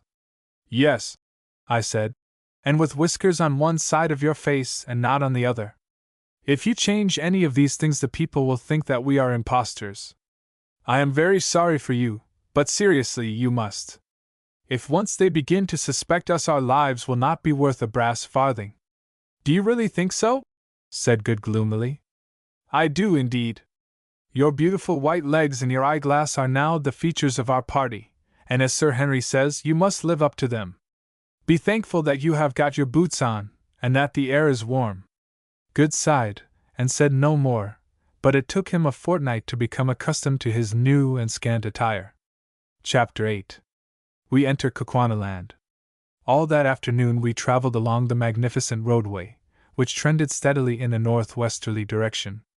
Infidus and Scragga walked with us, but their followers marched about 100 paces ahead. "Infidus," I said at length, "who made this road?" "It was made, my lord, of old time, none know how or when, not even the wise woman Gagul, who has lived for generations. We are not old enough to remember its making. None can fashion such roads now, but the king suffers no grass to grow upon it." "And whose are the writings on the wall of the caves through which we have passed on the road?" I asked, referring to the Egyptian-like sculptures that we had seen. "My lord, the hands that made the road wrote the wonderful writings. We know not who wrote them. When did the Kukwana people come into this country?" "My lord, the race came down here like the breath of a storm 10,000 moons ago, from the great lands which lie there beyond," and he pointed to the north. "They could travel no further because of the high mountains which ring in the land, so say the old voices of our fathers that have descended to us the children, and so says Gagul, the wise woman, the smeller out of witches." And again he pointed to the snow-clad peaks. "The country, too, was good, so they settled here and grew strong and powerful, and now our numbers are like the sea sand, and when Twala the king calls up his regiments their plumes cover the plains so far as the eye of man can reach. And if the land is walled in with mountains, who is there for the regiments to fight with? Nay, my lord, the country is open there towards the north, and now and again warriors sweep down upon us in clouds from a land we know not, and we slay them. It is the third part of the life of a man since there was a war. Many thousands died in it, but we destroyed those who came to eat us up. So since then there has been no war. Your warriors must grow weary of resting on their spears, Infidus. My lord, there was one war, just after we destroyed the people that came down upon us, but it was a civil war, dog ate dog." "How was that?" "My lord the king, my half-brother, had a brother born at the same birth, and of the same woman. It is not our custom, my lord, to suffer twins to live, the weaker must always die. But the mother of the king hid away the feebler child, which was born the last, for her heart yearned over it, and that child is Twala the king. I am his younger brother, born of another wife. Well? My lord Kafa, our father, died when we came to manhood, and my brother Emotu was made king in his place, and for a space reigned and had a son by his favorite wife. When the babe was 3 years old, just after the Great War, during which no man could sow or reap, a famine came upon the land, and the people murmured because of the famine, and looked round like a starved lion for something to rend. Then it was that Gagul, the wise and terrible woman, who does not die, made a proclamation to the people, saying, "The king Emotu is no king," and at the time Emotu was sick with a wound, and lay in his kraal not able to move. Then Gagul went into a hut and led out Twala, my half-brother, and twin brother to the king, whom she had hidden among the caves and rocks since he was born, and stripping the mucha waistcloth off his loins, showed the people of the Kakunas the mark of the sacred snake coiled round his middle, wherewith the eldest son of the king is marked at birth, and cried out loud, "Behold your king whom I have saved for you even to this day." Now the people being mad with hunger, and altogether bereft of reason and the knowledge of truth, cried out, "The king! The king!" But I knew that it was not so, for Emotu my brother was the elder of the twins, and our lawful king.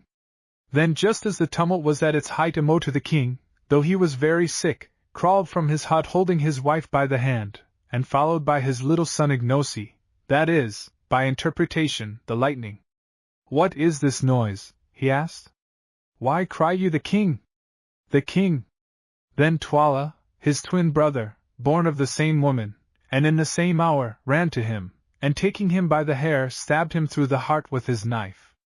And the people being fickle, and ever ready to worship the rising sun, clapped their hands and cried, "Twala is king! Now we know that Twala is king!"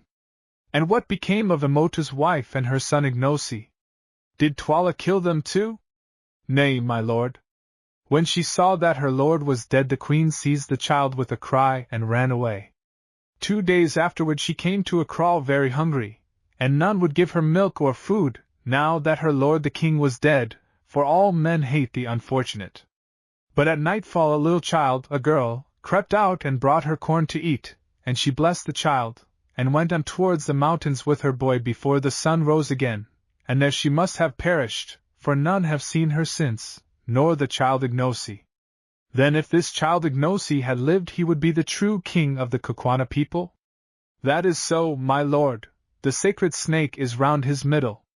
If he lives he is king, but alas! He is long dead. See, my lord. And Infidus pointed to a vast collection of huts surrounded by a fence, which was in its turn encircled by a great ditch, that lay on the plain beneath us. That is the kraal where the wife of Emotu was last seen with the child Ignosi. It is there that we shall sleep tonight, if, indeed, he added doubtfully, my lords sleep at all upon this earth. When we are among the Kakunas, my good friend Infidus, we do as the Kakunas do, I said majestically, and turned round quickly to address Good, who was tramping along sullenly behind, his mind fully occupied with unsatisfactory attempts to prevent his flannel shirt from flapping in the evening breeze. To my astonishment I butted into Umbopa, who was walking along immediately behind me, and very evidently had been listening with the greatest interest to my conversation with Infidus. The expression on his face was most curious, and gave me the idea of a man who was struggling with partial success to bring something long ago forgotten back into his mind. All this while we had been pressing on at a good rate towards the undulating plain beneath us. The mountains we had crossed now loomed high above our heads, and Sheba's breasts were veiled modestly in diaphanous wreaths of mist. As we went, the country grew more and more lovely. The vegetation was luxuriant, without being tropical. The sun was bright and warm, but not burning, and a gracious breeze blew softly along the odorous slopes of the mountains. Indeed, this new land was little less than an earthly paradise. In beauty, in natural wealth, and in climate I have never seen its like. The Transvaal is a fine country, but it is nothing to Kukwanaland. So soon as we started, Infidus had dispatched a runner to warn the people of the kraal, which, by the way, was in his military command, of our arrival. This man had departed at an extraordinary speed, which Infidus informed me he would keep up all the way, as running was an exercise much practiced among his people. The result of this message now became apparent.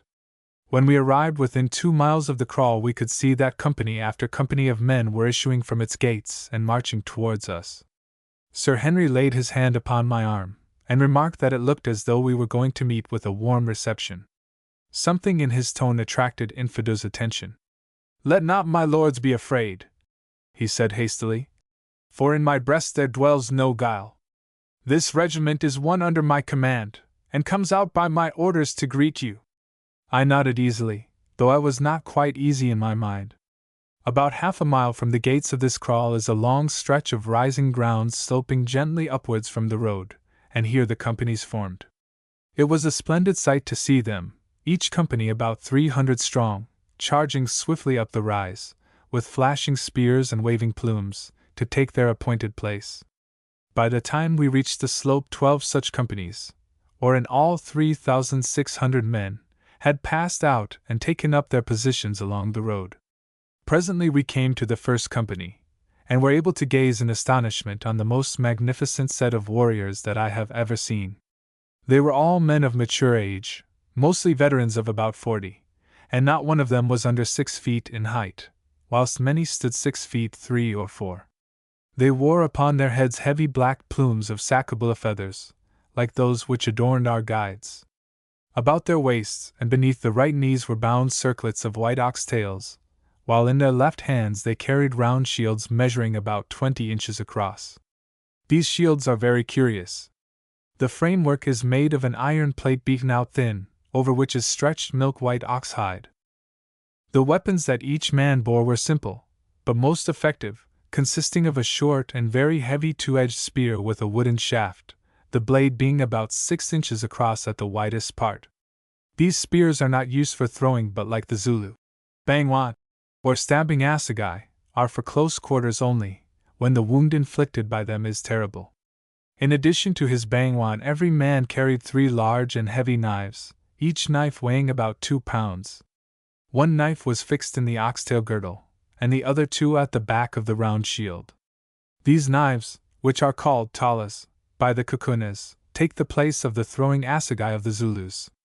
The Kukwana warriors can cast them with great accuracy to a distance of 50 yards, and it is their custom on charging to hurl a volley of them at the enemy as they come to close quarters. Each company remained still as a collection of bronze statues till we were opposite to it, when at a signal given by its commanding officer, who, distinguished by a leopard skin cloak, stood some paces in front, every spear was raised into the air, and from 300 throats sprang forth with a sudden roar the royal salute of "Come!" Then, so soon as we had passed, the company formed up behind us and followed us towards the kraal, till at last the whole regiment of the Greys, so called, from their white shields, the crack corps of the Kukwana people, was marching in our rear with a tread that shook the ground. At length, branching off from Solomon's Great Road, we came to the wide fosse surrounding the kraal, which is at least a mile round, and fenced with a strong palisade of piles formed of the trunks of trees.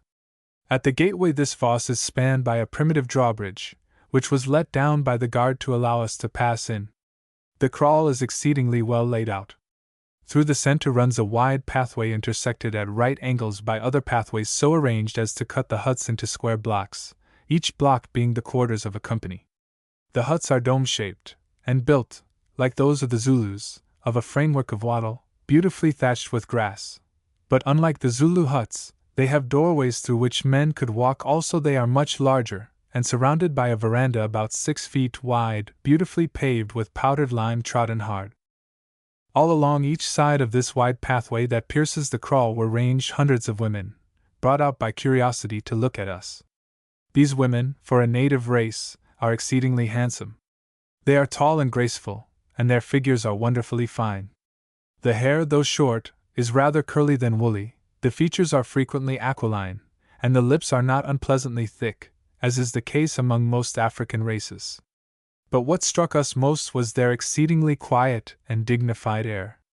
They were as well bred in their way as the habitués of a fashionable drawing-room, and in this respect they differ from Zulu women and their cousins the Maasai who inhabit the district beyond Zanzibar. Their curiosity had brought them out to see us, but they allowed no rude expressions of astonishment or savage criticism to pass their lips as we trudged wearily in front of them. Not even when old Infidus with a surreptitious motion of the hand pointed out the crowning wonder of poor goods' beautiful white legs, did they suffer the feeling of intense admiration which evidently mastered their minds to find expression. They fixed their dark eyes upon this new and snowy loveliness, for, as I think I have said, Good's skin is exceedingly white, and that was all. But it was quite enough for Good, who is modest by nature. When we reached the center of the kraal, Infidus halted at the door of a large hut, which was surrounded at a distance by a circle of smaller ones. "Enter, sons of the stars," he said, in a magniloquent voice, "and deign to rest a while in our humble habitations. A little food shall be brought to you, so that ye may have no need to draw your belts tight from hunger, some honey and some milk, and an ox or two, and a few sheep, not much, my lords, but still a little food." "It is good," said I. "Infidus, we are weary with traveling through realms of air, now let us rest." Accordingly we entered the hut, which we found amply prepared for our comfort.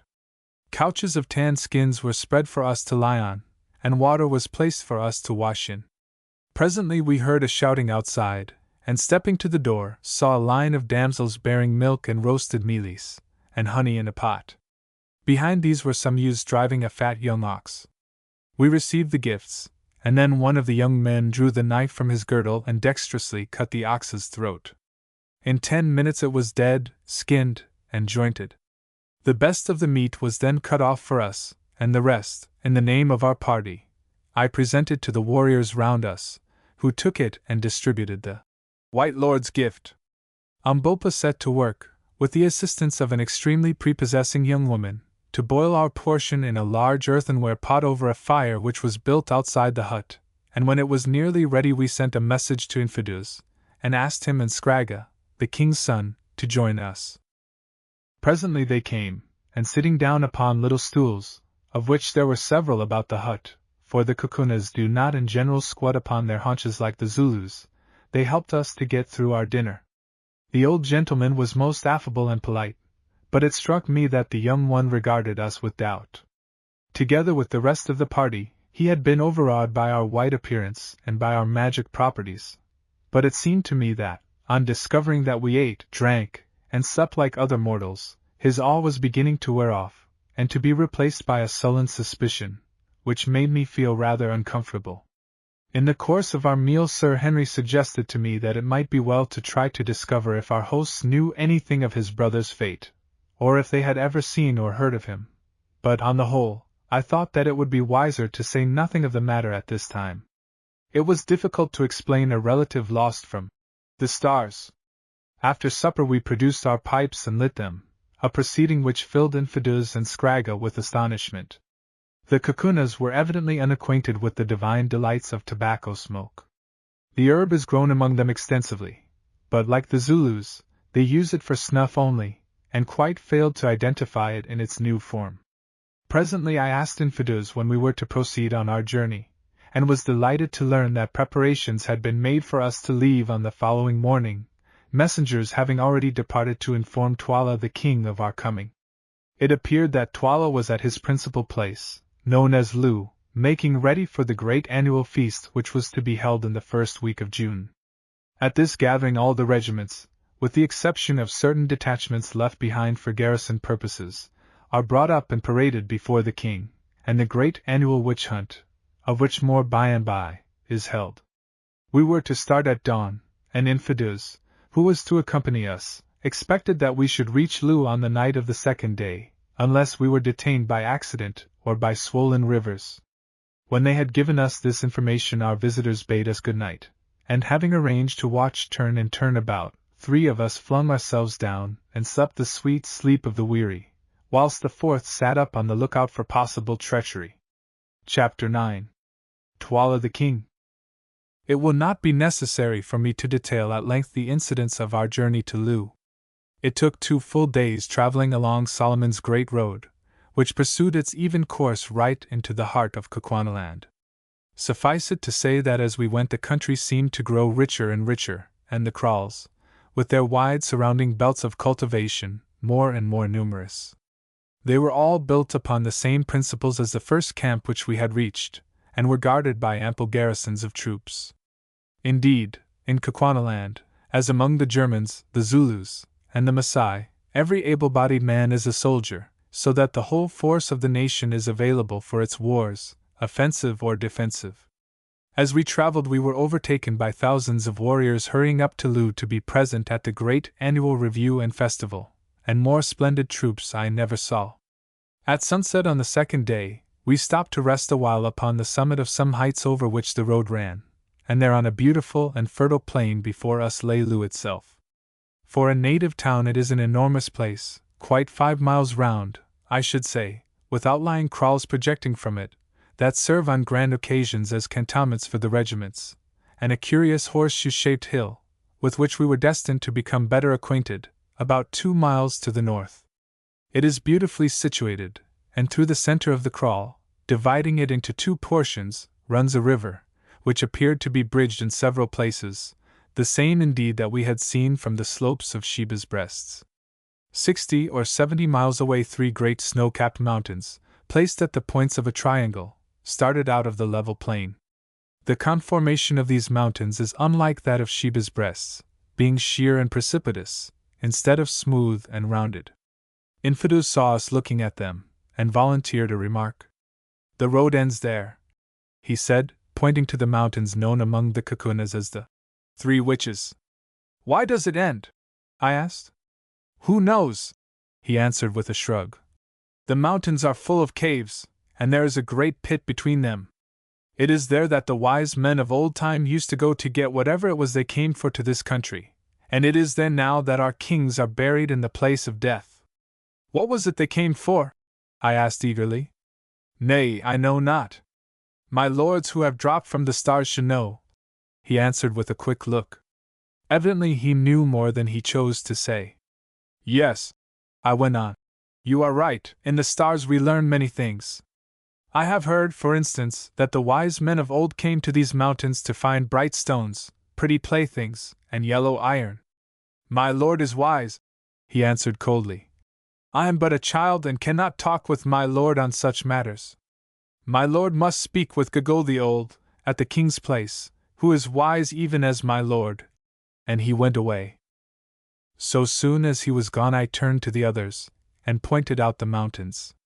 "There are Solomon's diamond mines," I said. Umbopa was standing with them, apparently plunged in one of the fits of abstraction which were common to him, and caught my words. "Yes, Macumazahn," he put in Zulu. "The diamonds are surely there, and you shall have them, since you white men are so fond of toys and money." "How dost thou know that, Umbopa?" I asked sharply, for I did not like his mysterious ways. He laughed. "I dreamed it in the night, white men." Then he too turned on his heel and went. "Now what?" said Sir Henry. "Is our black friend driving at?" "He knows more than he chooses to say, that is clear. By the way, Quatermain, has he heard anything of my brother?" "Nothing. He has asked everyone he has become friendly with, but they all declare that no white man has ever been seen in the country before." "Do you suppose that he got here at all?" suggested Good. "We have only reached the place by a miracle. Is it likely he could have reached it without the map?" "I don't know," said Sir Henry gloomily. "But somehow I think that I shall find him." Slowly the sun sank, then suddenly darkness rushed down on the land like a tangible thing. There was no breathing space between the day and night, no soft transformation seen, for in these latitudes twilight does not exist. The change from day to night is as quick and as absolute as the change from life to death. The sun sank and the world was wreathed in shadows. But not for long, for see in the west there is a glow, then come rays of silver light, and at last the full and glorious moon lights up the plain and shoots its gleaming arrows far and wide, filling the earth with a faint refulgence. We stood and watched the lovely sight, whilst the stars grew pale before this chastened majesty, and felt our hearts lifted up in the presence of a beauty that I cannot describe. Mine has been a rough life, but there are a few things I am thankful to have lived for, and one of them is to have seen that moon shine over Kukwanaland. Presently our meditations were broken in upon by our polite friend Infidus. If my lords are rested, we will journey on to Lu, where a hut is made ready for my lords tonight. The moon is now bright, so that we shall not fall by the way." We assented, and in an hour's time were at the outskirts of the town, of which the extent, mapped out as it was by thousands of camp fires, appeared absolutely endless.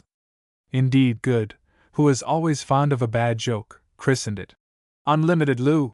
Soon we came to a moat with a drawbridge, where we were met by the rattling of arms and the hoarse challenge of a sentry.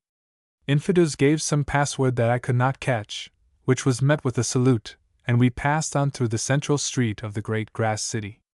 After nearly half an hour's tramp, past endless lines of huts, Infidus halted at last by the gate of a little group of huts which surrounded a small courtyard of powdered limestone, and informed us that these were to be our poor quarters. We entered, and found that a hut had been assigned to each of us. These huts were superior to any that we had yet seen, and in each was a most comfortable bed made of tanned skins, spread upon mattresses of aromatic grass. Food, too, was ready for us, and so soon as we had washed ourselves with water, which stood ready in earthenware jars, some young women of handsome appearance brought us roasted meats, and malai cobs daintily served on wooden platters, and presented them to us with deep obeisances. We ate and drank, and then, the beds having been all moved into one hut by our request, a precaution at which the amiable young ladies smiled, we flung ourselves down to sleep, thoroughly wearied with our long journey. When we woke, it was to find the sun high in the heavens, and the female attendants, who did not seem to be troubled by any false shame, already standing inside the hut, having been ordered to attend and help us to make ready. "Make ready, indeed," growled Good. "When one has only a flannel shirt and a pair of boots, that does not take long. I wish you would ask them for my trousers, Quatermain." I asked accordingly, but was informed that these sacred relics had already been taken to the king, who would see us in the forenoon. Somewhat to their astonishment and disappointment, having requested the young ladies to step outside, we proceeded to make the best toilet of which the circumstances admitted. Good even went the length of again shaving the right side of his face. The left, on which now appeared a very fair crop of whiskers, we impressed upon him he must on no account touch. As for ourselves, we were contented with a good wash and combing our hair. Sir Henry's yellow locks were now almost upon his shoulders, and he looked more like an ancient Dane than ever, while my grizzled scrub was fully an inch long, instead of half an inch, which in a general way I considered my maximum length. By the time that we had eaten our breakfast, and smoked a pipe, a message was brought to us by no less a personage than Infidus himself that Twala the king was ready to see us, if we would be pleased to come. We remarked in reply that we should prefer to wait till the sun was a little higher. We were yet weary with our journey, and see, it is always well, when dealing with uncivilized people, not to be in too great a hurry. They are apt to mistake politeness for awe or servility. So, although we were quite as anxious to see Twala as Twala could be to see us, we sat down and waited for an hour, employing the interval in preparing such presents as our slender stock of goods permitted, namely, the Winchester rifle which had been used by poor Venvogel, and some beads. The rifle and ammunition we determined to present to His Royal Highness, and the beads were for his wives and courtiers. We had already given a few to Infidus and Scragga, and found that they were delighted with them, never having seen such things before. At length we declared that we were ready, and guided by Infidus, started off to the audience, Umbopa carrying the rifle and beads. After walking a few hundred yards we came to an enclosure, something like that surrounding the huts which had been allotted to us, only 50 times as big, for it could not have covered less than 6 or 7 acres of ground. All round the outside fence stood a row of huts, which were the habitations of the king's wives. Exactly opposite the gateway, on the further side of the open space, was a very large hut, built by itself, in which His Majesty resided. All the rest was open ground, that is to say, it would have been open had it not been filled by company after company of warriors, who were mustered there to the number of 7,000 or 8,000. These men stood still as statues as we advanced through them, and it would be impossible to give an adequate idea of the grandeur of the spectacle which they presented, with their waving plumes, their glancing spears, and iron-backed ox-hide shields. The space in front of the large hut was empty, but before it were placed several stools. On 3 of these, at a sign from Infidus, we seated ourselves, Umbopa standing behind us. As for Infidus, he took up a position by the door of the hut. So we waited for 10 minutes or more in the midst of a dead silence, but conscious that we were the object of the concentrated gaze of some 8,000 pairs of eyes. It was a somewhat trying ordeal, but we carried it off as best we could. At length the door of the hut opened, and a gigantic figure, with a splendid tiger-skin cuirass flung over its shoulders, stepped out, followed by the boy Scragga, and what appeared to us to be a withered-up monkey, wrapped in a fur cloak.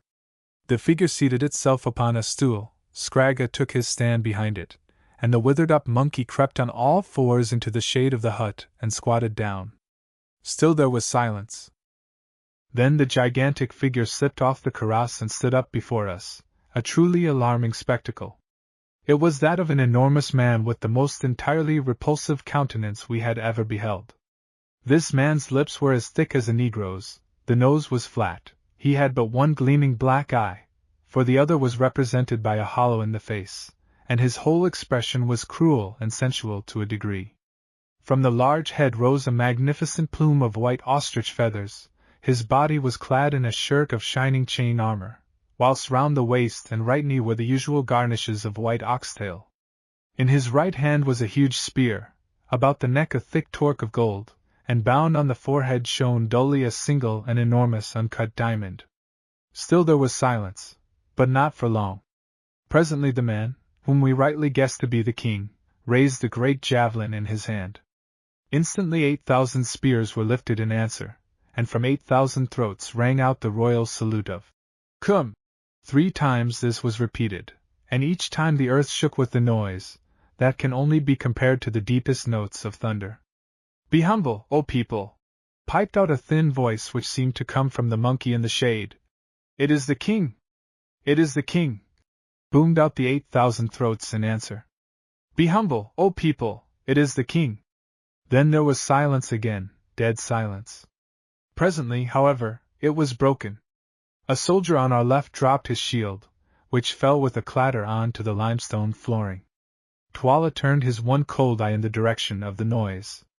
"Come hither, thou," he said in a cold voice. A fine young man stepped out of the ranks, and stood before him.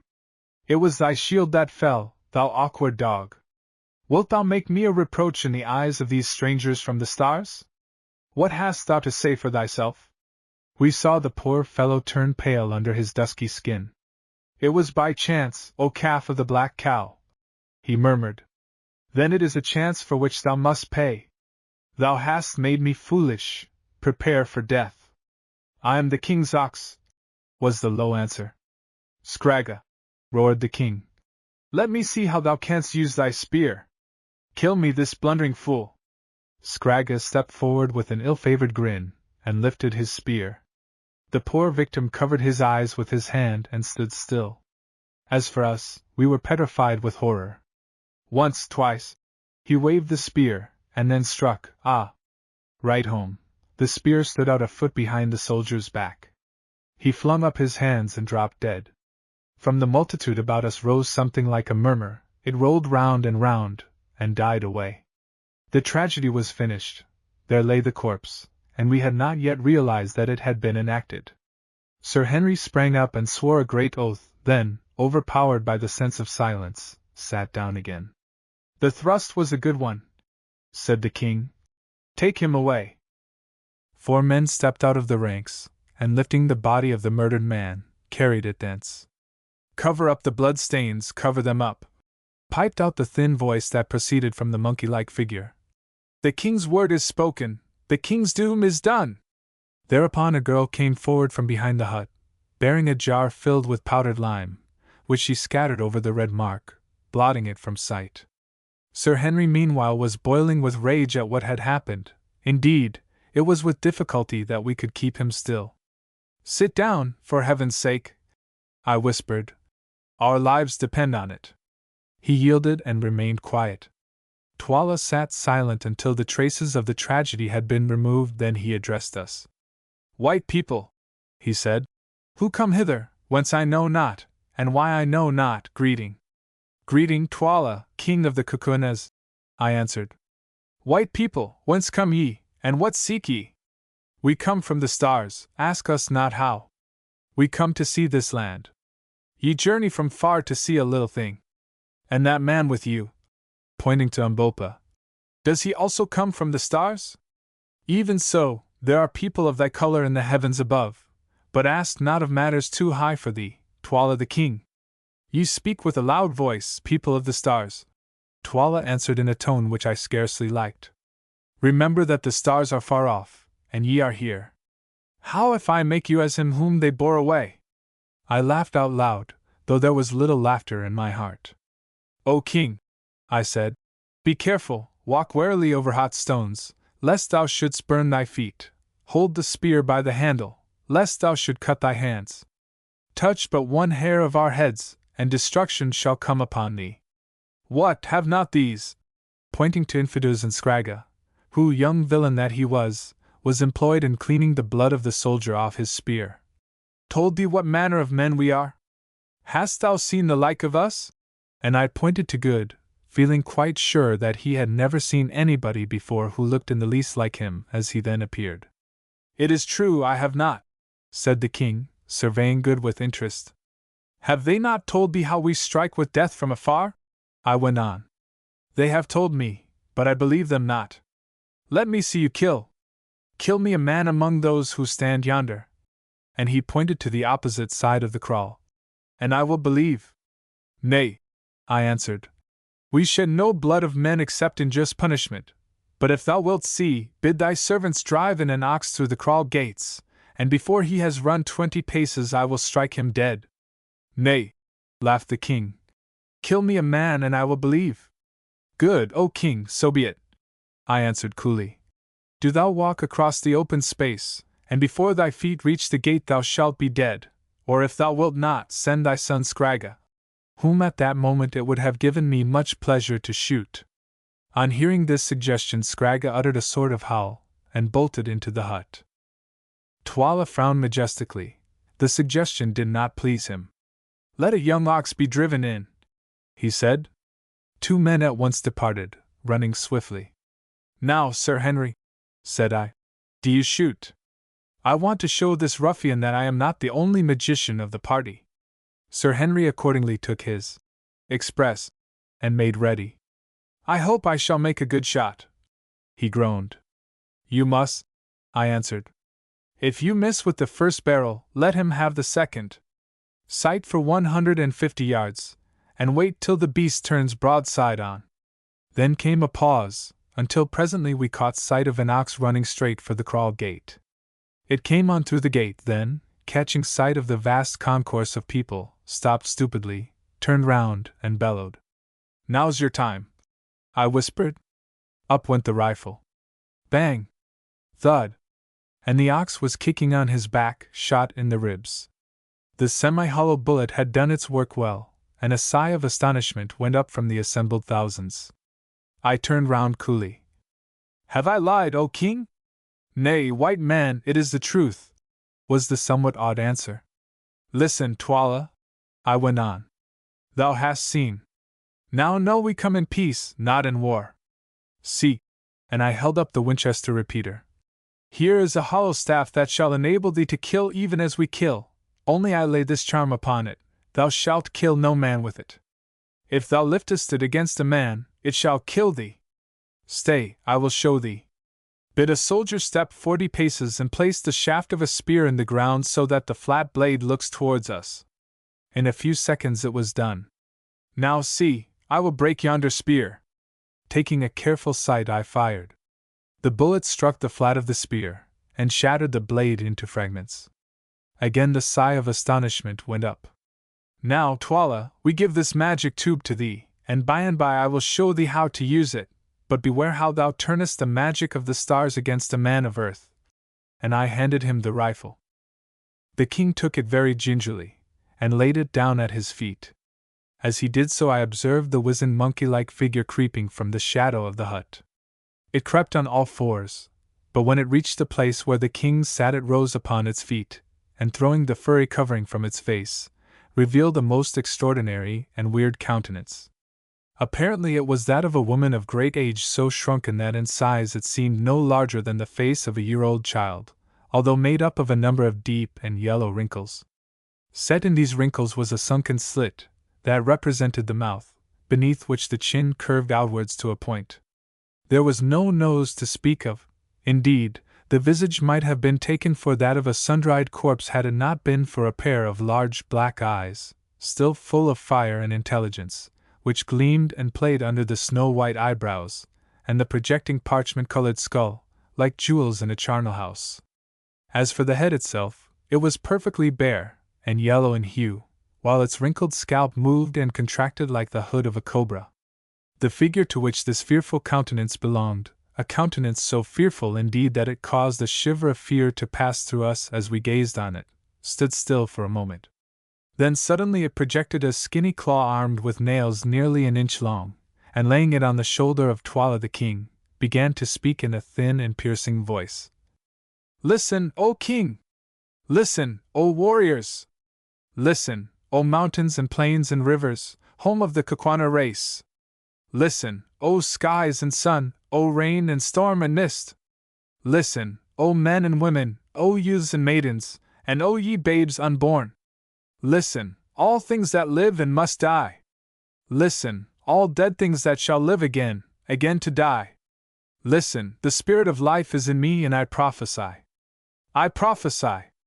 I prophesy!" The words died away in a faint wail, and dread seemed to seize upon the hearts of all who heard them, including our own. This old woman was very terrible. "Blood! Blood! Blood! Rivers of blood, blood everywhere! I see it, I smell it, I taste it, it is salt! It runs red upon the ground, it rains down from the skies! Footsteps! Footsteps! Footsteps! The tread of the white man coming from afar. It shakes the earth trembles before her master. Blood is good, the red blood is bright. There is no smell like the smell of new shed blood. The lions shall lap it and roar, the vultures shall wash their wings in it and shriek with joy. I am old! I am old! I have seen much blood, ha ha! But I shall see more ere I die, and be merry. How old am I, think ye? Your fathers knew me, and their fathers knew me, and their fathers' fathers. I have seen the white man and know his desires. I am old, but the mountains are older than I. Who made the great road, tell me? Who wrote the pictures on the rocks, tell me? Who reared up the three silent ones yonder, that gaze across the pit, tell me? And she pointed towards the three precipitous mountains which we had noticed on the previous night. Ye know not, but I know. It was a white people who were before ye are, who shall be when ye are not, who shall eat you up and destroy you. Yeah! Yeah! Yeah!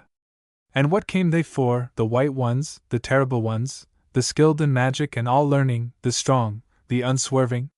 What is that bright stone upon thy forehead, O king? Whose hands made the iron garments upon thy breast, O king?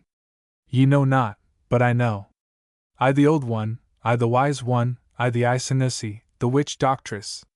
Then she turned her bald vulture head towards us. What seek ye, white men of the stars? Ah, yes, of the stars. Do ye seek a lost one? Ye shall not find him here. He is not here. Never for ages upon ages has a white foot pressed this land, never except once, and I remember that he left it but to die. Ye come for bright stones, I know it, I know it, ye shall find them when the blood is dry.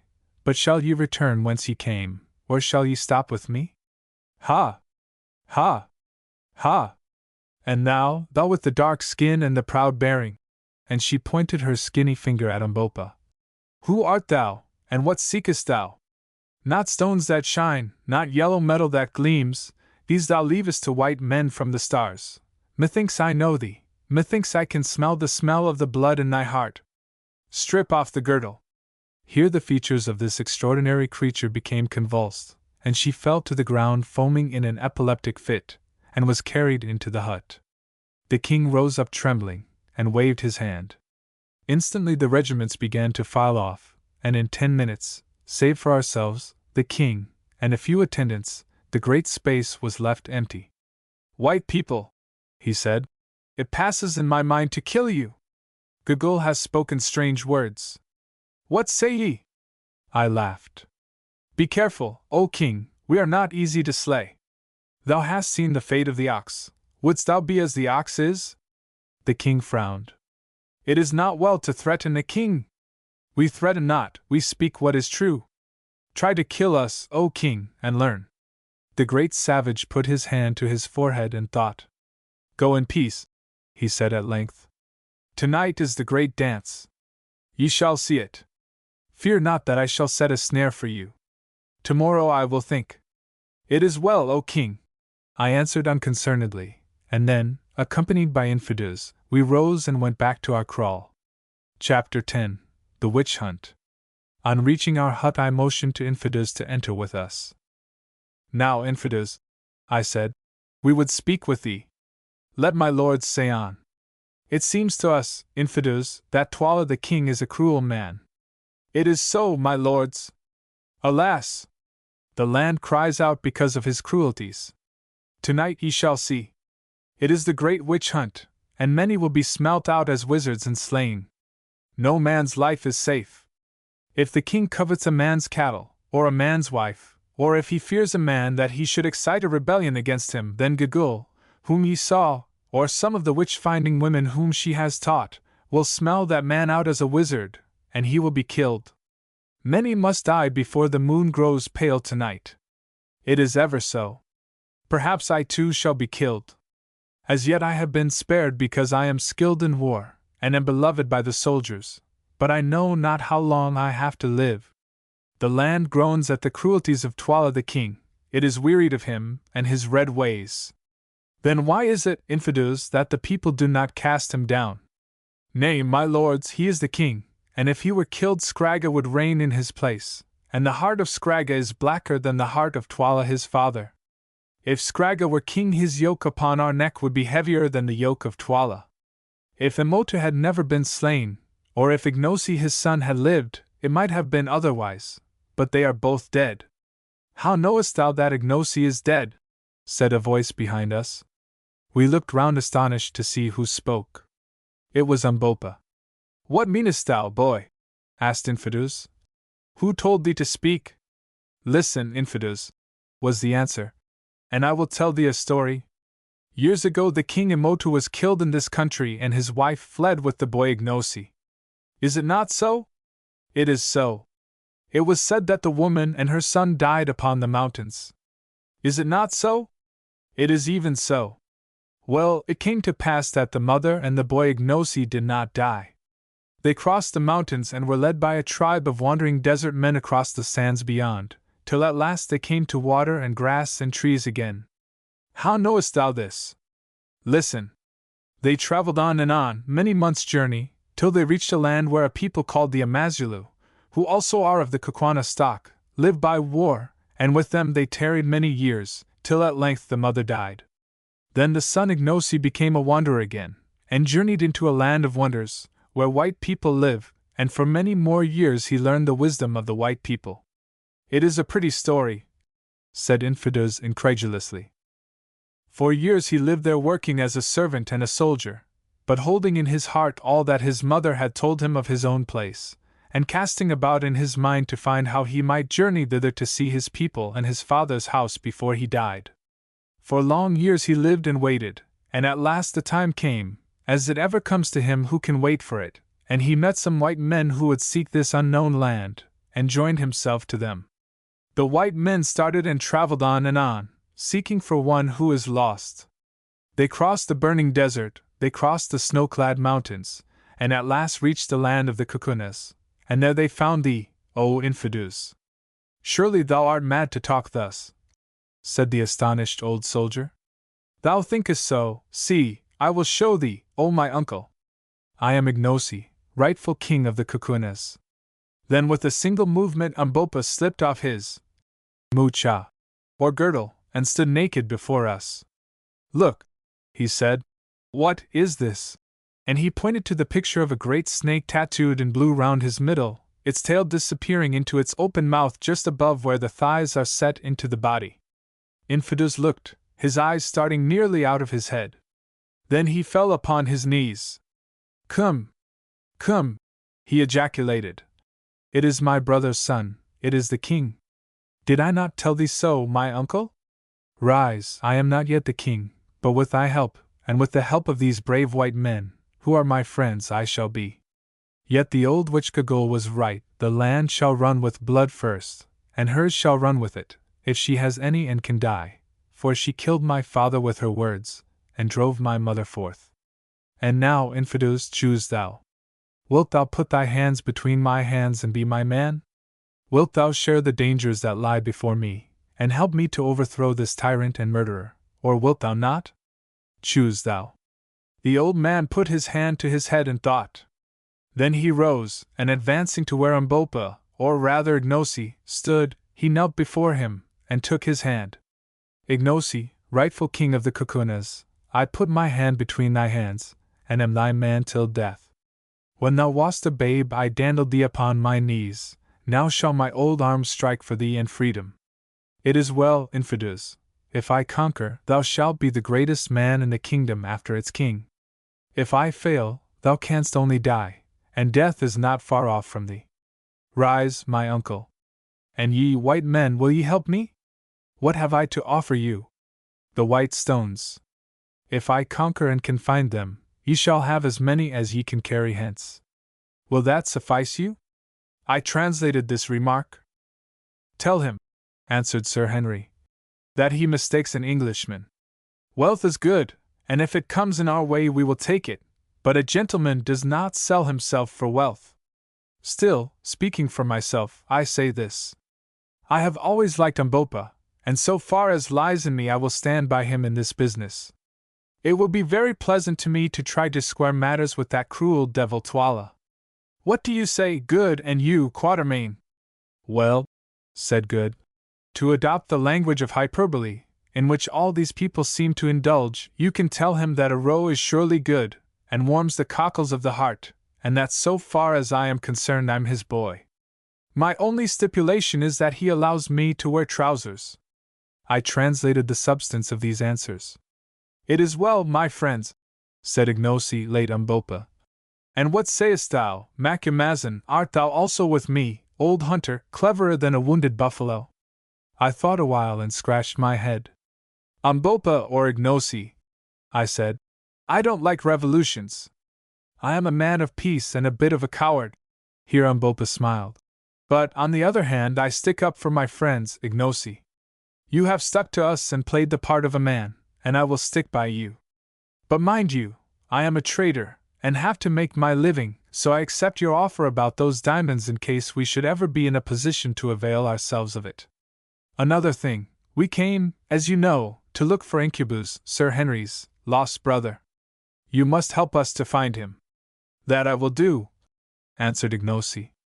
Stay, Infidus, by the sign of the snake about my middle, tell me the truth.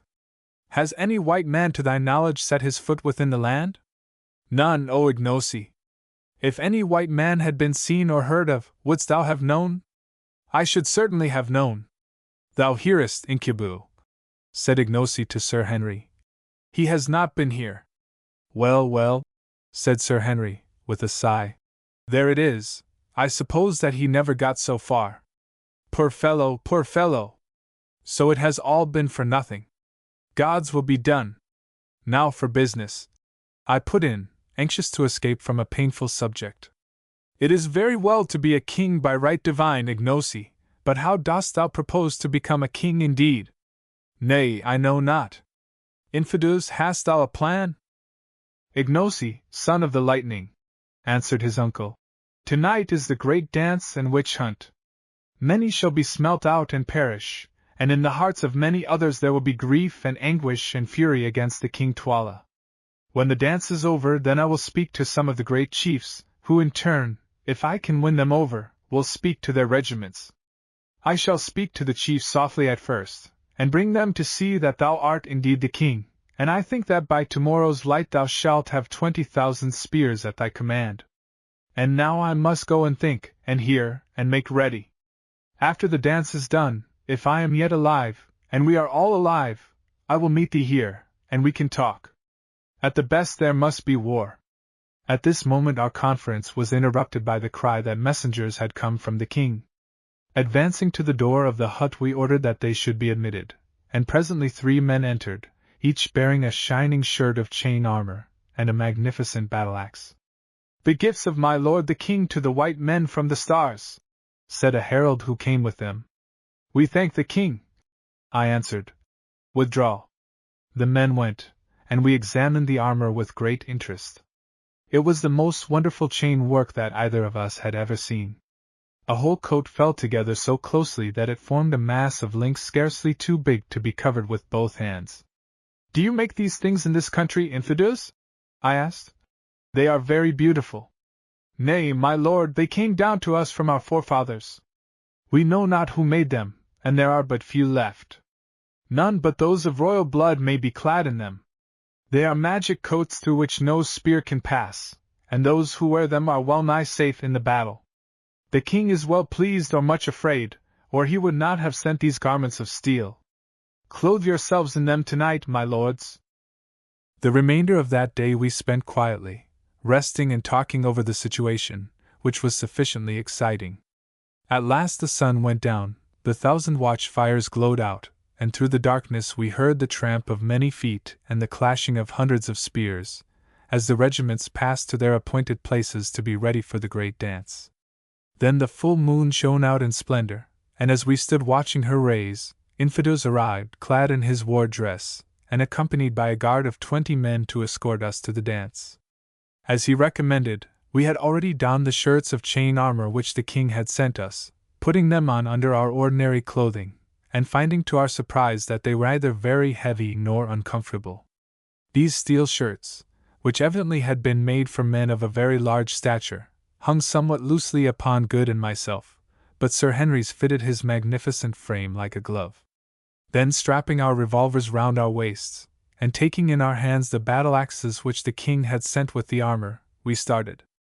On arriving at the great kraal, where we had that morning been received by the king, we found that it was closely packed with some 20,000 men arranged round it in regiments. These regiments were in turn divided into companies, and between each company ran a little path to allow space for the witch-finders to pass up and down. Anything more imposing than the sight that was presented by this vast and orderly concourse of armed men it is impossible to conceive. There they stood perfectly silent, and the moon poured her light upon the forest of their raised spears, upon their majestic forms, waving plumes, and the harmonious shading of their various colored shields. Wherever we looked were line upon line of dim faces surmounted by range upon range of shimmering spears. "Surely," I said to Infidus, "the whole army is here?" "Nay, Macumazahn," he answered, "but 1/3 of it. 1/3 is present at this dance each year, another 1/3 is mustered outside in case there should be trouble when the killing begins, 10,000 more garrison the outposts round Loo, and the rest watch at the kraals in the country. Thou sayest it is a great people. They are very silent," said Good, and indeed the intense stillness among such a vast concourse of living men was almost overpowering. "What says Bhagwan?" asked Infidus. I translated. "Those over whom the shadow of death is hovering are silent," he answered grimly. "Will many be killed?" "Very many. It seems," I said to the others, "that we are going to assist at a gladiatorial show arranged regardless of expense." Sir Henry shivered, and Good said he wished that we could get out of it. "Tell me," I asked Infidus, "are we in danger?" "I know not, my lords, I trust not, but do not seem afraid. If ye live through the night all may go well with you. The soldiers murmur against the king." All this while we had been advancing steadily towards the center of the open space, in the midst of which were placed some stools. As we proceeded we perceived another small party coming from the direction of the royal hut. "It is the King Twala, Scragga his son, and Gagul the Old, and see, with them are those who slay," said Infidus, pointing to a little group of about a dozen gigantic and savage-looking men, armed with spears in one hand and heavy carries in the other. The king seated himself upon the center stool, Gagul crouched at his feet, and the others stood behind him. "Greeting, white lords!" Twala cried, as we came up. "Be seated, waste not precious time. The night is all too short for the deeds that must be done. Ye come in a good hour, and shall see a glorious show. Look round, white lords, look round! And he rolled his one wicked eye from regiment to regiment. Can the stars show you such a sight as this? See how they shake in their wickedness, all those who have evil in their hearts and fear the judgment of heaven above. Begin! Begin! Piped Gagul, in her thin, piercing voice. The hyenas are hungry, they howl for food. Begin! Begin! Then for a moment there was intense stillness, made horrible by a presage of what was to come. The king lifted his spear, and suddenly 20,000 feet were raised, as though they belonged to one man, and brought down with a stamp upon the earth. This was repeated 3 times, causing the solid ground to shake and tremble. Then from a far point of the circle a solitary voice began a wailing song, of which the refrain ran something as follows. What is the lot of man born of woman? Back came the answer rolling out from every throat in that vast company. Death! Gradually, however, the song was taken up by company after company, till the whole armed multitude were singing it, and I could no longer follow the words, except in so far as they appeared to represent various phases of human passions, fears, and joys. Now it seemed to be a love song, now a majestic swelling war chant, and last of all a death dirge ending suddenly in one heartbreaking wail that went echoing and rolling away in a volume of blood-curdling sound. Again silence fell upon the place, and again it was broken by the king lifting his hand. Instantly we heard a pattering of feet, and from out of the masses of warriors strange and awful figures appeared running towards us. As they drew near we saw that these were women, most of them aged, for their white hair, ornamented with small bladders taken from fish, streamed out behind them. Their faces were painted in stripes of white and yellow, down their backs hung snakeskins, and round their waists rattled circlets of human bones, while each held a small forked wand in her shriveled hand. In all there were 10 of them. When they arrived in front of us they halted, and one of them, pointing with her wand towards the crouching figure of Gagul, cried out, Mother, old mother, we are here. Good! Good! Good! Answered that aged iniquity. Are your eyes keen, Isanasis, witch doctresses, ye seers in dark places? Mother, they are keen. Good! Good! Good! Are your ears open, Isanasis, ye who hear words that come not from the tongue? Mother, they are open. Good! Good! Good!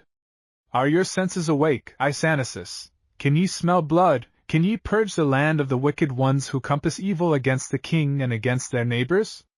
Are ye ready to do the justice of heaven above, ye whom I have taught, who have eaten of the bread of my wisdom, and drunk of the water of my magic? Mother, we can.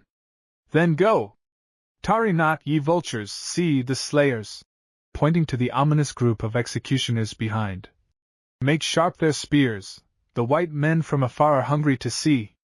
Go!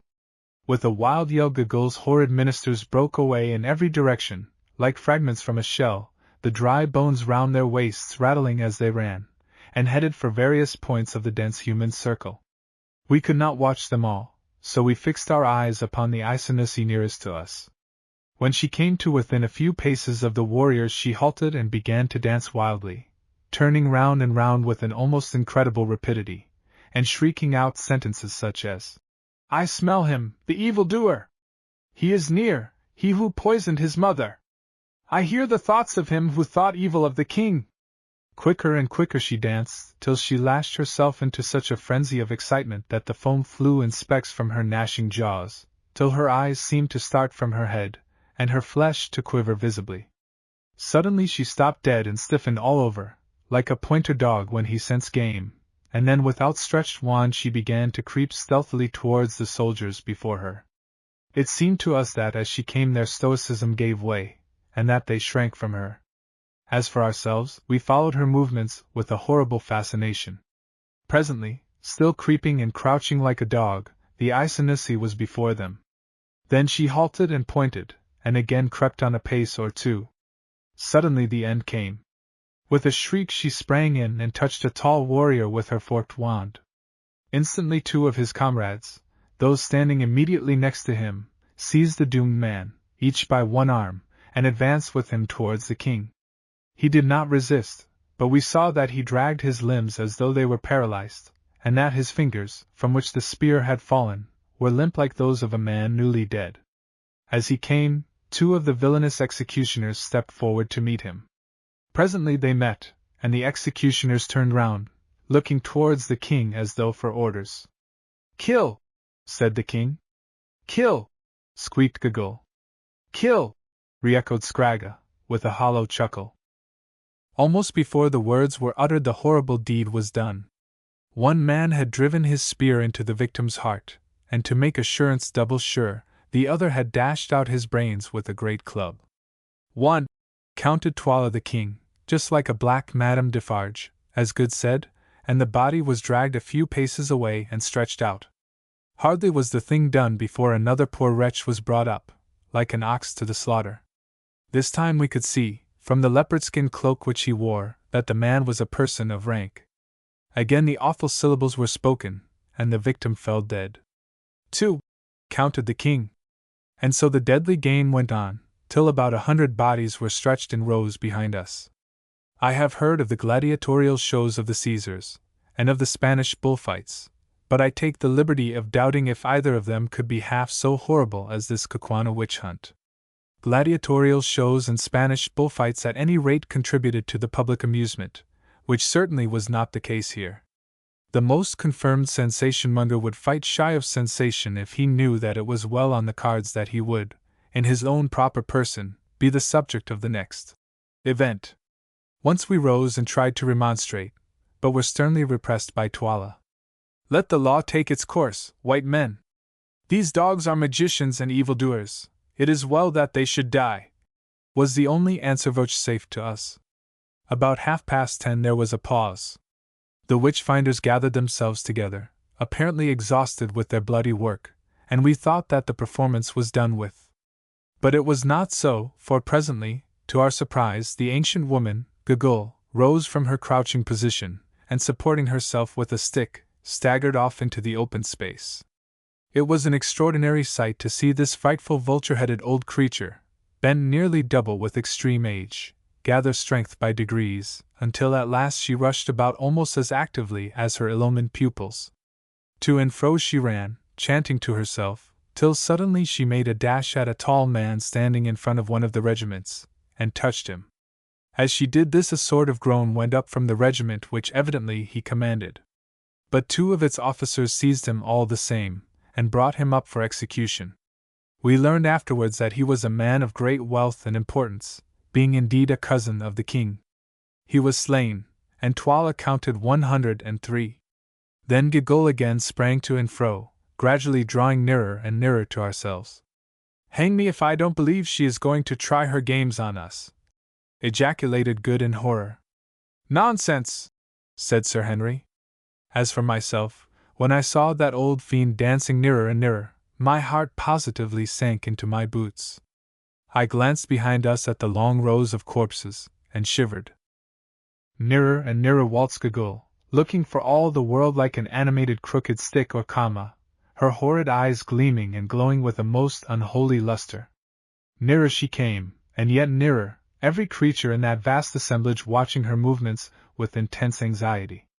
At last she stood still and pointed. "Which is it to be?" asked Sir Henry to himself. In a moment all doubts were at rest, for the old hag had rushed in and touched Umbopa, alias Ignosi, on the shoulder.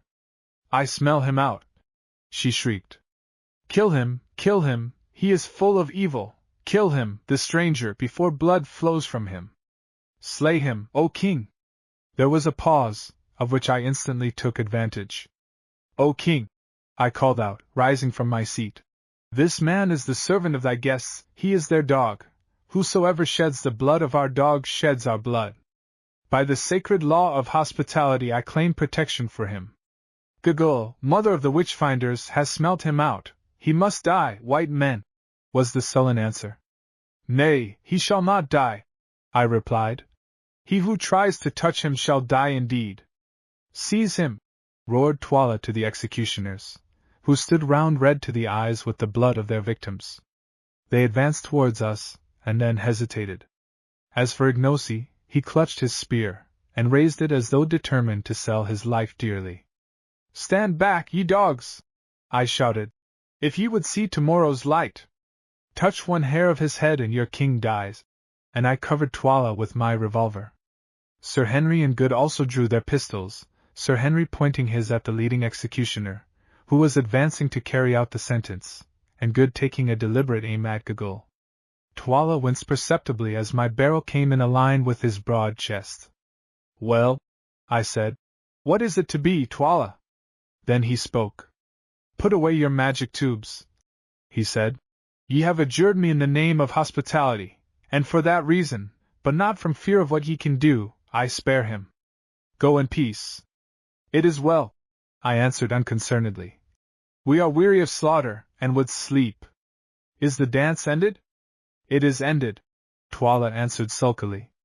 "Let these dead dogs," pointing to the long rows of corpses, "be flung out to the hyenas and the vultures." And he lifted his spear. Instantly the regiments began to defile through the crawl gateway in perfect silence, a fatigued party only remaining behind to drag away the corpses of those who had been sacrificed. Then we rose also, and making our salam to His Majesty, which he hardly deigned to acknowledge, we departed to our huts. "Well," said Sir Henry, as we sat down, having first lit a lamp of the sort used by the Kukunas, of which the wick is made from the fiber of a species of palm leaf, and the oil from clarified hippopotamus fat. "Well, I feel uncommonly inclined to be sick. If I had any doubts about helping Umbopa to rebel against that infernal blackguard," put in Good, "they are gone now. It was as much as I could do to sit still while that slaughter was going on. I tried to keep my eyes shut, but they would open just at the wrong time. I wonder where Infidels is. Umbopa, my friend, you ought to be grateful to us. Your skin came near to having an air hole made in it." "I am grateful, Bhagwan," was Umbopa's answer, when I had translated. "And I shall not forget. As for Infidels, he will be here by and by. We must wait." So we lit our pipes and waited. Chapter 11. We give a sign. For a long while, 2 hours I should think, we sat there in silence, being too much overwhelmed by the recollection of the horrors we had seen to talk. At last, just as we were thinking of turning in, for the night drew nigh to dawn, we heard a sound of steps. Then came the challenge of a sentry posted at the kraal gate, which apparently was answered, though not in an audible tone, for the steps still advanced, and in another second Infidels had entered the hut, followed by some half-dozen stately-looking chiefs. "My lords," he said, "I have come according to my word. My lords and Ignosi, rightful king of the Kukunas, I have brought with me these men," pointing to the row of chiefs, "who are great men among us, having each one of them the command of 3,000 soldiers, that live but to do their bidding, under the kings. I have told them of what I have seen, and what my ears have heard. Now let them also behold the sacred snake around thee, and hear thy story, Ignosi, that they may say whether or no they will make cause with thee against Twala the king." By way of answer Ignosi again stripped off his girdle, and exhibited the snake tattooed about him. Each chief in turn drew near and examined the sign by the dim light of the lamp, and without saying a word passed on to the other side. Then Ignosi resumed his mucha, and addressing them, repeated the history he had detailed in the morning. "Now ye have heard, chiefs," said Infidels when he had done.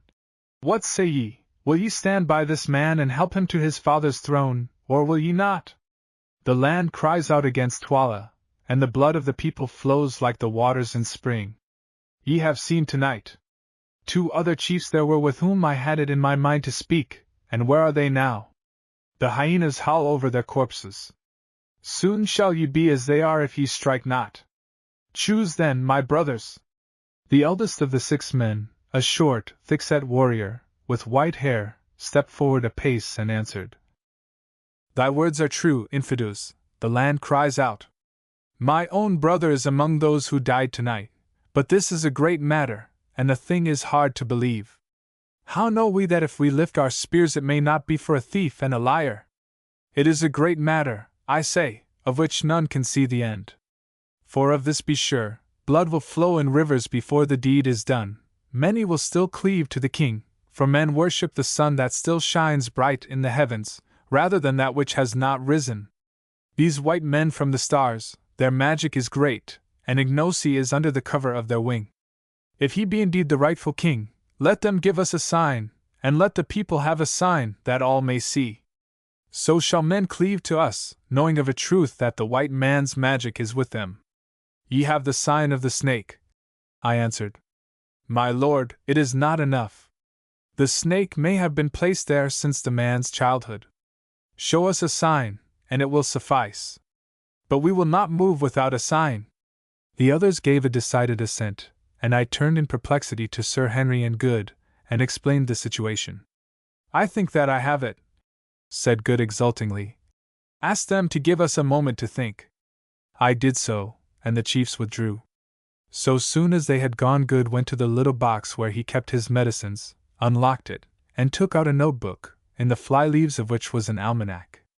Now look here, you fellows, isn't tomorrow the 4th of June? He said. We had kept a careful note of the days, so were able to answer that it was. Very good, then here we have it, June 4th, total eclipse of the moon commences at 8:15 Greenwich time, visible in Tenerife, South Africa, and see, there's a sign for you. Tell them we will darken the moon tomorrow night. The idea was a splendid one. Indeed, the only weak spot about it was a fear lest Good's almanac might be incorrect. If we made a false prophecy on such a subject, our prestige would be gone forever, and so would Ignosi's chance of the throne of the Kukunas. Suppose that the almanac is wrong, suggested Sir Henry to Good, who was busily employed in working out something on a blank page of the book. I see no reason to suppose anything of the sort, was his answer. Eclipses always come up to time, at least that is my experience of them, and it especially states that this one will be visible in South Africa. I have worked out the reckonings as well as I can, without knowing our exact position, and I make out that the eclipse should begin here about 10 o'clock tomorrow night, and last till 12:30. For an hour and a half or so there should be almost total darkness. Well, said Sir Henry, I suppose we had better risk it.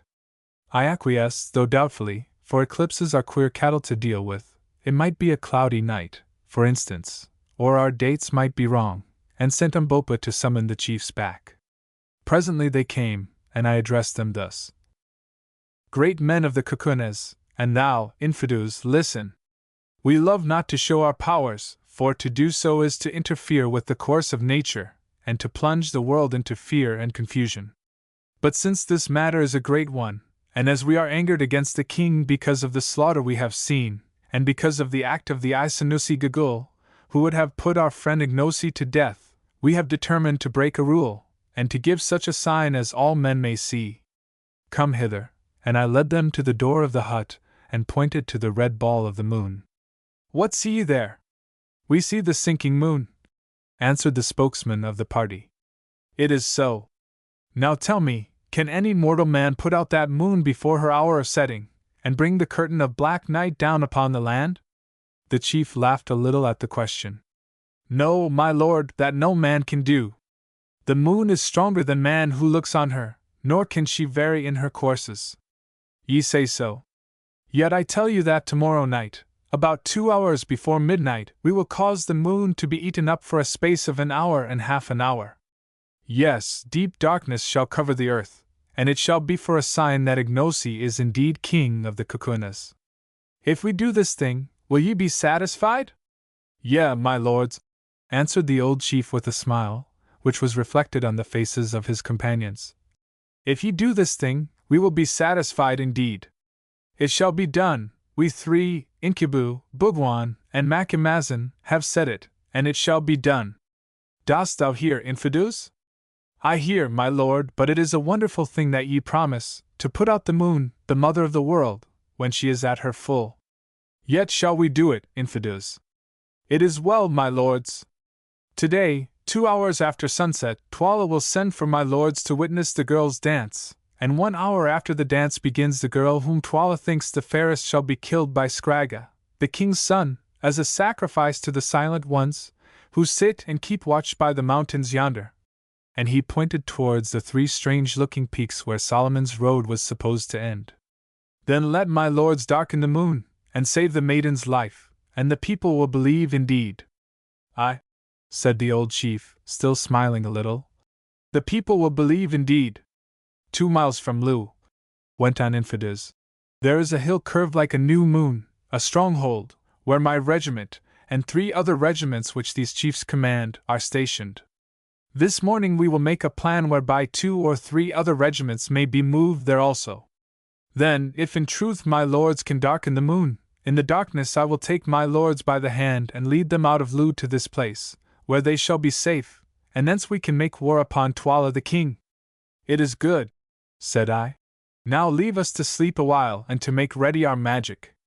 Infidus rose, and having saluted us, departed with the chiefs. My friends, said Ignosi, so soon as they were gone, can ye do this wonderful thing, or were ye speaking empty words to the captains? We believe that we can do it, Umbolpa, Ignosi I mean. It is strange, he answered, and had ye not been Englishmen I would not have believed it, but I have learned that English gentlemen tell no lies. If we live through the matter, be sure that I will repay you. Ignosi, said Sir Henry, promise me one thing. I will promise, Incubu, my friend, even before I hear it, answered the big man with a smile. What is it? This, that if ever you come to be king of this people you will do away with the smelling out of wizards such as we saw last night, and that the killing of men without trial shall no longer take place in the land. Ignosi thought for a moment after I had translated this request, and then answered. The ways of black people are not as the ways of white men, Incubu, nor do we value life so highly. Yet I will promise. If it be in my power to hold them back, the witch-finders shall hunt no more, nor shall any man die the death without trial or judgment. That's a bargain, then, said Sir Henry. And now let us get a little rest. Thoroughly wearied out, we were soon sound asleep, and slept till Ignosi woke us about 11 o'clock.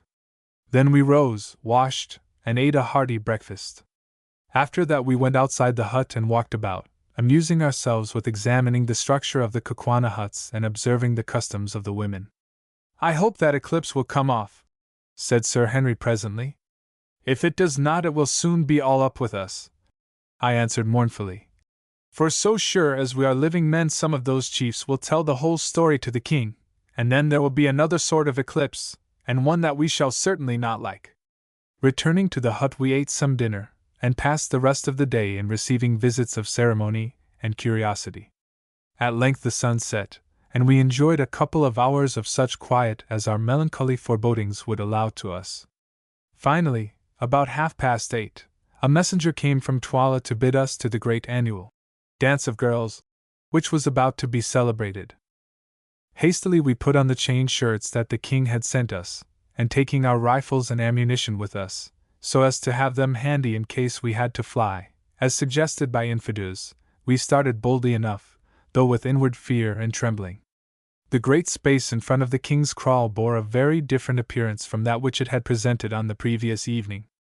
In place of the grim ranks of serried warriors were company after company of Kukwana girls, not overdressed, so far as clothing went, but each crowned with a wreath of flowers, and holding a palm leaf in one hand and a white arum lily in the other. In the center of the open moonlit space sat Twala the king, with old Gogol at his feet, attended by Infidus, the boy Scragga, and 12 guards. There were also present about a score of chiefs, amongst whom I recognized most of our friends of the night before. Twala greeted us with much apparent cordiality, though I saw him fix his one eye viciously on Umbopa. Welcome, white men from the stars, he said. This is another sight from that which your eyes gazed on by the light of last night's moon, but it is not so good a sight. Girls are pleasant, and were it not for such as these, and he pointed round him, we should none of us be here this day, but men are better. Kisses and the tender words of women are sweet, but the sound of the clashing of the spears of warriors, and the smell of men's blood, are sweeter far. Would ye have wives from among our people, white men? If so, choose the fairest here, and ye shall have them, as many as ye will. And he paused for an answer. As the prospect did not seem to be without attractions for Good, who, like most sailors, is of a susceptible nature, being elderly and wise, foreseeing the endless complications that anything of the sort would involve, for women bring trouble so surely as the night follows the day, I put in a hasty answer. Thanks to thee, O king, but we white men wed only with white women like ourselves. Your maidens are fair, but they are not for us. The king laughed. It is well. In our land there is a proverb which runs, women's eyes are always bright, whatever the color, and another that says, love her who is present, for be sure she who is absent is false to thee. But perhaps these things are not so in the stars. In a land where men are white all things are possible. So be it, white men, the girls will not go begging. Welcome again, and welcome too, thou black one. If Gigul here had won her way, thou wouldst have been stiff and cold by now. It is lucky for thee that thou too camest from the stars. Ha! Ha! I can kill thee before thou killest me, O king, was Ignosi's calm answer. And thou shalt be stiff before my limbs cease to bend. Twala started. Thou speakest boldly, boy, he replied angrily. Presume not too far. He may well be bold in whose lips are truth. The truth is a sharp spear which flies home and misses not. It is a message from the stars, O king. Twala scowled, and his one eye gleamed fiercely, but he said nothing more. Let the dance begin, he cried, and then the flower-crowned girls sprang forward in companies, singing a sweet song and waving the delicate palms and white lilies. On they danced, looking faint and spiritual in the soft, sad light of the risen moon, now whirling round and round, now meeting in mimic warfare, swaying, eddying here and there, coming forward, falling back in an ordered confusion delightful to witness. At last they paused, and a beautiful young woman sprang out of the ranks and began to pirouette in front of us with a grace and vigor which would have put most ballet girls to shame. At length she retired exhausted, and another took her place, then another and another, but none of them, either in grace, skill, or personal attractions, came up to the first. When the chosen girls had all danced, the king lifted his hand. Which deem ye the fairest, white men? He asked. The first, said I unthinkingly. Next second I regretted it, for I remembered that infidels had told us that the fairest woman must be offered up as a sacrifice. Then is my mind as your minds, and my eyes as your eyes.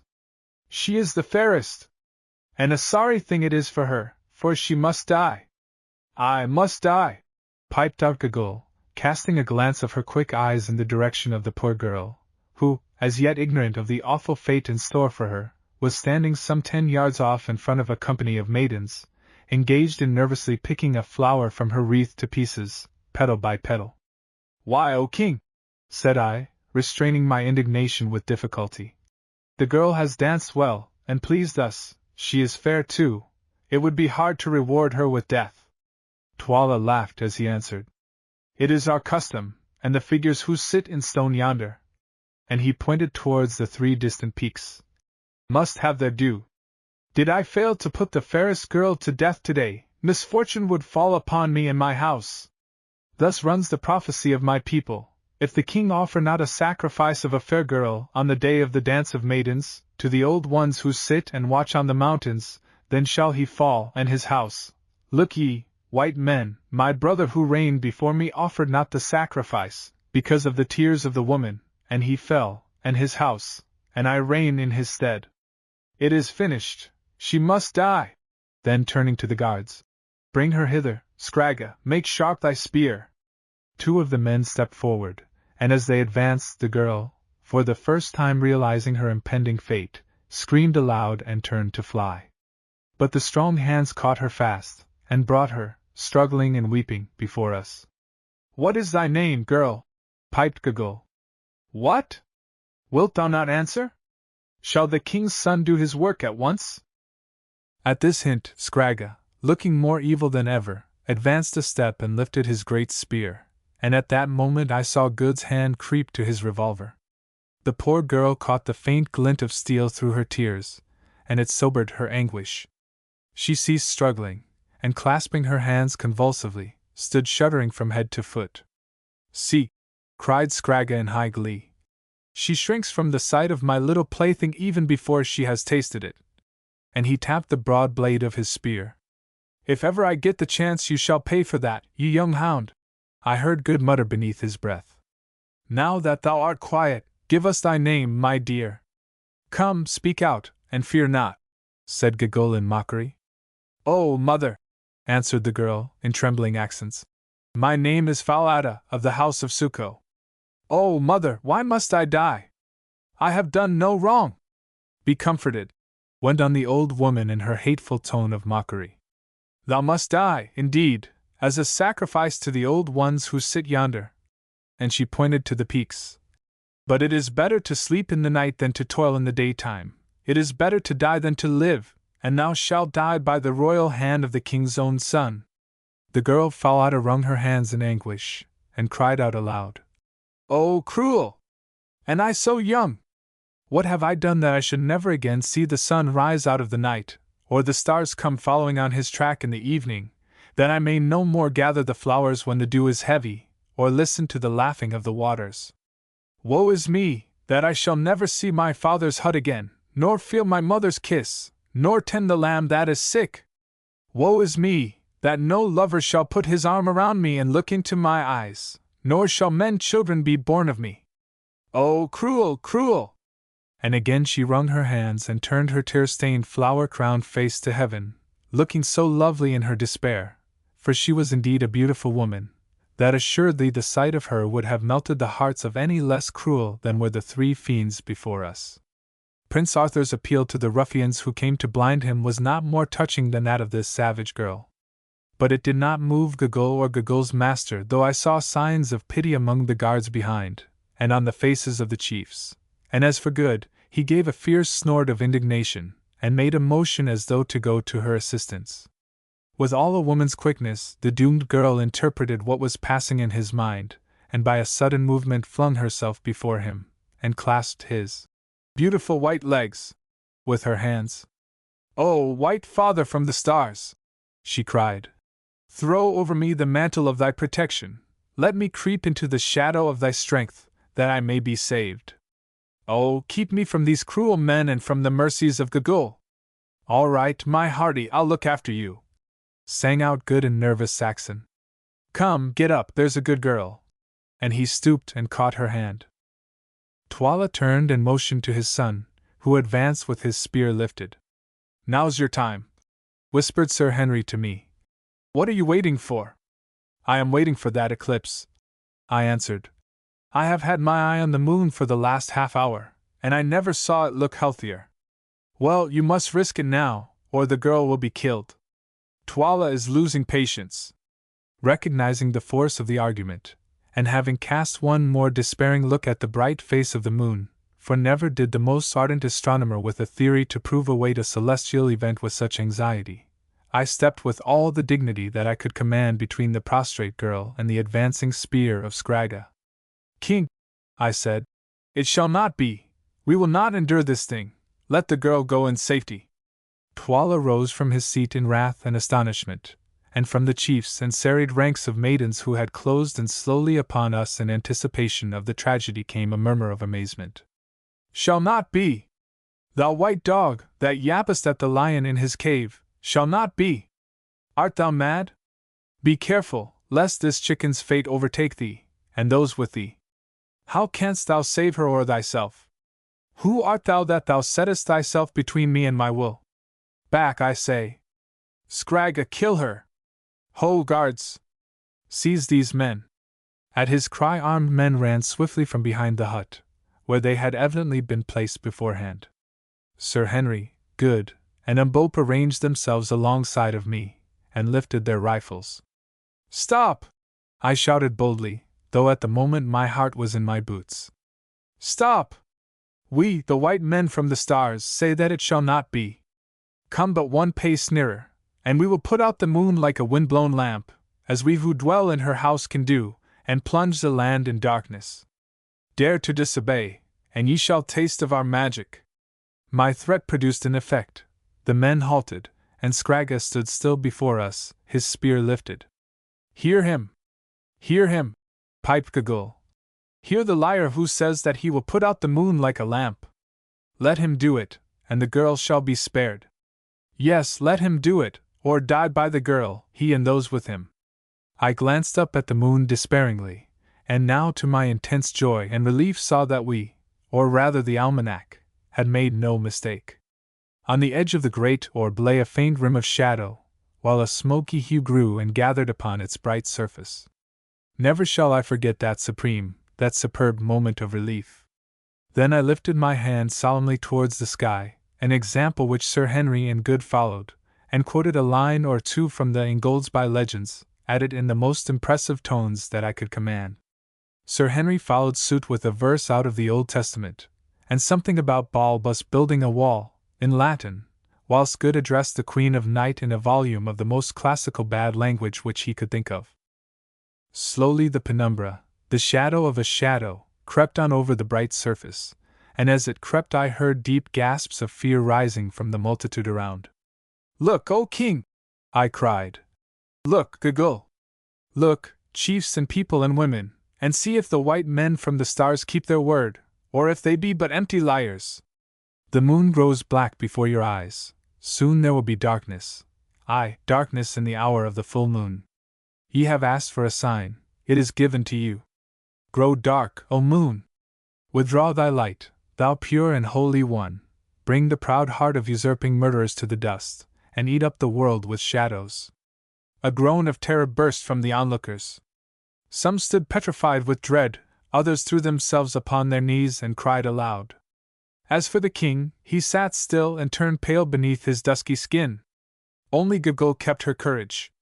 "It will pass," she cried. "I have often seen the like before. No man can put out the moon. Lose not heart, sit still, the shadow will pass." "Wait, and ye shall see," I replied, hopping with excitement. "O moon! Moon! Moon! Wherefore art thou so cold and fickle?" This appropriate quotation was from the pages of a popular romance that I chanced to have read recently, though now I come to think of it, it was ungrateful of me to abuse the Lady of the Heavens, who was showing herself to be the truest of friends to us, however she may have behaved to the impassioned lover in the novel. Then I added, "Keep it up, Good, I can't remember any more poetry. Curse away, there's a good fellow." Good responded nobly to this tax upon his inventive faculties. Never before had I the faintest conception of the breadth and depth and height of a naval officer's objurgatory powers. For 10 minutes he went on in several languages without stopping, and he scarcely ever repeated himself. Meanwhile the dark ring crept on, while all that great assembly fixed their eyes upon the sky and stared in fascinated silence.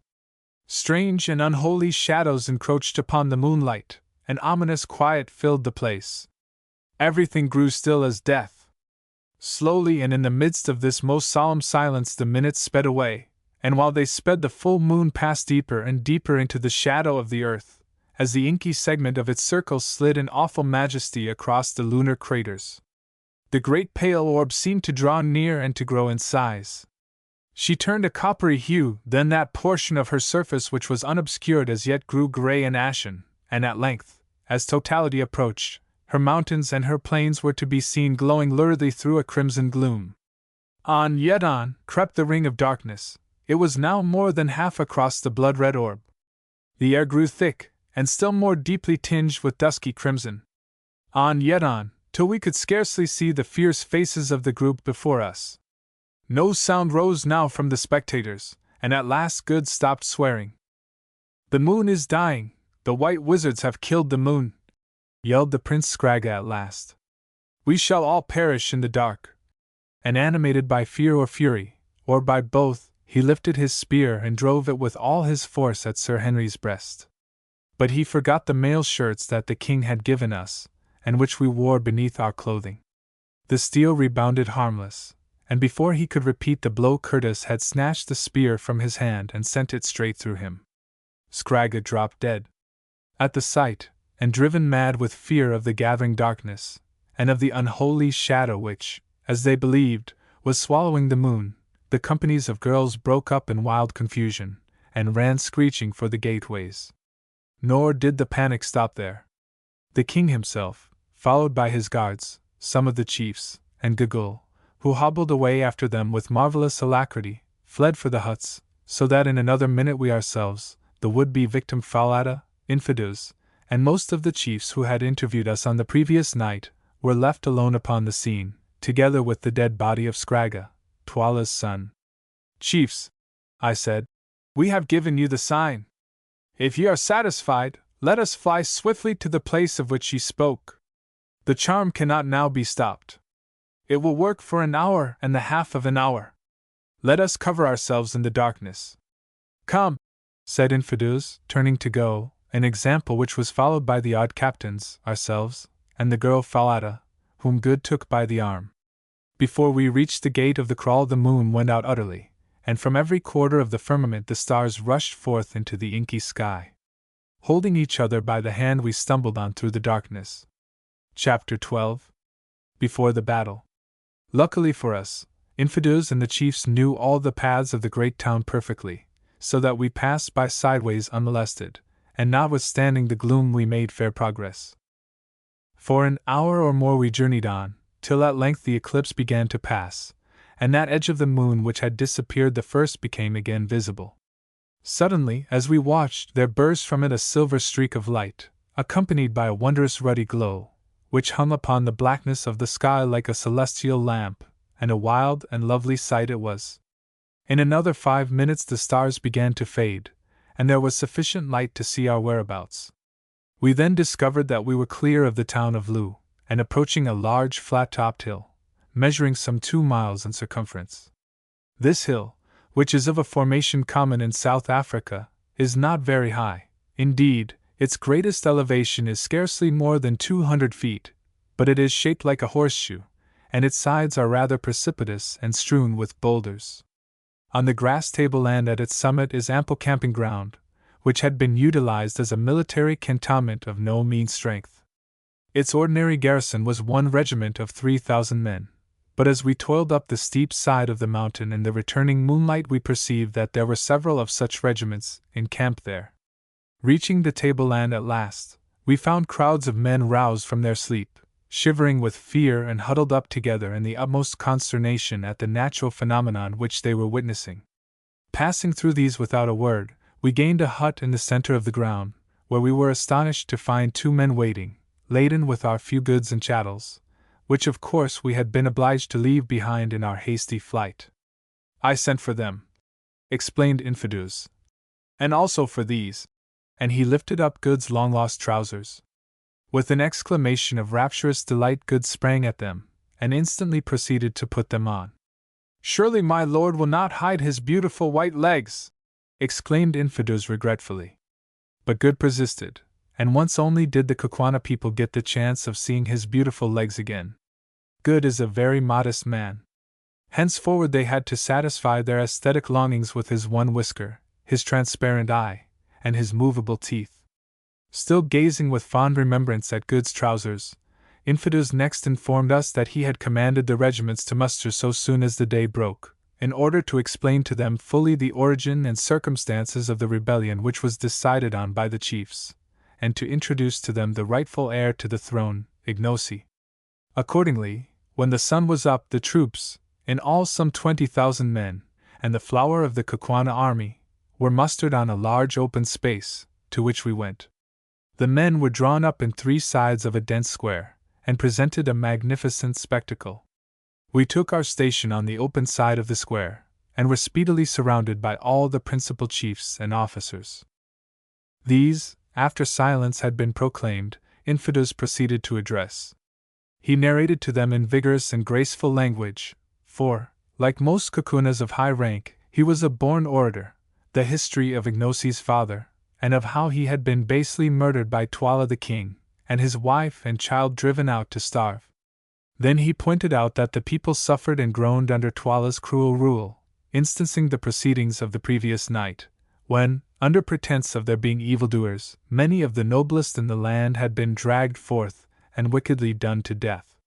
Next he went on to say that the white lords from the stars, looking down upon their country, had perceived its trouble, and determined, at great personal inconvenience, to alleviate its lot, that they had accordingly taken the real king of the Kukunas, Ignosi, who was languishing in exile, by the hand, and led him over the mountains, that they had seen the wickedness of Twala's doings, and for a sign to the wavering, and to save the life of the girl Falada, actually, by the exercise of their high magic, had put out the moon and slain the young fiend Scragga, and that they were prepared to stand by them, and assist them to overthrow Twala, and set up the rightful king, Ignosi, in his place.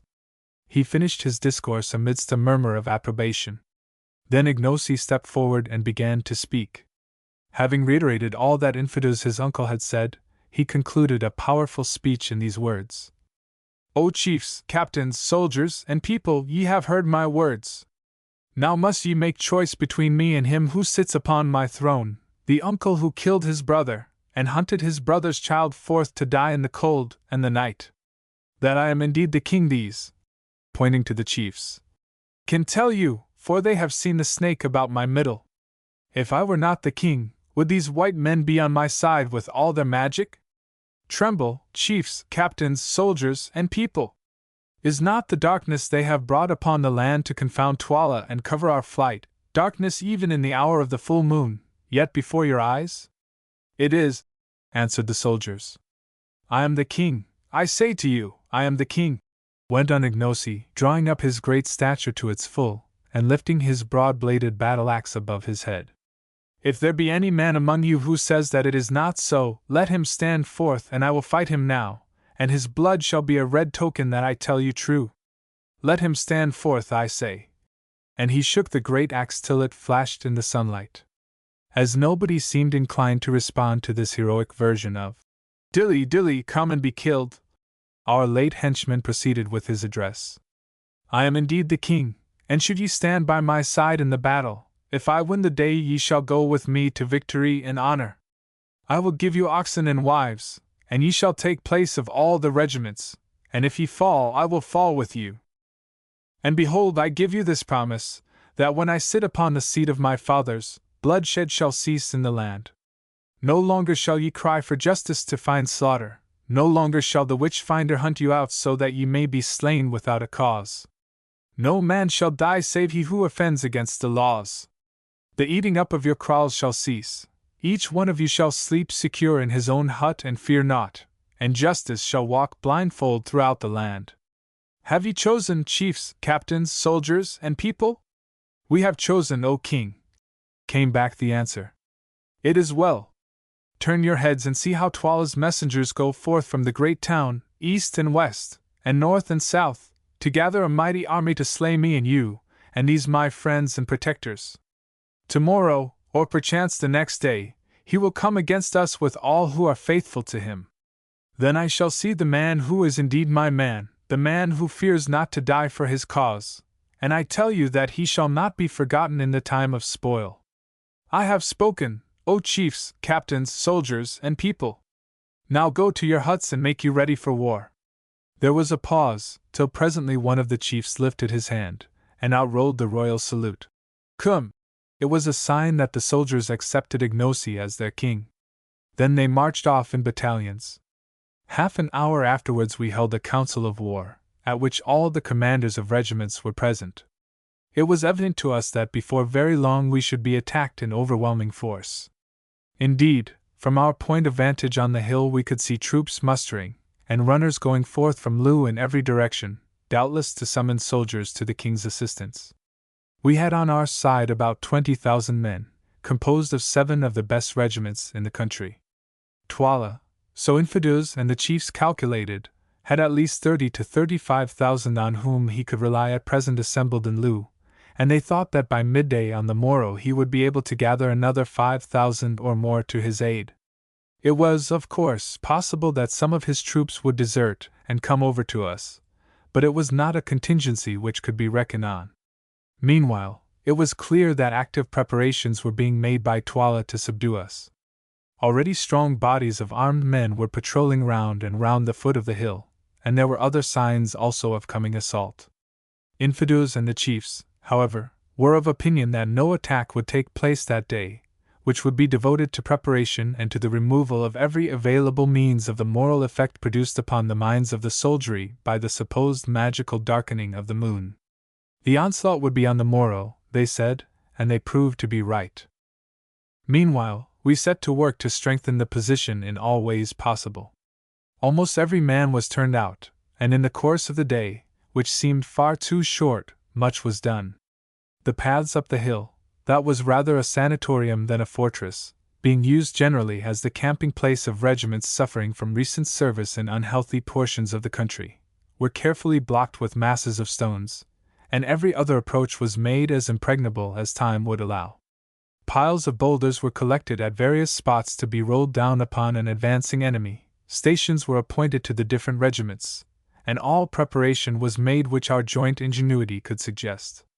Just before sundown, as we rested after our toil, we perceived a small company of men advancing towards us from the direction of Loo, one of whom bore a palm leaf in his hand for a sign that he came as a herald. As he drew near, Ignosi, Infidus, 1 or 2 chiefs and ourselves, went down to the foot of the mountain to meet him. He was a gallant-looking fellow, wearing the regulation leopard-skin cloak. "Greeting!" he cried, as he came. "The king's greeting to those who make unholy war against the king, the lion's greeting to the jackals that snarl around his heels." "Speak," I said. "These are the king's words. Surrender to the king's mercy ere a worse thing befall you.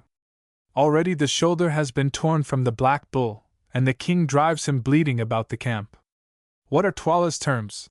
I asked from curiosity. "His terms are merciful, worthy of a great king. These are the words of Twala, the one-eyed, the mighty, the husband of 1,000 wives, lord of the Kukunas, keeper of the great road, Solomon's road, beloved of the strange ones who sit in silence at the mountains yonder, the 3 witches, calf of the black cow, elephant whose tread shakes the earth, terror of the evildoer, ostrich whose feet devour the desert, huge one, black one, wise one, king from generation to generation. These are the words of Twala. I will have mercy and be satisfied with a little blood. 1 in every 10 shall die, the rest shall go free.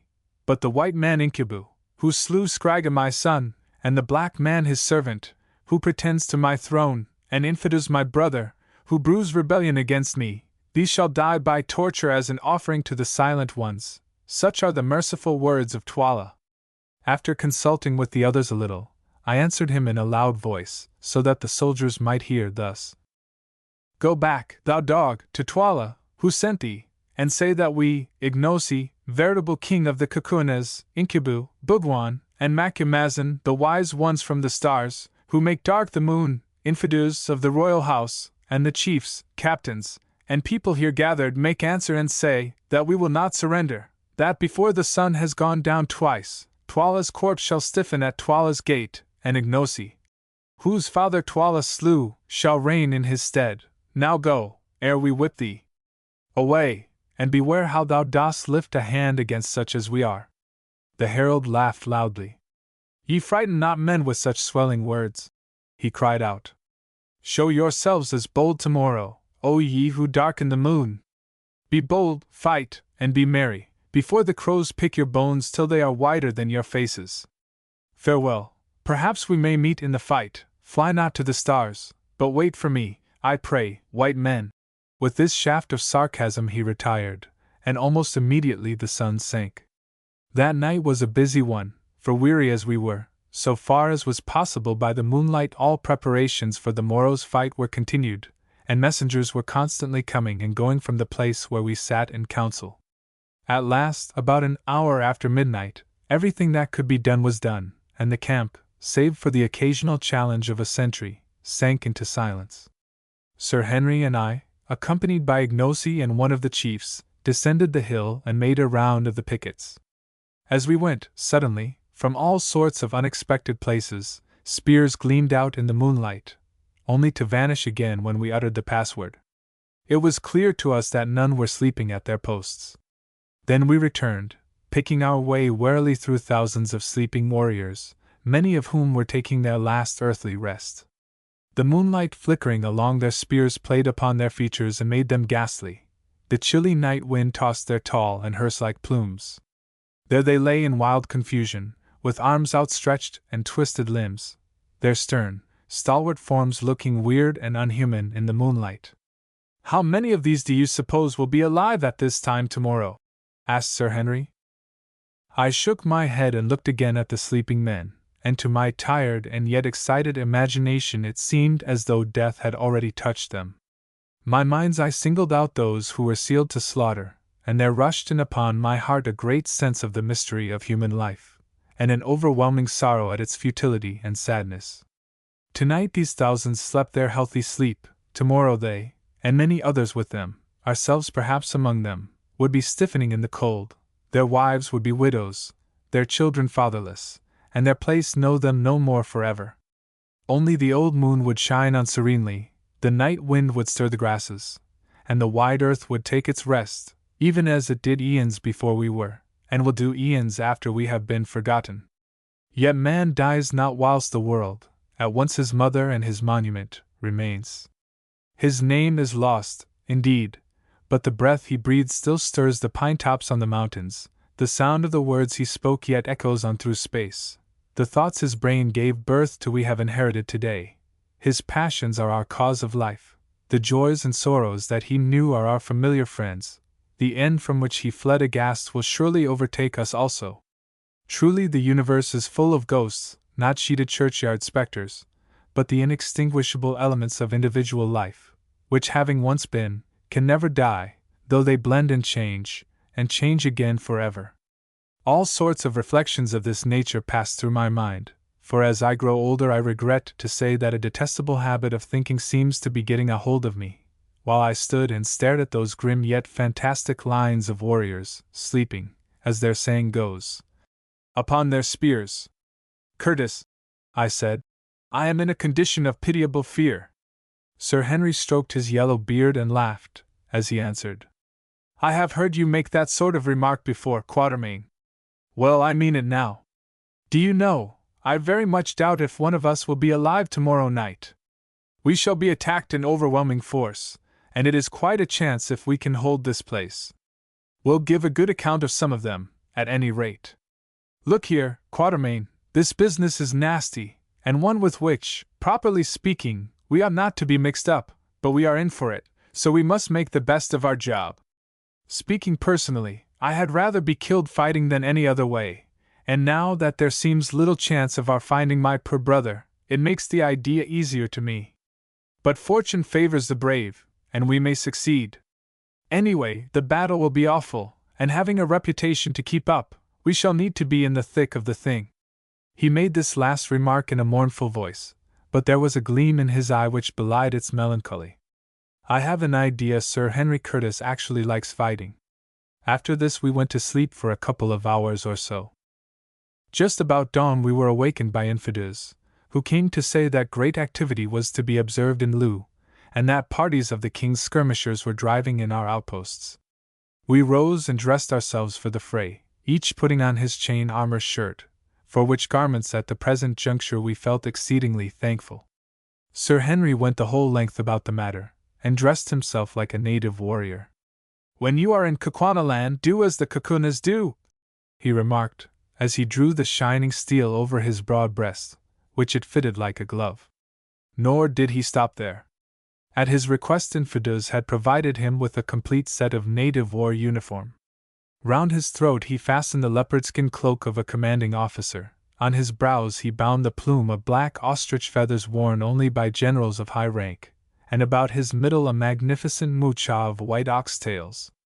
A pair of sandals, a leg of goat's hair, a heavy battle-axe with a rhinoceros horn handle, a round iron shield covered with white ox hide, and the regulation number of talas, or throwing knives, made up his equipment, to which, however, he added his revolver.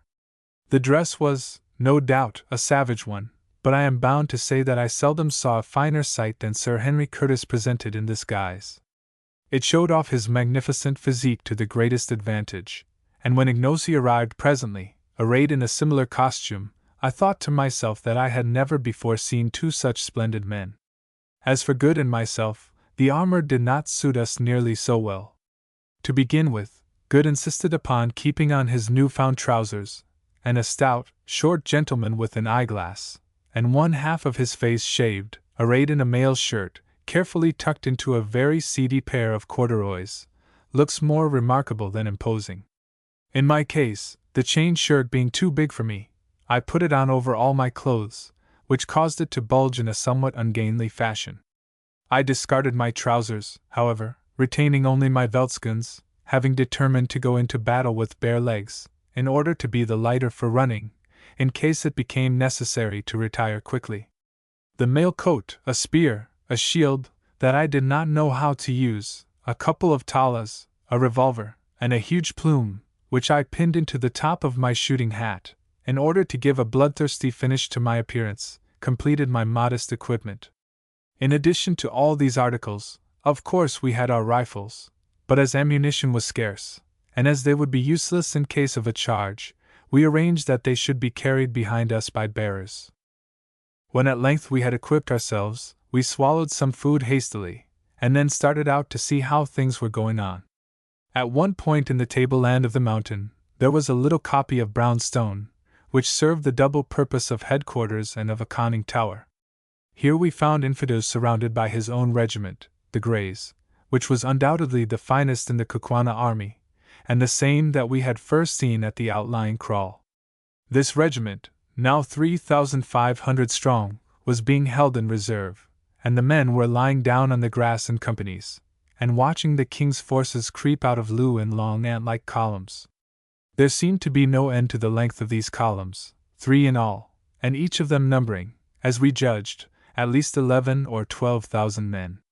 As soon as they were clear of the town, the regiments formed up.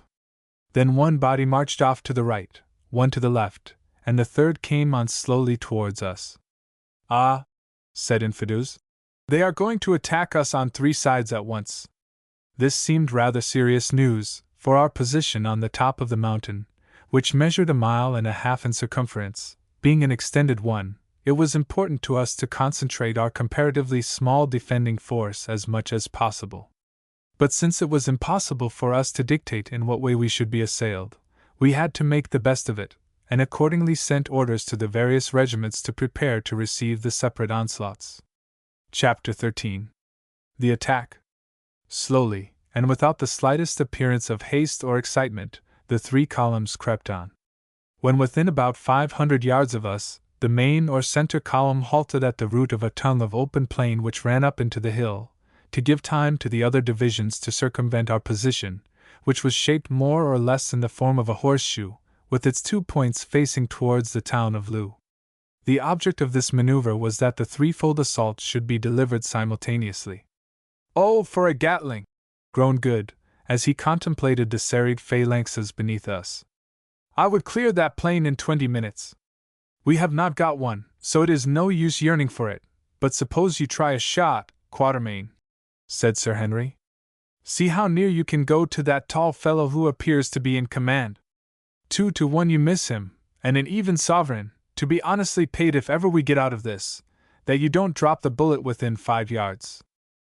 This piqued me, so, loading the express with solid ball, I waited till my friend walked some 10 yards out from his force, in order to get a better view of our position, accompanied only by an orderly.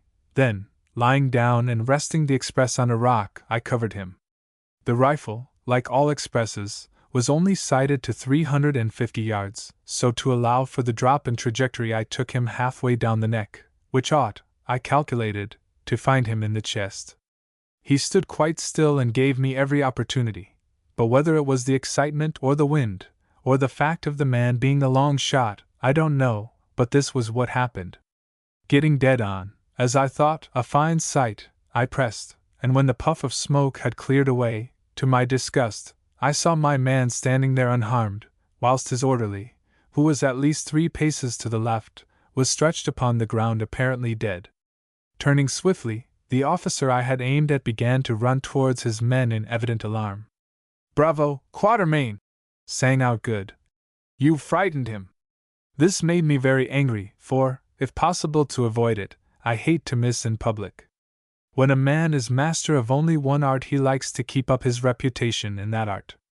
Moved quite out of myself at my failure, I did a rash thing. Rapidly covering the general as he ran, I let drive with the second barrel. Instantly the poor man threw up his arms, and fell forward on to his face. This time I had made no mistake, and I say it as a proof of how little we think of others when our own safety, pride, or reputation is in question.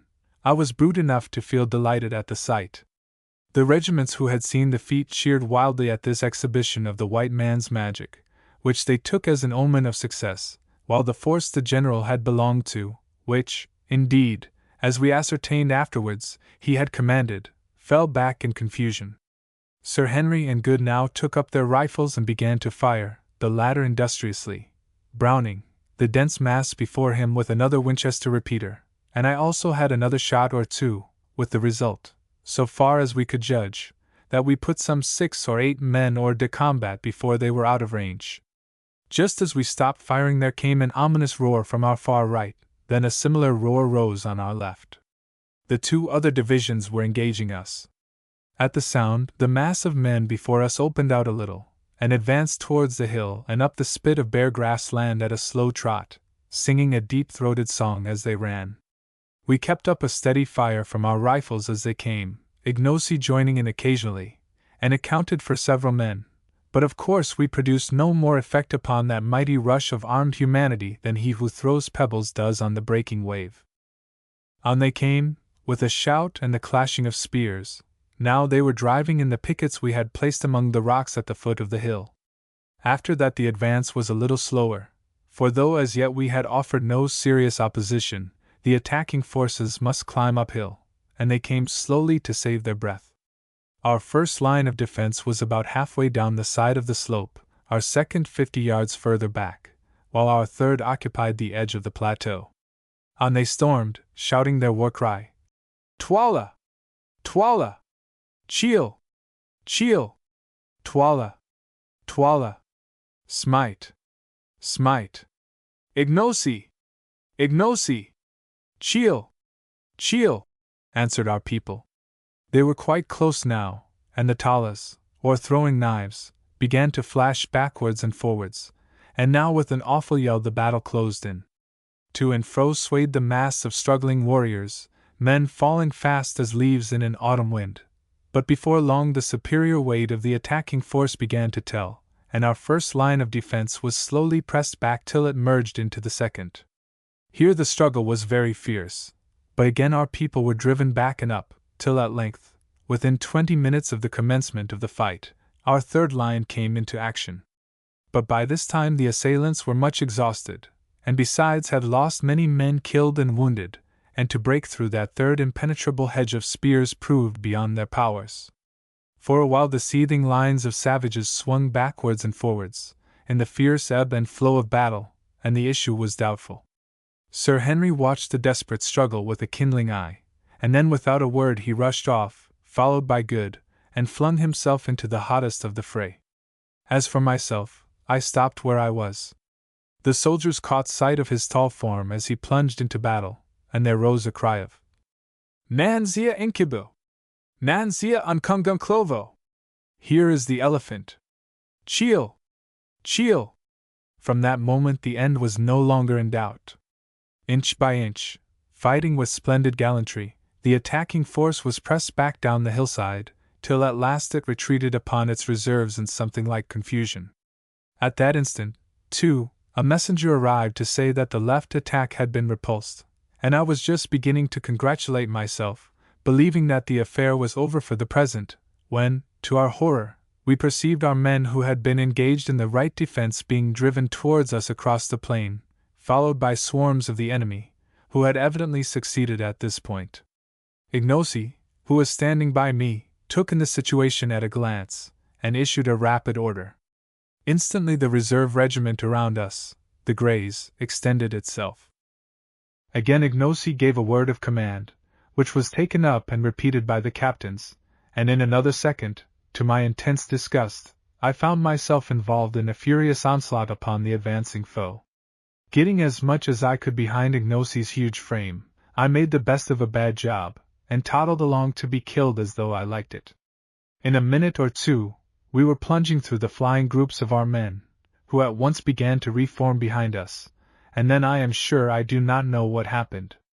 All I can remember is a dreadful rolling noise of the meeting of shields, and the sudden apparition of a huge ruffian, whose eyes seemed literally to be starting out of his head, making straight at me with a bloody spear. But I say it with pride, I rose, or rather sank, to the occasion. It was one before which most people would have collapsed once and for all. Seeing that if I stood where I was I must be killed, as the horrid apparition came I flung myself down in front of him so cleverly that, being unable to stop himself, he took a header right over my prostrate form. Before he could rise again, I had risen and settled the matter from behind with my revolver. Shortly after this somebody knocked me down, and I remember no more of that charge. When I came to I found myself back at the copy, with Good bending over me holding some water and a gourd. "How do you feel, old fellow?" he asked anxiously. I got up and shook myself before replying. "Pretty well, thank you," I answered. "Thank heaven! When I saw them carry you in, I felt quite sick. I thought you were done for." "Not this time, my boy. I fancy I only got a rap on the head, which knocked me stupid." "How has it ended?" "They are repulsed at every point for a while. The loss is dreadfully heavy. We have quite 2,000 killed and wounded, and they must have lost 3. Look, there's a sight!" And he pointed to long lines of men advancing by 4s. In the center of every group of 4, and being borne by it, was a kind of hide tray, of which a Kukwana force always carries a quantity, with a loop for a handle at each corner. On these trays, and their number seemed endless, lay wounded men, who as they arrived were hastily examined by the medicine men, of whom 10 were attached to a regiment. If the wound was not of a fatal character the sufferer was taken away and attended to as carefully as circumstances would allow. But if, on the other hand, the injured man's condition proved hopeless, what followed was very dreadful, though doubtless it may have been the truest mercy. One of the doctors, under pretense of carrying out an examination, swiftly opened an artery with a sharp knife, and in a minute or 2 the sufferer expired painlessly. There were many cases that day in which this was done. In fact, it was done in the majority of cases when the wound was in the body, for the gash made by the entry of the enormously broad spears used by the Kukwanas generally rendered recovery impossible. In most instances the poor sufferers were already unconscious, and in others the fatal nick of the artery was inflicted so swiftly and painlessly that they did not seem to notice it. Still it was a ghastly sight, and one from which we were glad to escape. Indeed, I never remember anything of the kind that affected me more than seeing those gallant soldiers thus put out of pain by the red-handed medicine men, except, indeed, on one occasion when, after an attack, I saw a force of Swazes burying their hopelessly wounded alive. Hurrying from this dreadful scene to the further side of the copy, we found Sir Henry, who still held a battle-axe in his hand, Ignosi, Infidus, and 1 or 2 of the chiefs in deep consultation. "Thank heaven, here you are, Quatermain! I can't quite make out what Ignosi wants to do. It seems that though we have beaten off the attack, Twala is now receiving large reinforcements, and is showing a disposition to invest us, with the view of starving us out. That's awkward."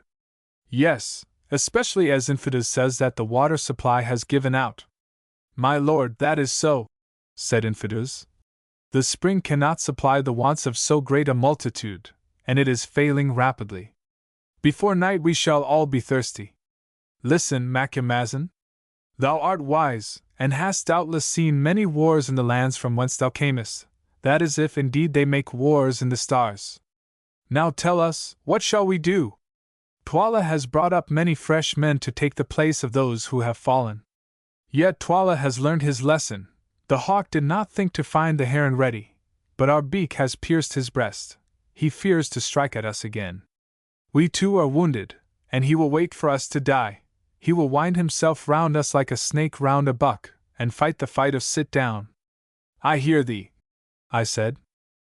"So, Macumazahn, thou sayest we have no water here, and but a little food, and we must choose between these 3 things, to languish like a starving lion in his den, or to strive to break away towards the north, or," and here he rose and pointed towards the dense mass of our foes, "to launch ourselves straight at Twala's throat. Incubu, the great warrior, for today he fought like a buffalo in a net, and Twala's soldiers went down before his axe like young corn before the hail. With these eyes I saw it. Incubus says charge, but the elephant is ever prone to charge. Now what says Macumazahn, the wily old fox, who has seen much, and loves to bite his enemy from behind?" The last word is in Ignosi the king, for it is a king's right to speak of war. But let us hear thy voice, O Macumazahn, who watchest by night, and the voice too of him of the transparent eye. What sayest thou, Ignosi? I asked. Nay, my father, answered our quondam servant, who now, clad as he was in the full panoply of savage war, looked every inch a warrior king. Do thou speak, and let me, who am but a child in wisdom beside thee, hearken to thy words.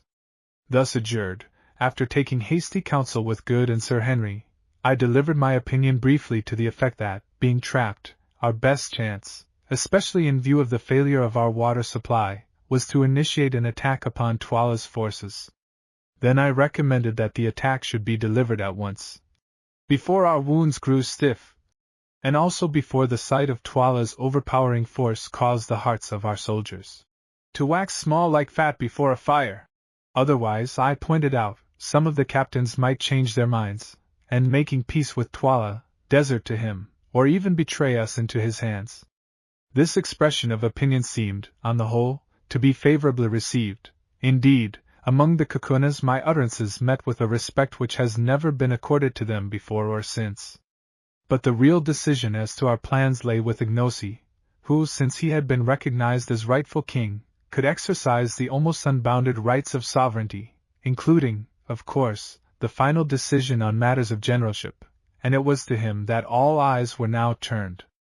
At length, after a pause, during which he appeared to be thinking deeply, he spoke. Incubu, Macumazahn, and Bugwan, brave white men, and my friends, Infidus, my uncle and chiefs, my heart is fixed. I will strike at Twala this day, and set my fortunes on the blow, and my life and your lives also. Listen, thus will I strike. Ye see how the hill curves round like the half-moon, and how the plain runs like a green tongue towards us within the curve? We see, I answered. Good, it is now midday, and the men eat and rest after the toil of battle.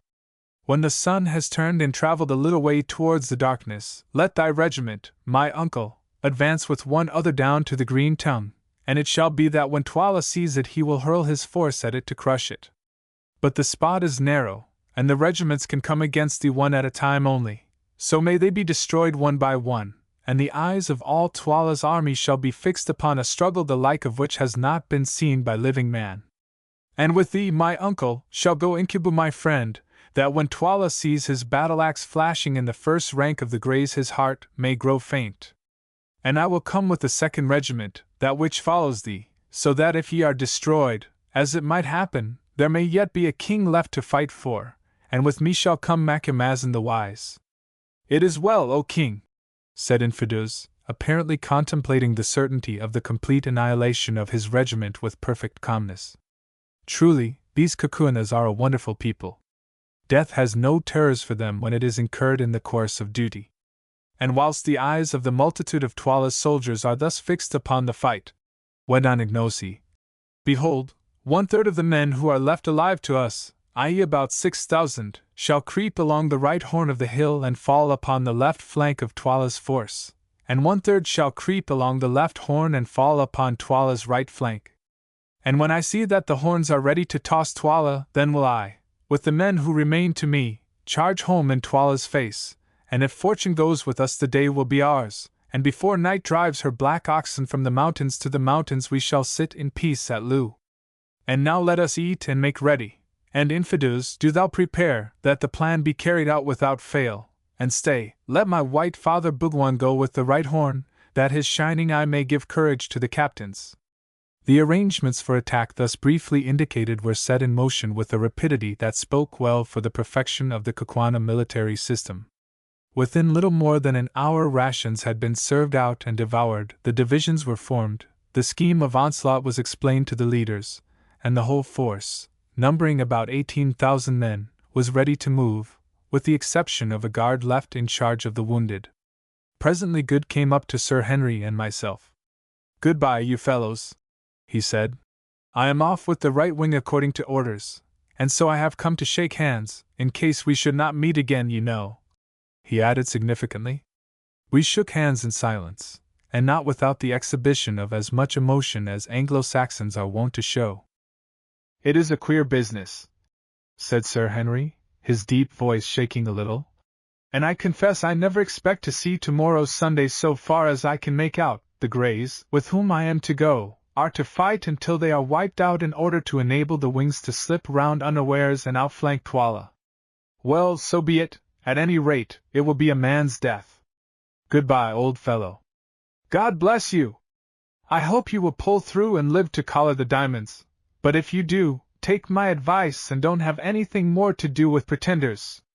In another second Good had wrung us both by the hand and gone, and then Infidus came up and led off Sir Henry to his place in the forefront of the Greys, whilst, with many misgivings, I departed with Ignosi to my station in the 2nd Attacking Regiment. Chapter 14. The Last Stand of the Greys. In a few more minutes the regiments destined to carry out the flanking movements had tramped off in silence, keeping carefully to the lee of the rising ground in order to conceal their advance from the keen eyes of Twala's scouts. Half an hour or more was allowed to elapse between the setting out of the horns or wings of the army before any stir was made by the Greys and their supporting regiment, known as the Buffaloes, which formed its chest, and were destined to bear the brunt of the battle.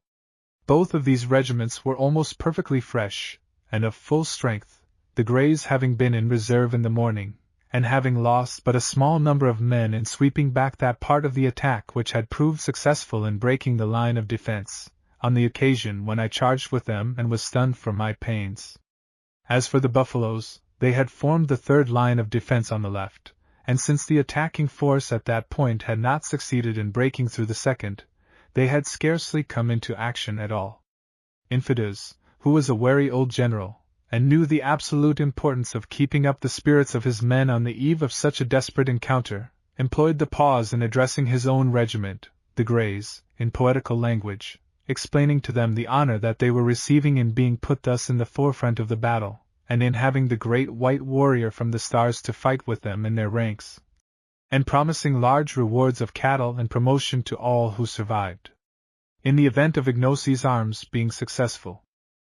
I looked down the long lines of waving black plumes and stern faces beneath them, and sighed to think that within 1 short hour most, if not all, of those magnificent veteran warriors, not a man of whom was under 40 years of age, would be laid dead or dying in the dust. It could not be otherwise. They were being condemned, with that wise recklessness of human life which marks the great general, and often saves his forces and attains his ends, to certain slaughter, in order to give their cause and the remainder of the army a chance of success. They were foredoomed to die, and they knew the truth. It was to be their task to engage regiment after regiment of Twala's army on the narrow strip of green beneath us, till they were exterminated or till the Wings found a favorable opportunity for their onslaught. And yet they never hesitated, nor could I detect a sign of fear upon the face of a single warrior. There they were, going to certain death, about to quit the blessed light of day forever, and yet able to contemplate their doom without a tremor. Even at that moment I could not help contrasting their state of mind with my own, which was far from comfortable, and breathing a sigh of envy and admiration. Never before had I seen such an absolute devotion to the idea of duty, and such a complete indifference to its bitter fruits. "Behold your king!" ended old Infidus, pointing to Ignosi.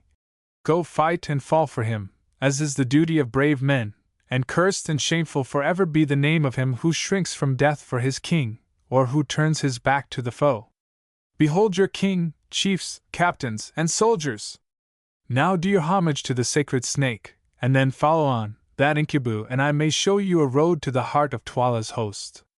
There was a moment's pause, then suddenly a murmur arose from the serried phalanxes before us, a sound like the distant whisper of the sea, caused by the gentle tapping of the handles of 6,000 spears against their holders' shields. Slowly it swelled, till its growing volume deepened and widened into a roar of rolling noise, that echoed like thunder against the mountains, and filled the air with heavy waves of sound. Then it decreased, and by faint degrees died away into nothing, and suddenly out crashed the royal salute. Ignosi, I thought to myself, might well be a proud man that day, for no Roman emperor ever had such a salutation from gladiators. About to die. Ignosi acknowledged this magnificent act of homage by lifting his battle-axe, and then the Greys filed off in a triple-line formation, each line containing about 1,000 fighting men, exclusive of officers. When the last companies had advanced some 500 yards, Ignacy put himself at the head of the buffaloes, which regiment was drawn up in a similar threefold formation, and gave the word to march, and off we went, I, needless to say, uttering the most heartfelt prayers that I might emerge from that entertainment with a whole skin. Many a queer position have I found myself in, but never before in one quite so unpleasant as the present, or one in which my chance of coming off safe was smaller. By the time that we reached the edge of the plateau, the Greys were already halfway down the slope ending in the tongue of grass land that ran up into the bend of the mountain, something as the frog of a horse's foot runs up into the shoe. The excitement in Twala's camp on the plain beyond was very great, and regiment after regiment was starting forward at a long swinging trot in order to reach the root of the tongue of land before the attacking force could emerge into the plain of Loo. This tongue, which was some 400 yards in depth, even at its root or widest part was not more than 650 paces across, while at its tip it scarcely measured 90. The Greys, who, in passing down the side of the hill and on to the tip of the tongue, had formed into a column, on reaching the spot where it broadened out again, reassumed their triple-line formation, and halted dead. Then we, that is, the buffaloes, moved down the tip of the tongue and took our stand in reserve, about 100 yards behind the last line of the Greys, and on slightly higher ground. Meanwhile we had leisure to observe Twala's entire force, which evidently had been reinforced since the morning attack, and could not now, notwithstanding their losses, number less than 40,000, moving swiftly up towards us.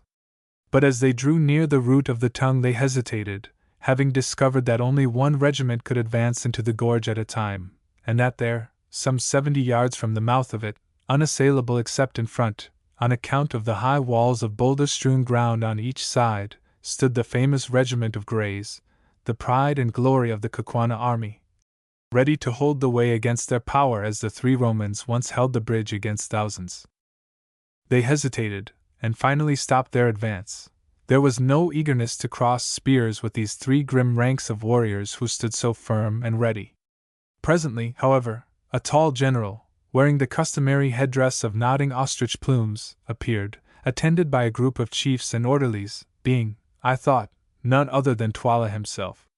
He gave an order, and the first regiment, raising a shout, charged up towards the Greys, who remained perfectly still and silent till the attacking troops were within 40 yards, and a volley of talas, or throwing knives, came rattling among their ranks. Then suddenly, with a bound and a roar, they sprang forward with uplifted spears, and the regiment met in deadly strife. Next second the roll of the meeting shields came to our ears like the sound of thunder, and the plain seemed to be alive with flashes of light reflected from the shimmering spears. To and fro swung the surging mass of struggling, stabbing humanity, but not for long. Suddenly the attacking lines began to grow thinner, and then with a slow, long heave the Greys passed over them, just as a great wave heaves up its bulk and passes over a sunken ridge. It was done. That regiment was completely destroyed, but the Greys had but 2 lines left now. A third of their number were dead.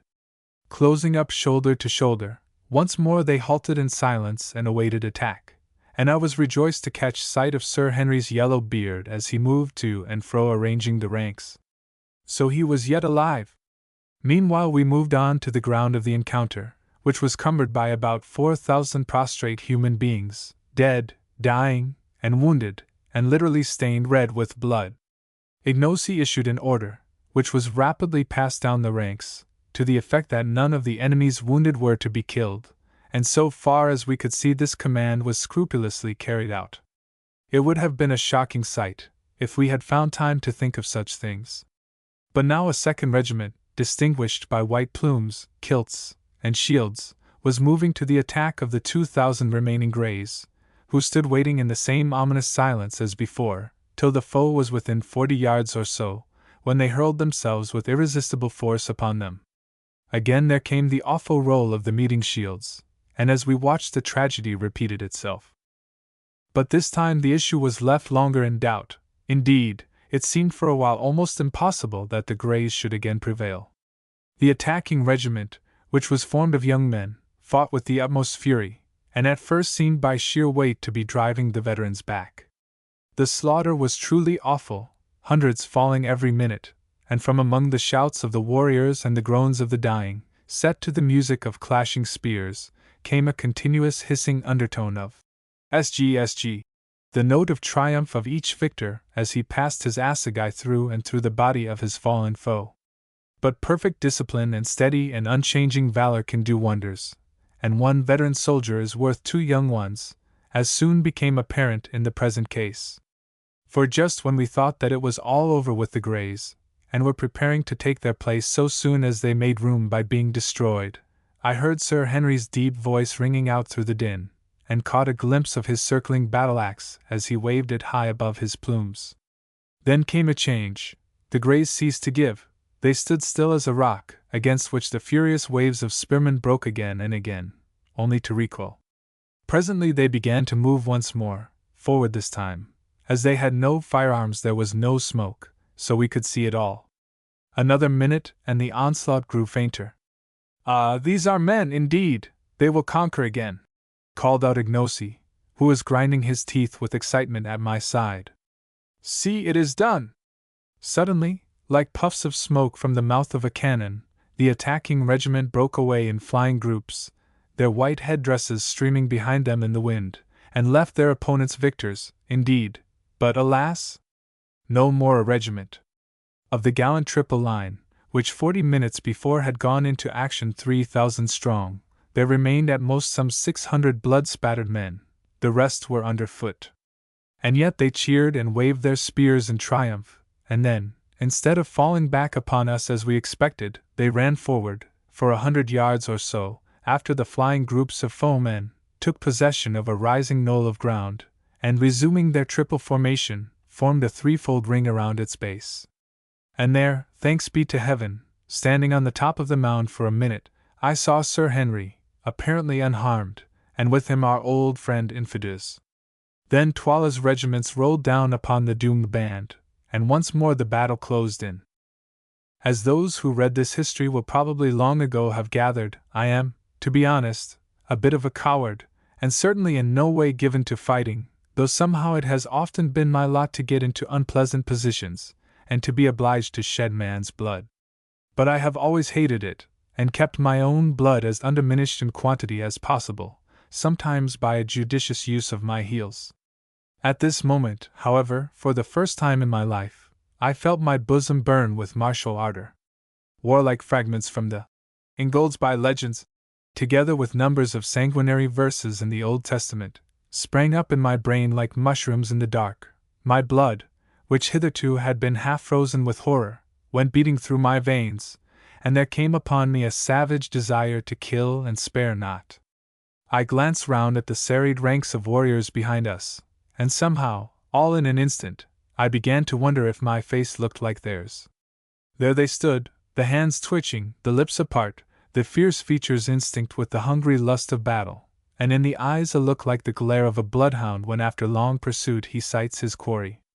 Only Ignacy's heart, to judge from his comparative self-possession, seemed, to all appearances, to beat as calmly as ever beneath his leopard-skin cloak, though even he still ground his teeth.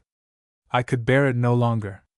"Are we to stand here till we put out roots on Bopa, Ignacy, I mean, while Tuala swallows our brothers yonder?" I asked. "Nay, Macumazahn," was the answer. "See, now is the right moment, let us pluck it." As he spoke, a fresh regiment rushed past the ring upon the little mound, and wheeling round, attacked it from the hither side. Then, lifting his battle-axe, Ignacy gave the signal to advance, and screaming the wild Kukwana war-cry, the buffaloes charged home with a rush like the rush of the sea. What followed immediately on this it is out of my power to tell.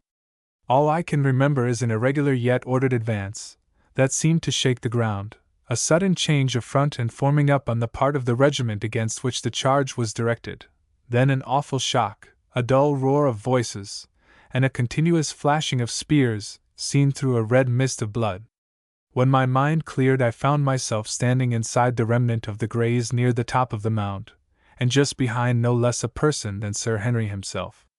How I got there I had at the moment no idea, But Sir Henry afterwards told me that I was borne up by the first furious charge of the buffaloes almost to his feet, and then left, as they in turn were pressed back. Thereon he dashed out of the circle and dragged me into shelter. As for the fight that followed, who can describe it? Again and again the multitudes surged against our momentarily lessening circle, and again we beat them back. As someone or other beautifully says, it was a splendid thing to see those brave battalions come on time after time over the barriers of their dead, sometimes lifting corpses before them to receive our spear thrusts, only to leave their own corpses to swell the rising piles.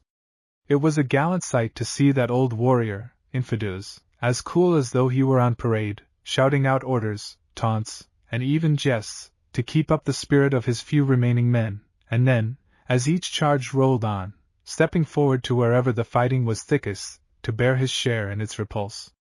And yet more gallant was the vision of Sir Henry, whose ostrich plumes had been shorn off by a spear thrust, so that his long yellow hair streamed out in the breeze behind him.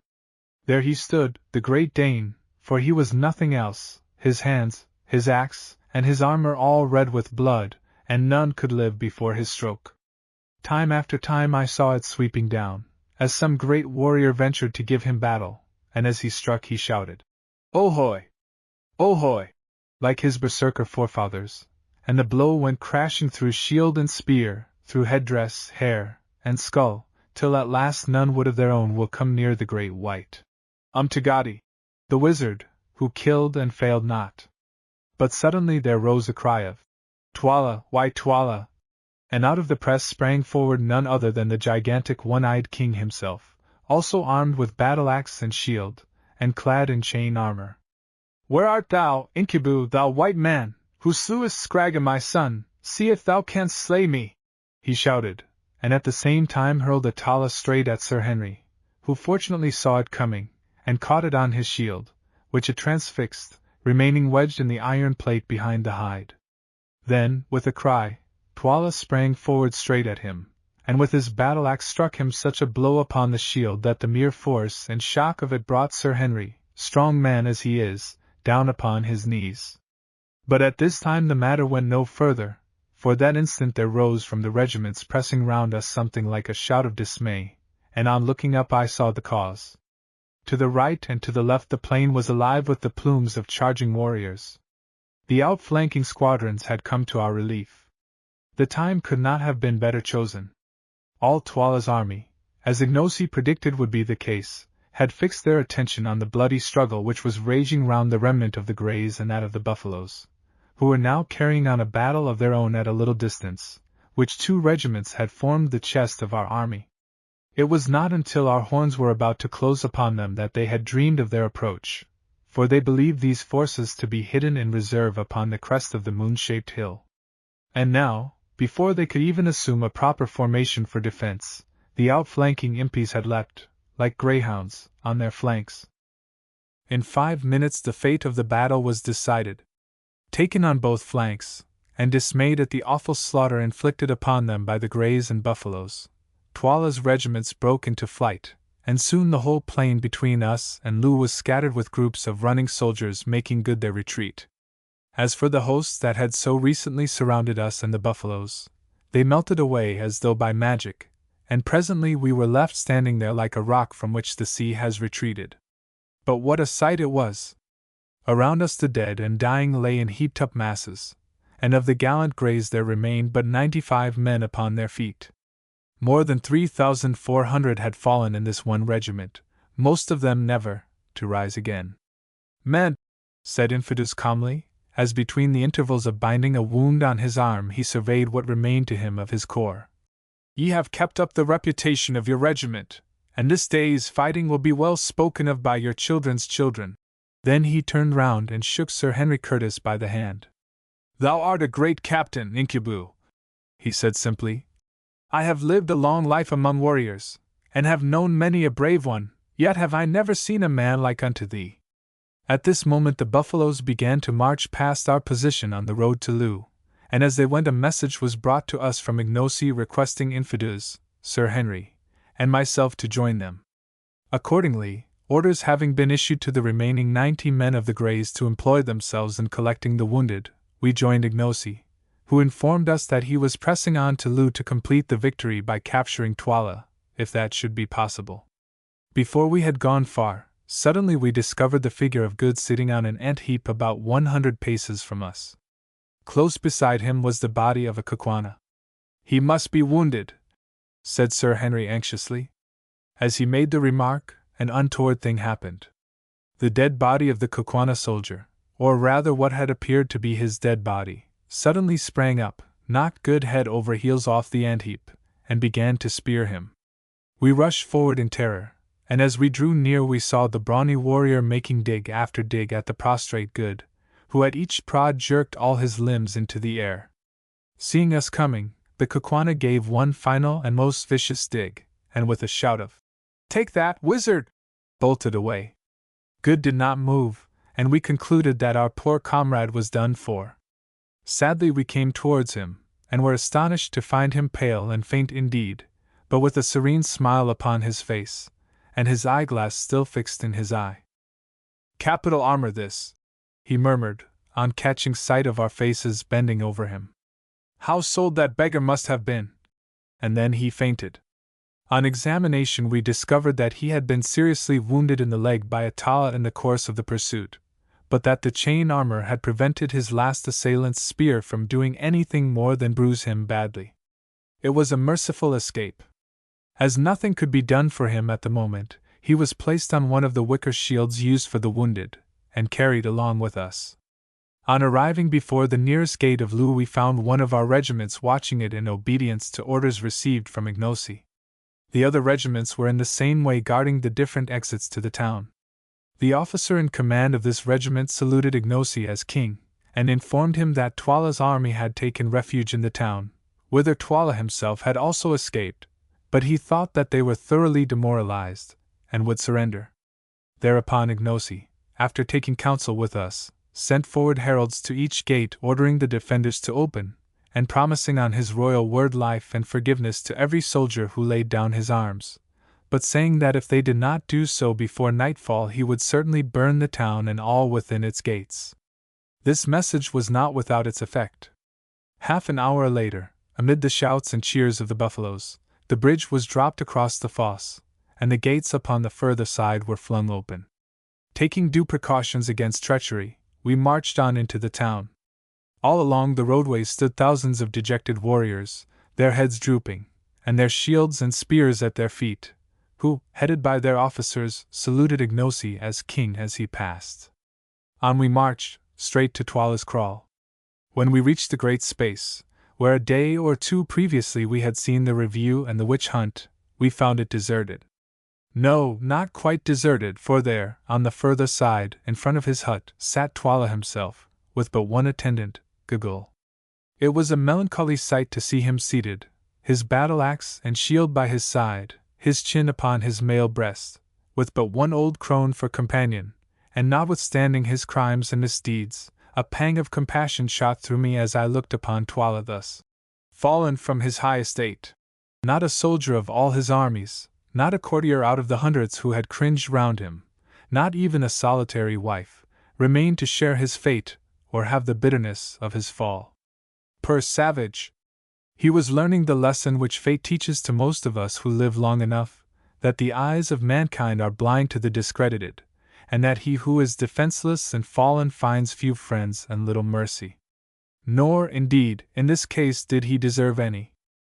Filing through the kraal gate, we marched across the open space to where the ex-king's Saturday. When within about 50 yards of him the regiment was halted, and accompanied only by a small guard we advanced towards him, Gugul reviling us bitterly as we came. As we drew near, Twala, for the first time, lifted his plumed head, and fixed his one eye, which seemed to flash with suppressed fury almost as brightly as the great diamond bound round his forehead, upon his successful rival, Ignosi. "Hail, O king!" he said with bitter mockery. "Thou who hast eaten of my bread, and now by the aid of the white man's magic hast seduced my regiments and defeated mine army, hail! What fate hast thou in store for me, O king? The fate thou gavest to my father, whose throne thou hast sat on these many years, was the stern answer. It is good. I will show thee how to die, that thou mayest remember it against thine own time. See, the sun sinks in blood. And he pointed with his battle-axe towards the setting orb. It is well that my son should go down in its company. And now, O king!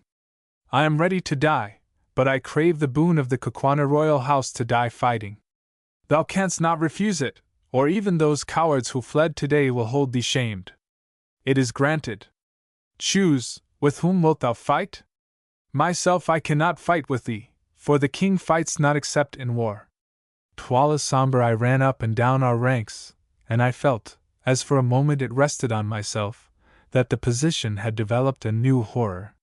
What if he chose to begin by fighting me? What chance should I have against a desperate savage 6 feet 5 high, and broad in proportion? I might as well commit suicide at once. Hastily I made up my mind to decline the combat, even if I were hooted out of Kukwanaland as a consequence. It is, I think, better to be hooted than to be quartered with a battle-axe. Presently Twala spoke. Incubu, what sayest thou? Shall we end what we began today, or shall I call thee coward, white, even to the liver? Nay, interposed Ignosi hastily. Thou shalt not fight with Incubu. Not if he is afraid, said Twala. Unfortunately Sir Henry understood this remark, and the blood flamed up into his cheeks. I will fight him, he said. He shall see if I am afraid. For heaven's sake, I entreated, don't risk your life against that of a desperate man. Anybody who saw you today will know that you are brave enough. I will fight him, was the sullen answer. No living man shall call me a coward. I am ready now, and he stepped forward and lifted his axe.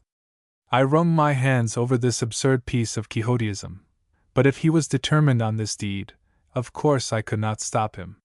Fight not, my white brother, said Ignosi, laying his hand affectionately on Sir Henry's arm. Thou hast fought enough, and if aught befell thee at his hands it would cut my heart in twain. I will fight, Ignosi, was Sir Henry's answer. It is well, Incubu, thou art a brave man. It will be a good fray. Behold, Twala, the elephant is ready for thee. The ex-king laughed savagely, and stepping forward faced Curtis. For a moment they stood thus, and the light of the sinking sun caught their stalwart frames and clothed them both in fire. They were a well-matched pair.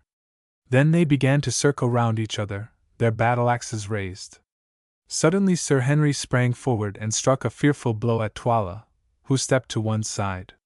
So heavy was the stroke that the striker half overbalanced himself, a circumstance of which his antagonist took a prompt advantage. Circling his massive battle-axe round his head, he brought it down with tremendous force. My heart jumped into my mouth.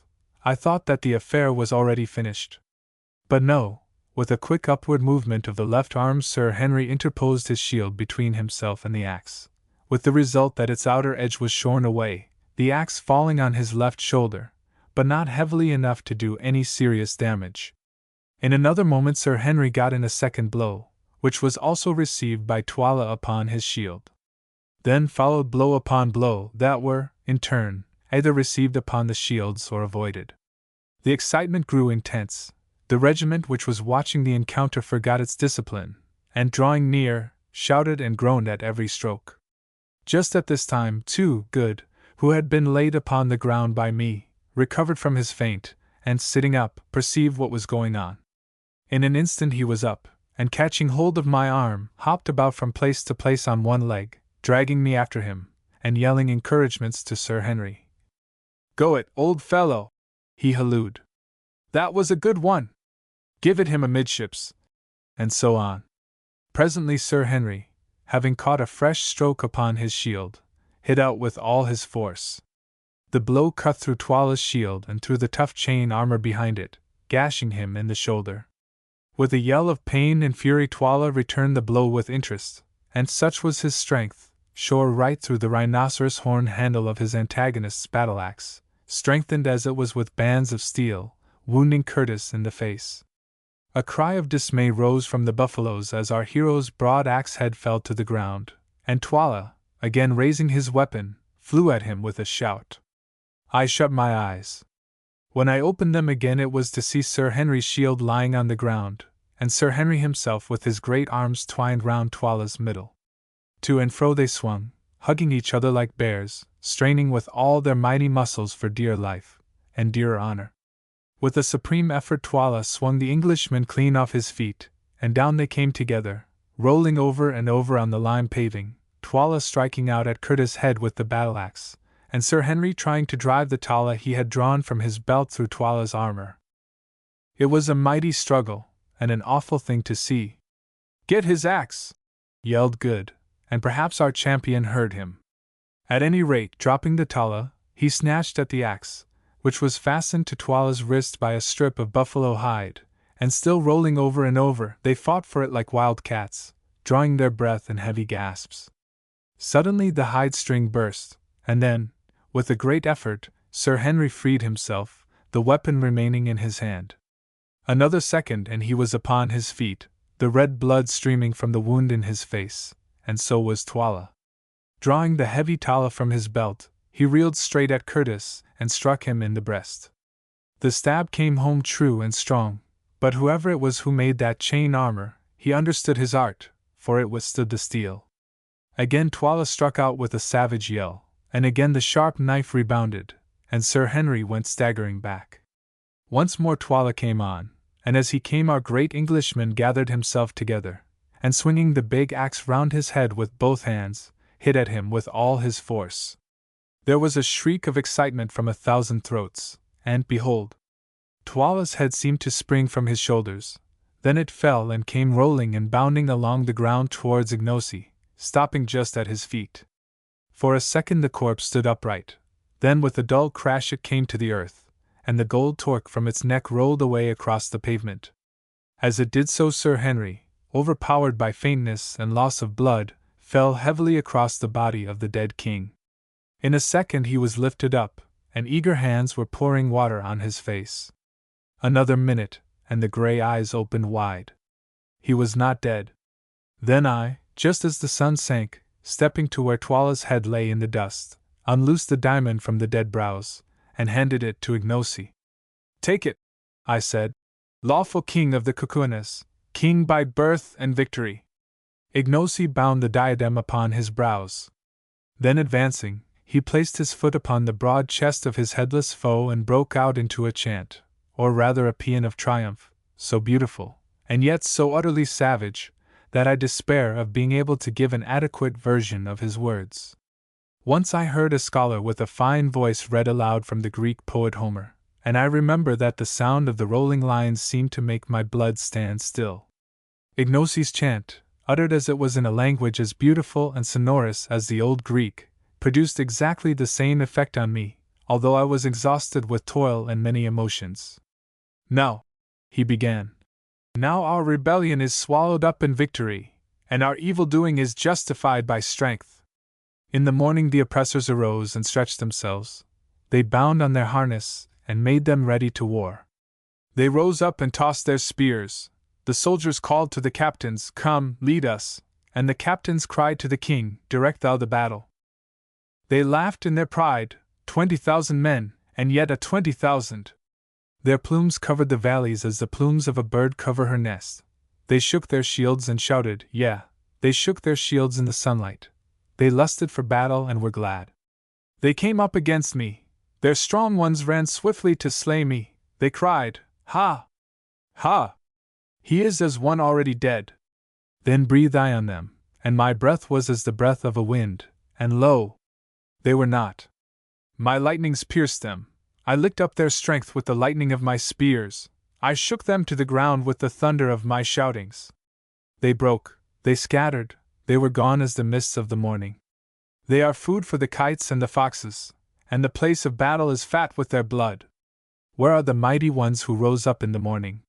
Where are the proud ones who tossed their spears and cried, "He is as a man already dead"? They bow their heads, but not in sleep. They are stretched out, but not in sleep. They are forgotten. They have gone into the blackness. They dwell in the dead moons. Others shall lead away their wives, and their children shall remember them no more. And I, the king, like an eagle I have found my eyrie. Behold! Far have I flown in the night season, yet have I returned to my young at the daybreak.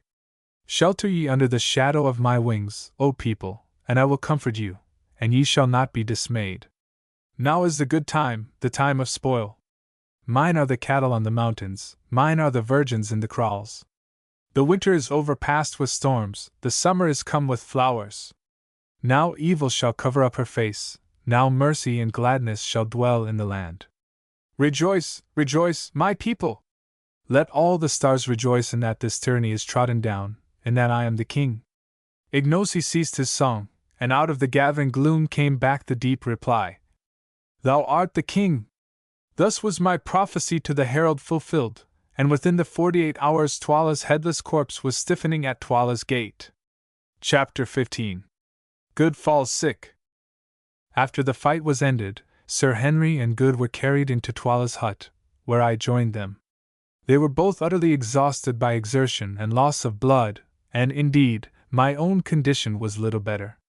I am very wiry, and can stand more fatigue than most men, probably on account of my light weight and long training. But that night I was quite done up, and, as is always the case with me when exhausted, that old wound which the lion gave me began to pain. Also my head was aching violently from the blow I had received in the morning, when I was knocked senseless. Altogether, a more miserable trio than we were that evening it would have been difficult to discover, and our only comfort lay in the reflection that we were exceedingly fortunate to be there to feel miserable, instead of being stretched dead upon the plain, as so many thousands of brave men were that night, who had risen well and strong in the morning. Somehow, with the assistance of the beautiful Falada, who, since we had been the means of saving her life, had constituted herself our handmaiden, and especially Goods, we managed to get off the chain shirts, which had certainly saved the lives of 2 of us that day. As I expected, we found that the flesh underneath was terribly contused, for though the steel links had kept the weapons from entering, they had not prevented them from bruising. Both Sir Henry and Good were a mass of contusions, and I was by no means free. As a remedy, Falada brought us some pounded green leaves, with an aromatic odor, which, when applied as a plaster, gave us considerable relief. But though the bruises were painful, they did not give us such anxiety as Sir Henry's and Good's wounds. Good had a hole right through the fleshy part of his beautiful white leg, from which he had lost a great deal of blood, and Sir Henry, with other hurts, had a deep cut over the jaw, inflicted by Twala's battle-axe. Luckily Good is a very decent surgeon, and so soon as his small box of medicines was forthcoming, having thoroughly cleansed the wounds, he managed to stitch up first Sir Henry's and then his own pretty satisfactorily, considering the imperfect light given by the primitive Kukwana lamp in the hut. Afterwards he plentifully smeared the injured places with some antiseptic ointment, of which there was a pot in the little box, and we covered them with the remains of a pocket handkerchief which we possessed. Meanwhile Falada had prepared us some strong broth, for we were too weary to eat. This we swallowed, and then threw ourselves down on the piles of magnificent karosses, or fur rugs, which were scattered about the dead king's great hut. By a very strange instance of the irony of fate, it was on Twala's own couch, and wrapped in Twala's own particular kaross, that Sir Henry, the man who had slain him, slept that night. I say slept, but after that day's work, sleep was indeed difficult. To begin with, in very truth the air was full. From every direction came the sound of the wailing of women whose husbands, sons, and brothers had perished in the battle. No wonder that they wailed, for over 12,000 men, or nearly a fifth of the Kukwana army, had been destroyed in that awful struggle. It was heartrending to lie and listen to their cries for those who never would return, and it made me understand the full horror of the work done that day to further man's ambition. Towards midnight, however, the ceaseless crying of the women grew less frequent, till at length the silence was only broken at intervals of a few minutes by a long piercing howl that came from a hut in our immediate rear, which, as I afterwards discovered, proceeded from Gugul, keening, over the dead King Twala. After that I got a little fitful sleep, only to wake from time to time with a start, thinking that I was once more an actor in the terrible events of the last 24 hours. Now I seemed to see that warrior whom my hand had sent to his last account charging at me on the mountain top. now I was once more in that glorious ring of greys, which made its immortal stand against all Twala's regiments upon the little mound, and now again I saw Twala's plumed and gory head roll past my feet with gnashing teeth and glaring eye. At last, somehow or other, the night passed away, but when dawn broke I found that my companions had slept no better than myself. Good, indeed, was in a high fever, and very soon afterwards began to grow light-headed, and also, to my alarm, to spit blood, the result, no doubt, of some internal injury inflicted during the desperate efforts made by the Kukwana warrior on the previous day to force his big spear through the chain armor. Sir Henry, however, seemed pretty fresh, notwithstanding his wound on the face, which made eating difficult and laughter an impossibility, though he was so sore and stiff that he could scarcely stir. About 8 o'clock we had a visit from Infidus, who appeared but little the worse, tough old warrior that he was, for his exertions in the battle, although he informed us that he had been up all night. He was delighted to see us, but much grieved at Good's condition, and shook our hands cordially. I noticed, however, that he addressed Sir Henry with a kind of reverence, as though he were something more than man, and indeed, as we afterwards found out, the great Englishman was looked on throughout Kukwanaland as a supernatural being. No man, the soldiers said, could have fought as he fought or, at the end of a day of such toil and bloodshed, could have slain Twala, who, in addition to being the king, was supposed to be the strongest warrior in the country, in single combat, shearing through his bull neck at a stroke. Indeed, that stroke became proverbial in Kukwanaland, and any extraordinary blow or feat of strength was henceforth known as Incuba's blow. Infidus told us also that all Twala's regiments had submitted to Ignosi, and that like submissions were beginning to arrive from chiefs in the outlying country. Twala's death at the hands of Sir Henry had put an end to all further chance of disturbance, for Scragga had been his only legitimate son, so there was no rival claimant to the throne left alive.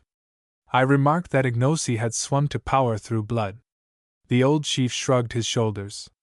Yes, he answered, but the Kukwana people can only be kept cool by letting their blood flow sometimes. Many are killed, indeed, but the women are left, and others must soon grow up to take the places of the fallen. After this the land would be quiet for a while. Afterwards, in the course of the morning, we had a short visit from Ignosi, on whose brows the royal diadem was now bound. As I contemplated him advancing with kingly dignity, an obsequious guard following his steps, I could not help recalling to my mind the tall Zulu who had presented himself to us at Durban some few months back, asking to be taken into our service, and reflecting on the strange revolutions of the wheel of fortune.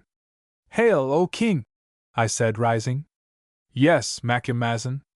King at last, by the might of your 3 right hands," was the ready answer. All was, he said, going well, and he hoped to arrange a great feast in 2 weeks' time in order to show himself to the people. I asked him what he had settled to do with Gogol. "She is the evil genius of the land," he answered, "and I shall kill her, and all the witch doctors with her. She has lived so long that none can remember when she was not very old, and she it is who has always trained the witch hunters, and made the land wicked in the sight of the heavens above. Yet she knows much," I replied.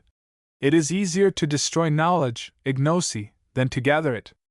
"That is so," he said thoughtfully. "She, and she only, knows the secret of the 3 witches yonder, whither the great road runs, where the kings are buried, and the silent ones sit. Yes, and the diamonds are. Forget not thy promise, Ignosi. Thou must lead us to the mines, even if thou hast to spare Gogol alive to show the way." "I will not forget, Macumazahn, and I will think on what thou sayest." After Ignosi's visit I went to see Good, and found him quite delirious. The fever set up by his wound seemed to have taken a firm hold of his system, and to be complicated with an internal injury. For 4 or 5 days his condition was most critical. Indeed, I believe firmly that had it not been for Falada's indefatigable nursing he must have died. Women are women, all the world over, whatever their color. Yet somehow it seemed curious to watch this dusky beauty bending night and day over the fevered man's couch, and performing all the merciful errands of a sickroom swiftly, gently, and with as fine an instinct as that of a trained hospital nurse. For the first night or two I tried to help her, and so did Sir Henry as soon as his stiffness allowed him to move, but Falada bore our interference with impatience, and finally insisted upon our leaving him to her, saying that our movements made him restless, which I think was true. Day and night she watched him and tended him, giving him his only medicine, a native cooling drink made of milk, in which was infused juice from the bulb of a species of tulip, and keeping the flies from settling on him. I can see the whole picture now as it appeared night after night by the light of our primitive lamp, Good tossing to and fro, his features emaciated, his eyes shining large and luminous, and jabbering nonsense by the yard, and seated on the ground by his side, her back resting against the wall of the hut, the soft-eyed, shapely Kukwana beauty, her face, weary as it was with her long vigil, animated by a look of infinite compassion. Or was it something more than compassion? For 2 days we thought that he must die, and crept about with heavy hearts. Only Falada would not believe it. "He will live," she said.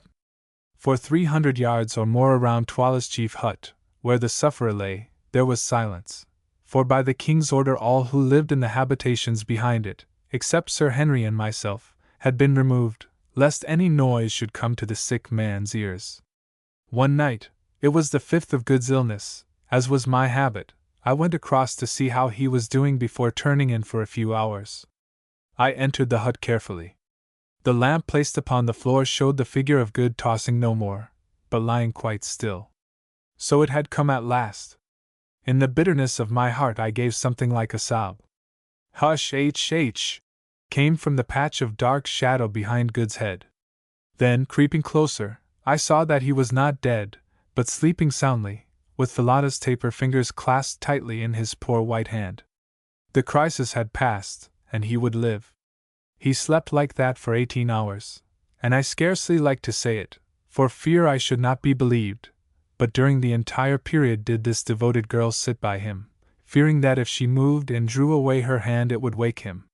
What she must have suffered from cramp and weariness, to say nothing of want of food, nobody will ever know, but it is the fact that, when at last he woke, she had to be carried away. Her limbs were so stiff that she could not move them. After the turn had once been taken, Good's recovery was rapid and complete. It was not till he was nearly well that Sir Henry told him of all he owed to Falada, and when he came to the story of how she sat by his side for 18 hours, fearing lest by moving she should wake him, the honest sailor's eyes filled with tears.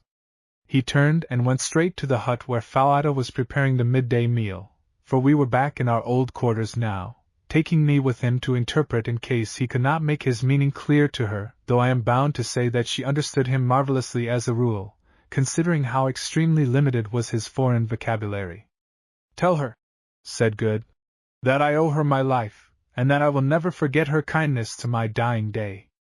I interpreted, and under her dark skin she actually seemed to blush. Turning to him with one of those swift and graceful motions that in her always reminded me of the flight of a wild bird, Falada answered softly, glancing at him with her large brown eyes. "Nay, my lord forgets. Did he not save my life, and am I not my lord's handmaiden?" It will be observed that the young lady appeared entirely to have forgotten the share which Sir Henry and myself had taken in her preservation from Twala's clutches. But that is the way of women. I remember my dear wife was just the same. Well, I retired from that little interview sad at heart. I did not like Miss Falada's soft glances, for I knew the fatal amorous propensities of sailors in general, and of Good in particular. There are 2 things in the world, as I have found out, which cannot be prevented. You cannot keep a Zulu from fighting, or a sailor from falling in love upon the slightest provocation. It was a few days after this last occurrence that Ignosi held his great Indaba, or council, and was formally recognized as king by the Indunas, or headmen of Kukwanaland. The spectacle was a most imposing one, including as it did a grand review of troops. On this day the remaining fragments of the Greys were formally paraded, and in the face of the army thanked for their splendid conduct in the battle. To each man the king made a large present of cattle, promoting them one and all to the rank of officers in the new corps of Greys which was in process of formation. An order was also promulgated throughout the length and breadth of Kukwanaland that, whilst we honored the country by our presence, we three were to be greeted with the royal salute, and to be treated with the same ceremony and respect that was by custom accorded to the king. Also the power of life and death was publicly conferred upon us. Ignosi, too, in the presence of his people, reaffirmed the promises which he had made, to the effect that no man's blood should be shed without trial, and that witch hunting should cease in the land. When the ceremony was over, we waited upon Ignosi, and informed him that we were now anxious to investigate the mystery of the mines to which Solomon's road ran, asking him if he had discovered anything about them. "My friends," he answered, "I have discovered this. It is there that the three great figures sit, who here are called the Silent Ones, and to whom Twala would have offered the girl Falada as a sacrifice. It is there, too, in a great cave deep in the mountain, that the kings of the land are buried. There ye shall find Twala's body, sitting with those who went before him. There, also, is a deep pit, which, at some time, long dead men dug out, mayhap for the stones ye speak of, such as I have heard men in Natal tell of at Kimberley. There, too, in the place of death is a secret chamber, known to none but the king and Gagul. But Twala, who knew it, is dead, and I know it not, nor know I what is in it. Yet there is a legend in the land that once, many generations gone, a white man crossed the mountains, and was led by a woman to the secret chamber and shown the wealth hidden in it. But before he could take it she betrayed him, and he was driven by the king of that day back to the mountains, and since then no man has entered the place. The story is surely true, Ignosi, for on the mountains we found the white man." I said. "Yes, we found him. And now I have promised you that if he can come to that chamber, and the stones are there, the gem upon thy forehead proves that they are there," I put in, pointing to the great diamond I had taken from Twala's dead brows. "Mayhap, if they are there," he said, "ye shall have as many as ye can take hence, if indeed ye would leave me, my brothers." "First we must find the chamber," said I. "There is but one who can show it to thee, Gagul.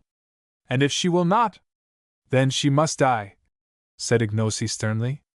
"I have saved her alive but for this. Stay, she shall choose," and calling to a messenger he ordered Gagul to be brought before him. In a few minutes she came, hurried along by two guards, whom she was cursing as she walked. "Leave her," said the king to the guards. So soon as their support was withdrawn, the withered old bundle, for she looked more like a bundle than anything else, out of which her two bright and wicked eyes gleamed like those of a snake, sank in a heap onto the floor. "What will ye with me, Ignosi?" she piped. "Ye dare not touch me. If ye touch me I will slay you as ye sit. Beware of my magic. Thy magic could not save Twala, old she-wolf, and it cannot hurt me," was the answer. "Listen, I will this of thee, that thou reveal to us the chamber where are the shining stones." "Ha! Ha!" she piped. "None know its secret but I, and I will never tell thee. The white devil shall go hence empty-handed. Thou shalt tell me. I will make thee tell me. How, O king? Thou art great, but can thy power wring the truth from a woman? It is difficult, yet will I do so. How, O king? Nay, thus, if thou tellest not thou shalt slowly die. Die! She shrieked in terror and fury. Ye dare not touch me, man, ye know not who I am. How old think ye am I? I knew your fathers, and your fathers' fathers' fathers. When the country was young I was here, when the country grows old I shall still be here. I cannot die unless I be killed by chance, for none dare slay me. Yet will I slay thee. See, Gagul, mother of evil, thou art so old that thou canst no longer love thy life. What can life be to such a hag as thou, who hast no shape, nor form, nor hair, nor teeth, hast naught save wickedness and evil eyes?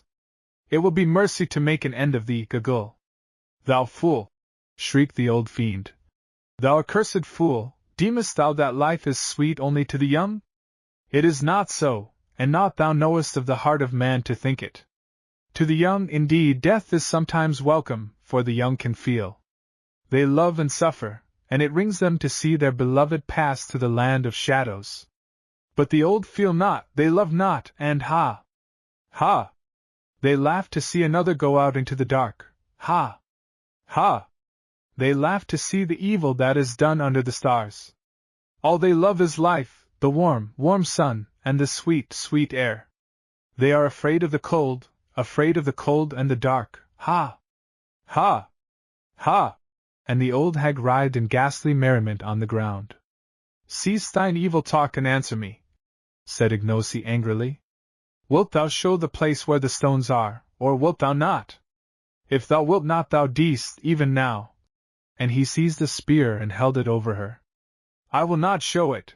Thou darest not kill me, darest not. He who slays me will be accursed forever. Slowly Ignosi brought down the spear till it pricked the prostrate heap of rags.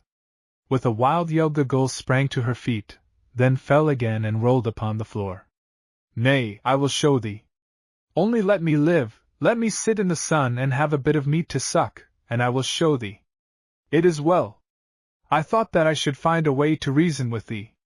Tomorrow shalt thou go with Infidus and my white brothers to the place, and beware how thou failest, for if thou showest it not, then thou shalt slowly die.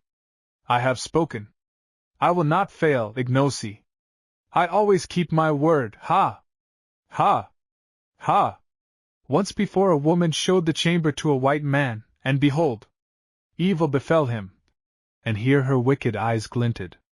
Her name was Gogol also. Perchance I was that woman. Thou liest, I said. That was 10 generations gone. Mayhap, when one lives long one forgets. Perhaps it was my mother's mother who told me, surely her name was Gogol also. But mark, you will find in the place where the bright things are a bag of hide full of stones. The man filled that bag, but he never took it away. Evil befell him, I say, evil befell him. Perhaps it was my mother's mother who told me. It will be a merry journey. We can see the bodies of those who died in the battle as we go. Their eyes will be gone by now, and their ribs will be hollow. Ha! Ha! Ha! Chapter 16. The Place of Death. It was already dark on the 3rd day after the scene described in the previous chapter when we camped in some huts at the foot of the 3 Witches, as the triangle of mountains is called to which Solomon's great road runs. Our party consisted of our 3 selves and Falada, who waited on us, especially on good Infidus, Gogol, who was borne along in a litter, inside which she could be heard muttering and cursing all day long, and a party of guards and attendants. The mountains, or rather the 3 peaks of the mountain, for the mass was evidently the result of a solitary upheaval, were, as I have said, in the form of a triangle, of which the base was towards us, 1 peak being on our right, 1 on our left, and 1 straight in front of us. Never shall I forget the sight afforded by those 3 towering peaks in the early sunlight of the following morning. High, high above us, up into the blue air, soared their twisted snow wreaths. Beneath the snowline the peaks were purple with heaths, and so were the wild moors that ran up the slopes towards them. Straight before us the white ribbon of Solomon's great road stretched away uphill to the foot of the center peak, about 5 miles from us, and there stopped. It was its terminus. I had better leave the feelings of intense excitement with which we set out on our march that morning to the imagination of those who read this history. At last we were drawing near to the wonderful mines that had been the cause of the miserable death of the old Portuguese Dom 3 centuries ago, of my poor friend, his ill-starred descendant, and also, as we feared, of George Curtis, Sir Henry's brother. Were we destined, after all that we had gone through, to fare any better? Evil befell them, as that old fiend Gogol said. Would it also befall us? Somehow, as we were marching up that last stretch of beautiful road, I could not help feeling a little superstitious about the matter, and so I think did Good and Sir Henry. For an hour and a half or more we tramped on up the heather-fringed way, going so fast in our excitement that the bearers of Gogol's hammock could scarcely keep pace with us, and its occupant piped out to us to stop. "Walk more slowly, white men," she said, projecting her hideous shriveled countenance between the grass curtains, and fixing her gleaming eyes upon us. "Why will ye run to meet the evil that shall befall you, ye seekers after treasure?" And she laughed that horrible laugh which always sent a cold shiver down my back, and for a while quite took the enthusiasm out of us. However, on we went, till we saw before us, and between ourselves and the peak, a vast circular hole with sloping sides, 300 feet or more in depth, and quite half a mile round. "Can't you guess what this is?" I said to Sir Henry and Good, who were staring in astonishment at the awful pit before us. They shook their heads. "Then it is clear that you have never seen the diamond diggings at Kimberley. You may depend on it that this is Solomon's diamond mine. Look there," I said, pointing to the strata of stiff blue clay which were yet to be seen among the grass and bushes that clothed the sides of the pit. "The formation is the same. I'll be bound that if we went down there we should find pipes of soapy brecciated rock. Look, too!"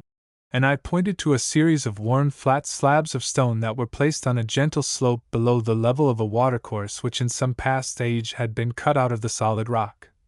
"If those are not tables once used to wash the stuff, I'm a Dutchman."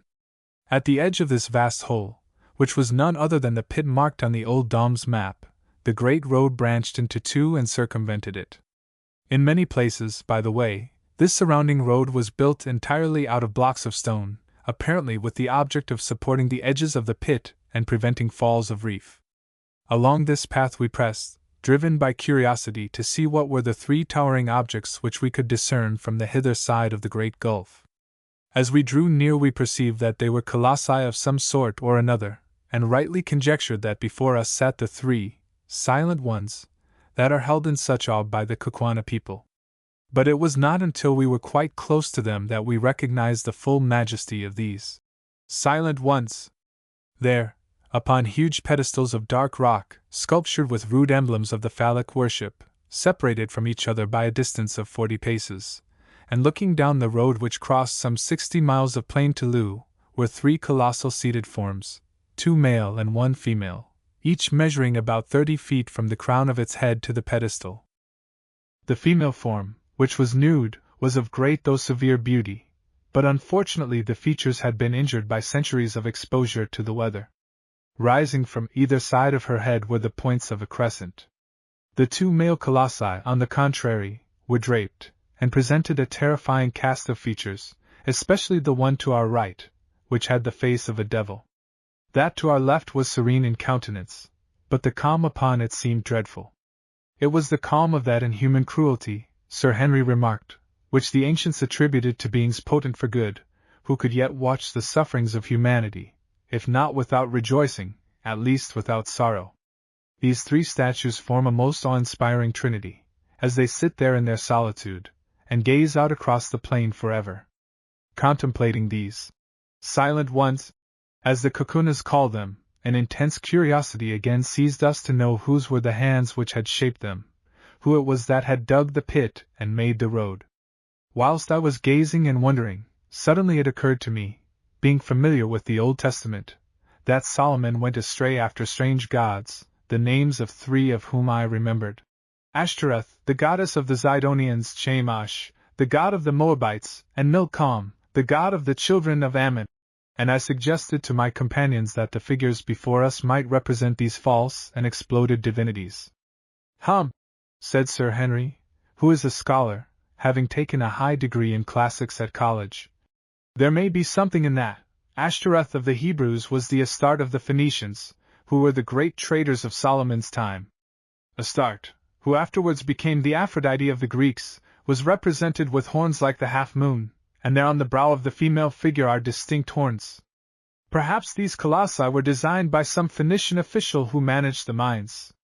Who can say?"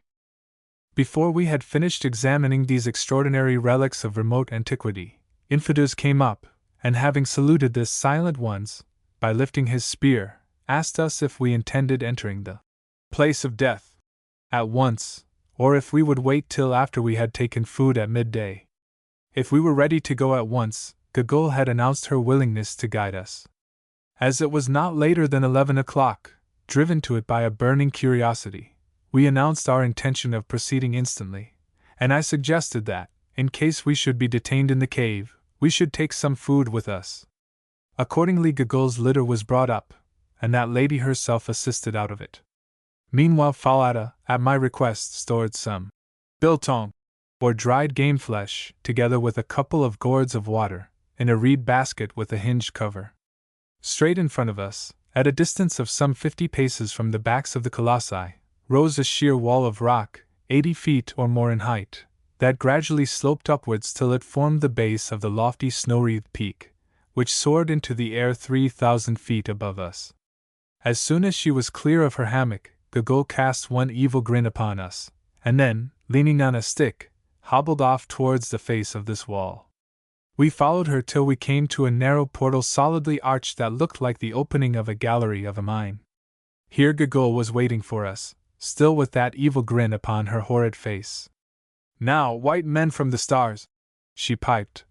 "Great warriors, Inkibu, Bugwan, and Macamazin the Wise, are ye ready? Behold, I am here to do the bidding of my lord the king, and to show you the store of bright stones." "Ha! Ha! Ha! We are ready," I said. "Good, good. Make strong your hearts to bear what ye shall see. Comest thou too, Infidus, thou who didst betray thy master?" Infidus frowned as he answered. "Nay, I come not, it is not for me to enter there. But thou, Gogol, curb thy tongue, and beware how thou dealest with my lords. At thy hands will I require them, and if a hair of them be hurt, Gogol, beest thou 50 times a witch, thou shalt die. Hearest thou?" "I hear, Infidus. I know thee, thou didst ever love big words. When thou wast a babe I remember thou didst threaten thine own mother. That was but the other day. But fear not, I live only to do the bidding of the king. I have done the bidding of many kings, Infidus, till in the end they did mine. Ha! Ha! I go to look upon their faces once more, and Twala's also. Come on, here is the lamp." And she drew a large gourd full of oil, and fitted with a rush wick, from under her fur cloak. "Art thou coming, Falada?" asked Good in his villainous kitchen Kukwana, in which he had been improving himself under that young lady's tuition. "I fear, my lord," the girl answered timidly. "Then give me the basket." "Nay, my lord, whither thou goest there I go also." "The deuce you will," thought I to myself. "That may be rather awkward if we ever get out of this." Without further ado Gogol plunged into the passage, which was wide enough to admit of 2 walking abreast, and quite dark. We followed the sound of her voice as she piped to us to come on, in some fear and trembling, which was not allayed by the flutter of a sudden rush of wings. "Hullo! What's that?" halloed Good. "Somebody hit me in the face." "Bats," said I. "On you go." When, so far as we could judge, we had gone some 50 paces, we perceived that the passage was growing faintly light. Another minute, and we were in perhaps the most wonderful place that the eyes of living man have beheld. Let the reader picture to himself the hall of the vastest cathedral he ever stood in, windowless indeed, but dimly lighted from above, presumably by shafts connected with the outer air and driven in the roof, which arched away 100 feet above our heads, and he will get some idea of the size of the enormous cave in which we found ourselves. With the difference that this cathedral designed by nature was loftier and wider than any built by man. But its stupendous size was the least of the wonders of the place, for running in rows adown its length were gigantic pillars of what looked like ice, but were, in reality, huge stalactites. It is impossible for me to convey any idea of the overpowering beauty and grandeur of these pillars of white spar, some of which were not less than 20 feet in diameter at the base, and sprang up in lofty and yet delicate beauty sheer to the distant roof. Others again were in process of formation. On the rock floor there was in these cases what looked, Sir Henry said, exactly like a broken column in an old Grecian temple, whilst high above, depending from the roof, the point of a huge icicle could be dimly seen. Even as we gazed we could hear the process going on, for presently with a tiny splash a drop of water would fall from the far-off icicle on to the column below. On some columns the drops only fell once in 2 or 3 minutes, and in these cases it would be an interesting calculation to discover how long, at that rate of dripping, it would take to form a pillar, say 80 feet by 10 in diameter. That the process, in at least one instance, was incalculably slow, the following example will suffice to show. Cut on one of these pillars we discovered the crude likeness of a mummy, by the head of which sat what appeared to be the figure of an Egyptian god, doubtless the handiwork of some old-world laborer in the mine. This work of art was executed at the natural height at which an idle fellow, be he Phoenician workman or British cad, is in the habit of trying to immortalize himself at the expense of nature's masterpieces, namely, about 5 feet from the ground. Yet at the time that we saw it, which must have been nearly 3,000 years after the date of the execution of the carving, the column was only 8 feet high, and was still in process of formation, which gives a rate of growth of a foot to 1,000 years, or an inch and a fraction to a century. This we knew because, as we were standing by it, we heard a drop of water fall. Sometimes the stalagmites took strange forms, presumably where the dropping of the water had not always been on the same spot. Thus, one huge mass, which must have weighed 100 tons or so, was in the shape of a pulpit, beautifully fretted over outside with a design that looked like lace. Others resembled strange beasts, and on the sides of the cave were fan-like ivory tracings, such as the frost leaves upon a pane. Out of the vast main aisle there opened here and there smaller caves, exactly, Sir Henry said, as chapels open out of great cathedrals. Some were large, but one or two, and this is a wonderful instance of how nature carries out her handiwork by the same unvarying laws, utterly irrespective of size, were tiny. One little nook, for instance, was no larger than an unusually big doll's house, and yet it might have been a model for the whole place, for the water dropped, tiny icicles hung, and spark columns were forming in just the same way. We had not, however, enough time to examine this beautiful cavern so thoroughly as we should have liked to do, since unfortunately, Gagul seemed to be indifferent as to stalactites, and only anxious to get her business over. This annoyed me the more, as I was particularly anxious to discover, if possible, by what system the light was admitted into the cave, and whether it was by the hand of man or by that of nature that this was done, also if the place had been used in any way in ancient times, as seemed probable. However, we consoled ourselves with the idea that we would investigate it thoroughly on our way back, and followed on at the heels of our uncanny guide. On she led us, straight to the top of the vast and silent cave, where we found another doorway, not arched as the first was, but square at the top, something like the doorways of Egyptian temples. "Are ye prepared to enter the place of death, white men?" asked Gagul, evidently with a view to making us feel uncomfortable. "Lead on, Macduff," said Good solemnly, trying to look as though he was not at all alarmed, as indeed we all did except Falada, who caught Good by the arm for protection. "This is getting rather ghastly," said Sir Henry, peeping into the dark passageway. "Come on, Quatermain, seniors priorize. We mustn't keep the old lady waiting." And he politely made way for me to lead the van, for which inwardly I did not bless him. Tap, tap, went old Gagul's stick down the passage, as she trotted along, chuckling hideously, and still overcome by some unaccountable presentiment of evil. I hung back. "Come, get on, old fellow," said Good, "or we shall lose our fair guide." Thus adjured, I started down the passage, and after about 20 paces found myself in a gloomy apartment some 40 feet long, by 30 broad, and 30 high, which in some past age evidently had been hollowed, by hand labor, out of the mountain. This apartment was not nearly so well lighted as the vast stalactite antecave, and at the first glance all I could discern was a massive stone table running down its length, with a colossal white figure at its head, and life-sized white figures all round it.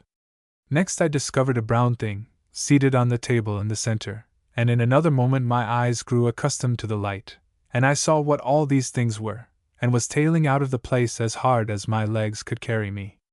I am not a nervous man in a general way, and very little troubled with superstitions, of which I have lived to see the folly, but I am free to own that this sight quite upset me, and had it not been that Sir Henry caught me by the collar and held me, I do honestly believe that in another 5 minutes I should have been outside the stalactite cave, and that a promise of all the diamonds in Kimberley would not have induced me to enter it again. But he held me tight, so I stopped because I could not help myself. Next second, however, his eyes became accustomed to the light, and he let go of me, and began to mop the perspiration off his forehead.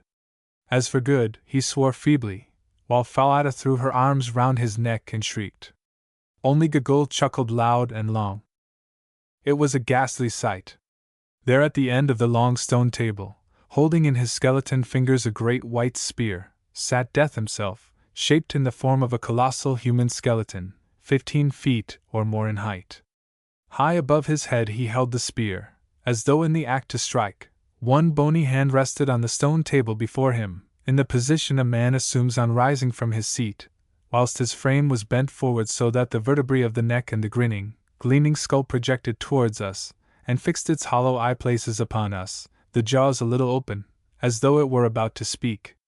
"Great heavens!" said I faintly at last. "What can it be? And what are those things?" asked Good, pointing to the white company round the table. "And what on earth is that thing?" said Sir Henry, pointing to the brown creature seated on the table. He, laughed Gaggle. "To those who enter the hall of the dead, evil comes. He, ha, ha! Come, Incubu, brave in battle, come and see him thou slewest!"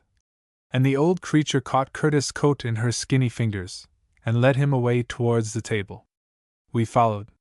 Presently she stopped and pointed at the brown object seated on the table. Sir Henry looked, and started back with an exclamation, and no wonder, for there, quite naked, the head which Curtis' battle-axe had shorn from the body resting on its knees, was the gaunt corpse of Twala, the last king of the Kukunas. Yes, there, the head perched upon the knees, it sat in all its ugliness, the vertebrae projecting a full inch above the level of the shrunken flesh of the neck, for all the world like a black double of Hamilton tie. Over the surface of the corpse there was gathered a thin glassy film, that made its appearance yet more appalling, for which we were, at the moment, quite unable to account, till presently we observed that from the roof of the chamber the water fell steadily, drip, drop, drip, on to the neck of the corpse, whence it ran down over the entire surface, and finally escaped into the rock through a tiny hole in the table. Then I guessed what the film was. Twala's body was being transformed into a stalactite. A look at the white forms seated on the stone bench which ran round that ghastly board confirmed this view. They were human bodies indeed, or rather they had been human, now they were stalactites. This was the way in which the Kukwana people had from time immemorial preserved their royal dead. They petrified them.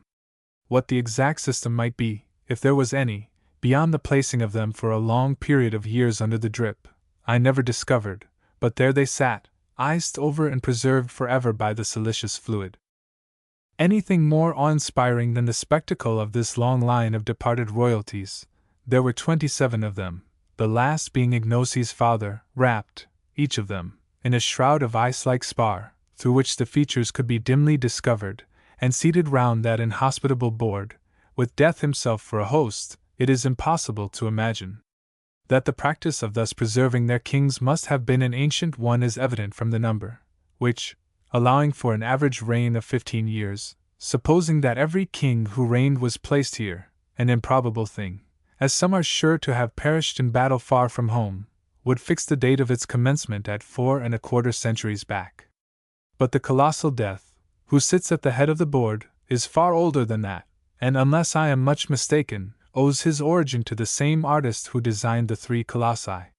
He is hewn out of a single stalactite, and looked at as a work of art, is most admirably conceived and executed. Good, who understands such things, declared that, so far as he could see, the anatomical design of the skeleton is perfect down to the smallest bones. My own idea is, that this terrific object was a freak of fancy on the part of some old-world sculptor, and that its presence had suggested to the Kukunas the idea of placing their royal dead under its awful presidency. Or perhaps it was set there to frighten away any marauders who might have designs upon the treasure chamber beyond. I cannot say. All I can do is to describe it as it is, and the reader must form his own conclusion. Such, at any rate, was the White Death, and such were the White Dead. Chapter 17. Solomon's Treasure Chamber. While we were engaged in recovering from our fright, and in examining the grisly wonders of the place of death, Gagul had been differently occupied. Somehow or other, for she was marvelously active when she chose, she had scrambled on to the great table, and made her way to where our departed friend Twala was placed, under the drip, to see, suggested Good, how he was pickling, or for some dark purpose of her own. Then, after bending down to kiss his icy lips as though in affectionate greeting, she hobbled back, stopping now and again to address the remark, the tenor of which I could not catch, to one or other of the shrouded forms, just as you or I might welcome an old acquaintance. Having gone through this mysterious and horrible ceremony, she squatted herself down on the table immediately under the White Death, and began, so far as I could make out, to offer up prayers. The spectacle of this wicked creature pouring out supplications, evil ones no doubt, to the arch-enemy of mankind, was so uncanny that it caused us to hasten our inspection. "Now, Giggle," said I in a low voice, somehow one did not dare to speak above a whisper in that place. "Lead us to the chamber." The old witch promptly scrambled down from the table. "My lords are not afraid?" she said, leering up into my face. "Lead on." "Good, my lords." And she hobbled round to the back of the Great Death. "Here is the chamber. Let my lords light the lamp, and enter." And she placed the gourd full of oil upon the floor, and leaned herself against the side of the cave. I took out a match, of which we had still a few in a box, and lit a rush wick, and then looked for the doorway, but there was nothing before us except the solid rock. Giggle grinned. "The way is there, my lords." "Ha! Ha! Ha! Do not jest with us," I said sternly. "I jest not, my lords. See!" And she pointed at the rock. As she did so, on holding up the lamp, we perceived that a mass of stone was rising slowly from the floor and vanishing into the rock above, where doubtless there is a cavity prepared to receive it. The mass was of the width of a good-sized door, about 10 feet high and not less than 5 feet thick.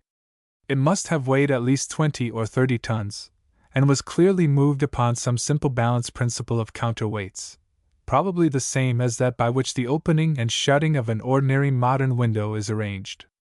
How the principle was set in motion, of course none of us saw. Giggle was careful to avoid this. But I have little doubt that there was some very simple lever, which was moved ever so little by pressure at a secret spot, thereby throwing additional weight on to the hidden counterbalances, and causing the monolith to be lifted from the ground. Very slowly and gently the great stone raised itself, till at last it had vanished altogether, and a dark hole presented itself to us in the place which the door had filled. Our excitement was so intense, as we saw the way to Solomon's treasure chamber thrown open at last, that I for one began to tremble and shake. Would it prove a hoax after all, I wondered, or was old de Silvestre right? Were there vast hoards of wealth hidden in that dark place, hoards which would make us the richest men in the whole world? We should know in a minute or two. "Enter, white men from the stars," said Giggle, advancing into the doorway. "But first hear your servant, Giggle the Old. The bright stones that you will see were dug out of the pit over which the silent ones are set, and stored here, I know not by whom, for that was done longer ago than even I remember. But once has this place been entered since the time that those who hid the stones departed in haste, leaving them behind. The report of the treasure went down indeed among the people who lived in the country from age to age, but none knew where the chamber was, nor the secret of the door. But it happened that a white man reached this country from over the mountains, perchance he too came from the stars, and was well received by the king of that day. He it is who sits yonder." And she pointed to the 5th king at the table of the dead. "And it came to pass that he and a woman of the country who was with him journeyed to this place, and that by chance the woman learnt the secret of the door. 1,000 years might ye search, but ye should never find that secret. Then the white man entered with the woman, and found the stones, and filled with stones the skin of a small goat, which the woman had with her to hold food. And as he was going from the chamber he took up one more stone, a large one, and held it in his hand." Here she paused. "Well?" I asked, breathless with interest as we all were. "What happened to de Silvestre?" The old hag started at the mention of the name. "How knowest thou the dead man's name?" she asked sharply, and then, without waiting for an answer, went on. "None can tell what happened, but it came about that the white man was frightened, for he flung down the goat's skin, with the stones, and fled out with only the one stone in his hand, and that the king took, and it is the stone which thou, Macumazahn, didst take from Twala's brow." "Have none entered here since?" I asked, peering again down the dark passage. "None, my lords. Only the secret of the door has been kept, and every king has opened it, though he has not entered. There is a saying that those who enter there will die within a moon, even as the white man died in the cave upon the mountain, where ye found him, Macumazin, and therefore the kings do not enter. Ha! Ha! Mine are true words. Our eyes met as she said it, and I turned sick and cold. How did the old hag know all these things? Enter, my lords. If I speak truth, the goatskin with the stones will lie upon the floor, and if there is truth as to whether it is death to enter here, that ye will learn afterwards. Ha! Ha! Ha! And she hobbled through the doorway, bearing the light with her, but I confess that once more I hesitated about following. Oh, confound it all! Said Good. Here goes. I am not going to be frightened by that old devil. And followed by Falada, who, however, evidently did not at all like the business, for she was shivering with fear, he plunged into the passage after Giggle, an example which we quickly followed. A few yards down the passage, in the narrow way hewn out of the living rock, Giggle had paused, and was waiting for us. See, my lords, she said, holding the light before her. Those who stored the treasure here fled in haste, and bethought them to guard against any who should find the secret of the door, but had not the time. And she pointed to large square blocks of stone, which, to the height of 2 courses, about 2 feet 3, had been placed across the passage with a view to walling it up. Along the side of the passage were similar blocks ready for use, and most curious of all, a heap of mortar and a couple of trowels, which tools, so far as we had time to examine them, appeared to be of a similar shape and make to those used by workmen to this day. Here Falada, who had been in a state of great fear and agitation throughout, said that she felt faint and could go no farther, but would wait there. Accordingly we set her down on the unfinished wall, placing the basket of provisions by her side, and left her to recover. Following the passage for about 15 paces farther, we came suddenly to an elaborately painted wooden door. It was standing wide open. Whoever was last there had either not found the time to shut it, or had forgotten to do so. Across the threshold of this door lay a skin bag, formed of a goatskin, that appeared to be full of pebbles. He! White men! Sniggered Giggle, as the light from the lamp fell upon it. What did I tell you, that the white man who came here fled in haste, and dropped the woman's bag? Behold it! Look within also, and ye will find a water gourd amongst the stones. Good stooped down and lifted it. It was heavy and jingled. By Jove! I believe it's full of diamonds, he said, in an awed whisper, and indeed, the idea of a small goatskin full of diamonds is enough to awe anybody. Go on, said Sir Henry impatiently. Here, old lady, give me the lamp. And taking it from Giggle's hand, he stepped through the doorway and held it high above his head. We pressed in after him, forgetful for the moment of the bag of diamonds, and found ourselves in King Solomon's treasure chamber.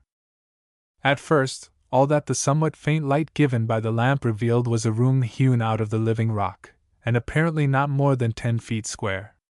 Next there came into sight, stored one on the other to the arch of the roof, a splendid collection of elephant tusks. How many of them there were we did not know, for of course we could not see to what depth they went back. But there could not have been less than the ends of 400 or 500 tusks of the first quality visible to our eyes. There, alone, was enough ivory to make a man wealthy for life. Perhaps, I thought, it was from this very store that Solomon drew the raw material for his great throne of ivory, of which there was not the like made in any kingdom. On the opposite side of the chamber were about a score of wooden boxes, something like Martini Henry ammunition boxes, only rather larger, and painted red. There are the diamonds, cried I. Bring the light.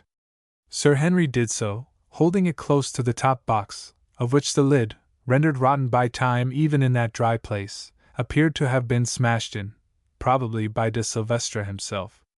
Pushing my hand through the hole in the lid I drew it out full, not of diamonds, but of gold pieces, of a shape that none of us had seen before, and with what looked like Hebrew characters stamped upon them. Ah, I said, replacing the coin, we shan't go back empty-handed anyhow. There must be a couple of 1,000 pieces in each box, and there are 18 boxes. I suppose this was the money to pay the workmen and merchants. Well, put in Good. I think that is a lot. I don't see any diamonds, unless the old Portuguese put them all into his bag. Let my lords look yonder where it is darkest, if they would find the stones, said Giggle, interpreting our looks. There my lords will find a nook, and 3 stone chests in the nook, 2 sealed and 1 open. Before translating this to Sir Henry, who carried the light, I could not resist asking how she knew these things, if no one had entered the place since the white man, generations ago. Macumazahn, the watcher by night, was the mocking answer. Ye who dwell in the stars, do ye not know that some live long, and that some have eyes which can see through rock? Ha! Ha! Ha! Look in that corner, Curtis, I said, indicating the spot Giggle had pointed out. Hello, you fellows, he cried. Here's a recess. Great heavens! See here. We hurried up to where he was standing in a nook, shaped something like a small bow window. Against the wall of this recess were placed 3 stone chests, each about 2 feet square. 2 were fitted with stone lids, the lid of the third rested against the side of the chest, which was open. See, he repeated hoarsely, holding the lamp over the open chest. We looked, and for a moment could make nothing out, on account of a silvery sheen which dazzled us. When our eyes grew used to it, we saw that the chest was 3 parts full of uncut diamonds, most of them of considerable size. Stooping, I picked some up. Yes, there was no doubt of it, there was the unmistakable soapy feel about them. I fairly gasped as I dropped them. We are the richest men in the whole world, I said. Monte Cristo was a fool to us. We shall flood the market with diamonds, said Good. Got to get them there first, suggested Sir Henry. We stood still with pale faces and stared at each other, the lantern in the middle and the glimmering gems below, as though we were conspirators about to commit a crime, instead of being, as we thought, the most fortunate men on earth. He, cackled old Giggle behind us, as she flitted about like a vampire bat. There are the bright stones ye love, white men, as many as ye will. Take them, run them through your fingers, eat of them, drink of them, ha! Ha! At that moment there was something so ridiculous to my mind at the idea of eating and drinking diamonds, that I began to laugh outrageously, an example which the others followed, without knowing why. There we stood and shrieked with laughter over the gems that were ours, which had been found for us thousands of years ago by the patient delvers in the great hole yonder, and stored for us by Solomon's long-dead overseer, whose name, perchance, was written in the characters stamped on the faded wax that yet adhered to the lids of the chest. Solomon never got them, nor David, or de Silvestre, nor anybody else. We had got them. There before us were millions of pounds worth of diamonds, and thousands of pounds worth of gold and ivory only waiting to be taken away.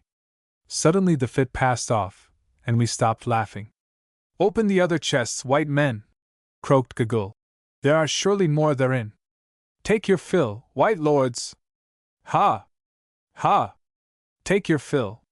Thus adjured, we set to work to pull up the stone lids on the other 2, first, not without a feeling of sacrilege, breaking the seals that fastened them. Hurrah! They were full too, full to the brim, at least the second one was. No wretched burglarius de Silvestre had been filling goatskins out of that. As for the third chest, it was only about a fourth full, but the stones were all picked ones, none less than 20 carats, and some of them as large as pigeon eggs. A good many of these bigger ones, however, we could see by holding them up to the light, were a little yellow. Off-colored, as they call it at Kimberley. What we did not see, however, was the look of fearful malevolence that old Giggle favored us with as she crept like a snake, out of the treasure chamber, and down the passage towards the door of solid rock. Hark! Cry upon cry comes ringing up the vaulted path. It is Falada's voice. Oh, Bugwan! Help! Help! The stone falls! Leave go, girl! Then, help! Help! She has stabbed me! By now we are running down the passage, and this is what the light from the lamp shows us. The door of the rock is closing down slowly. It is not 3 feet from the floor. Near it struggle Falada and Giggle. The red blood of the former runs to her knee, But still the brave girl holds the old witch, who fights like a wild cat. Ah! She is free! Falada falls, and Giggle throws herself on the ground, to twist like a snake through the crack of the closing stone. She is under, ah! God! Too late! Too late! The stone nips her, and she yells in agony. Down, down it comes, all the 30 tons of it, slowly pressing her old body against the rock below. Shriek upon shriek, such as we have never heard, then a long sickening crunch, and the door was shut just as, rushing down the passage, we hurled ourselves against it. It was all done in 4 seconds. Then we turned to Falada. The poor girl was stabbed in the body, and I saw that she could not live long. Ah! Bhagwan, I die! Gasped the beautiful creature. She crept out, Giggle. I did not see her, I was faint, and the door began to fall. Then she came back, and was looking up the path. I saw her come in through the slowly falling door, and caught her and held her, and she stabbed me, and I die, Bhagwan. Poor girl! Poor girl! Good cried in his distress, and then, as he could do nothing else, he fell to kissing her. Bhagwan, she said after a pause, is Macumazahn there? It grows so dark, I cannot see. Here I am, Falada. Macumazahn, be my tongue for a moment, I pray thee, for Bhagwan cannot understand me, and before I go into the darkness I would speak to him a word. Say on, Falada, I will render it.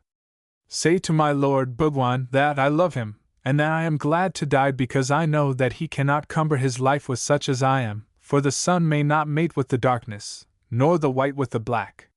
Say that, since I saw him, at times I have felt as though there were a bird in my bosom, which would one day fly hence and sing elsewhere. Even now, though I cannot lift my hand, and my brain grows cold, I do not feel as though my heart were dying. It is so full of love that it could live 10,000 years, and yet be young. Say that if I live again, mayhap I shall see him in the stars, and that I will search them all, though perchance there I should still be black and he would still be white. Say nay, Macumazahn, say no more, save that I love. Oh, hold me closer, Bhagwan, I cannot feel thine arms, oh! Oh! She is dead, muttered Good, rising in grief, the tears running down his honest face. You need not let that trouble you, old fellow, said Sir Henry. Exclaimed Good. What do you mean? I mean that you will soon be in a position to join her. Man, don't you see that we are buried alive? Until Sir Henry uttered these words I do not think that the full horror of what had happened had come home to us, preoccupied as we were with the sight of poor Falada's end. But now we understood. The ponderous mass of rock had closed, probably forever, for the only brain which knew its secret was crushed to powder beneath its weight. This was a door that none could hope to force with anything short of dynamite in large quantities. And we were on the wrong side. For a few minutes we stood horrified, there over the corpse of Falada. All the manhood seemed to have gone out of us. The first shock of this idea of the slow and miserable end that awaited us was overpowering. We saw it all now, that fiend Giggle had planned this snare for us from the first. It would have been just the jest that her evil mind would have rejoiced in, the idea of the 3 white men, whom, for some reason of her own, she had always hated, slowly perishing of thirst and hunger in the company of the treasure they had coveted. Now I saw the point of that sneer of hers about eating and drinking the diamonds. Probably somebody had tried to serve the poor old Dom in the same way, when he abandoned the skin full of jewels. This will never do, said Sir Henry hoarsely. The lamp will soon go out. Let us see if we can't find the spring that works the rock. We sprang forward with desperate energy, and standing in a bloody ooze, began to feel up and down the door and the sides of the passage. But no knob or spring could we discover. Depend on it, I said. It does not work from the inside. If it did, Giggle would not have risked trying to crawl underneath the stone. It was the knowledge of this that made her try to escape at all hazards, curse her. At all events, said Sir Henry, with a hard little laugh, retribution was swift. Hers was almost as awful an end as ours is likely to be. We can do nothing with the door. Let us go back to the treasure room. We turned and went, and as we passed it I perceived by the unfinished wall across the passage the basket of food which poor Falada had carried. I took it up, and brought it with me to the accursed treasure chamber that was to be our grave. Then we returned and reverently bore in Falada's corpse, laying it on the floor by the boxes of coin. Next we seated ourselves, leaning our backs against the 3 stone chests which contained the priceless treasure. "Let us divide the food," said Sir Henry, "so as to make it last as long as possible." Accordingly we did so. It would, we reckoned, make 4 infinitesimally small meals for each of us, enough, say, to support life for a couple of days. Besides the biltong, or dried game flesh, there were 2 gourds of water, each of which held not more than a quart. "Now," said Sir Henry grimly, "let us eat and drink, for tomorrow we die." We each ate a small portion of the biltong, and drank a sip of water. Needless to say, we had but little appetite, though we were sadly in need of food, and felt better after swallowing it. Then we got up and made a systematic examination of the walls of our prison house, in the faint hope of finding some means of exit, sounding them and the floor carefully. There was none. It was not probable that there would be any to a treasure chamber. The lamp began to burn dim. The fat was nearly exhausted. "Quatermain," said Sir Henry, "what is the time? Your watch goes." I drew it out, and looked at it. It was 6 o'clock. We had entered the cave at 11. "Infidus will miss us," I suggested. "If we do not return tonight he will search for us in the morning, Curtis. He may search in vain. He does not know the secret of the door, nor even where it is. No living person knew it yesterday except Gagul. Today no one knows it. Even if he found the door he could not break it down. All the Kukwana army could not break through 5 feet of living rock. My friends, I see nothing for it but to bow ourselves to the will of the Almighty. The search for treasure has brought many to a bad end. We shall go to swell their number." The lamp grew dimmer yet. Presently it flared up and showed the whole scene in strong relief: the great mass of white tusks, the boxes of gold, the corpse of the poor Falada stretched before them, the goatskin full of treasure, the dim glimmer of the diamonds, and the wild, wan faces of us 3 white men seated there awaiting death by starvation.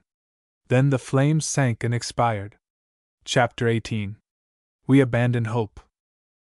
I can give no adequate description of the horrors of the night which followed. Mercifully they were to some extent mitigated by sleep, for even in such a position as ours wearied nature will sometimes assert itself. But I, at any rate, found it impossible to sleep much.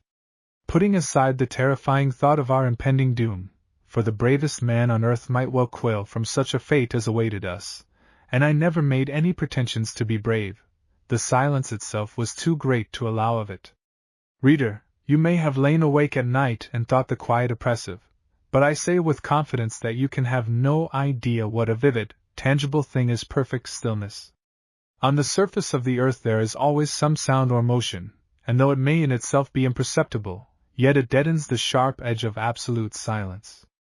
But here there was none. We were buried in the bowels of a huge snow-clad peak. Thousands of feet above us the fresh air rushed over the white snow, but no sound of it reached us. We were separated by a long tunnel and 5 feet of rock even from the awful chamber of the dead, and the dead make no noise. Did we not know it who lay by poor Falada's side? The crashing of all the artillery of earth and heaven could not have come to our ears in our living tomb. We were cut off from every echo of the world. We were as men already in the grave. Then the irony of the situation forced itself upon me. There around us lay treasures enough to pay off a moderate national debt, or to build a fleet of ironclads, and yet we would have bartered them all gladly for the faintest chance of escape. Soon, doubtless, we should be rejoiced to exchange them for a bit of food or a cup of water, and, after that, even for the privilege of a speedy close to our sufferings. Truly wealth, which men spend their lives in acquiring, is a valueless thing at the last. And so the night wore on. "Good," said Sir Henry's voice at last, and it sounded awful in the intense stillness. "How many matches have you in the box?" "8, Curtis." "Strike one and let us see the time."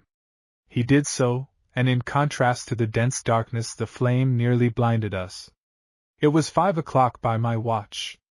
The beautiful dawn was now blushing on the snow wreaths far over our heads, and the breeze would be stirring the night mists in the hollows. We had better eat something and keep up our strength, I suggested. What is the good of eating? Answered Good.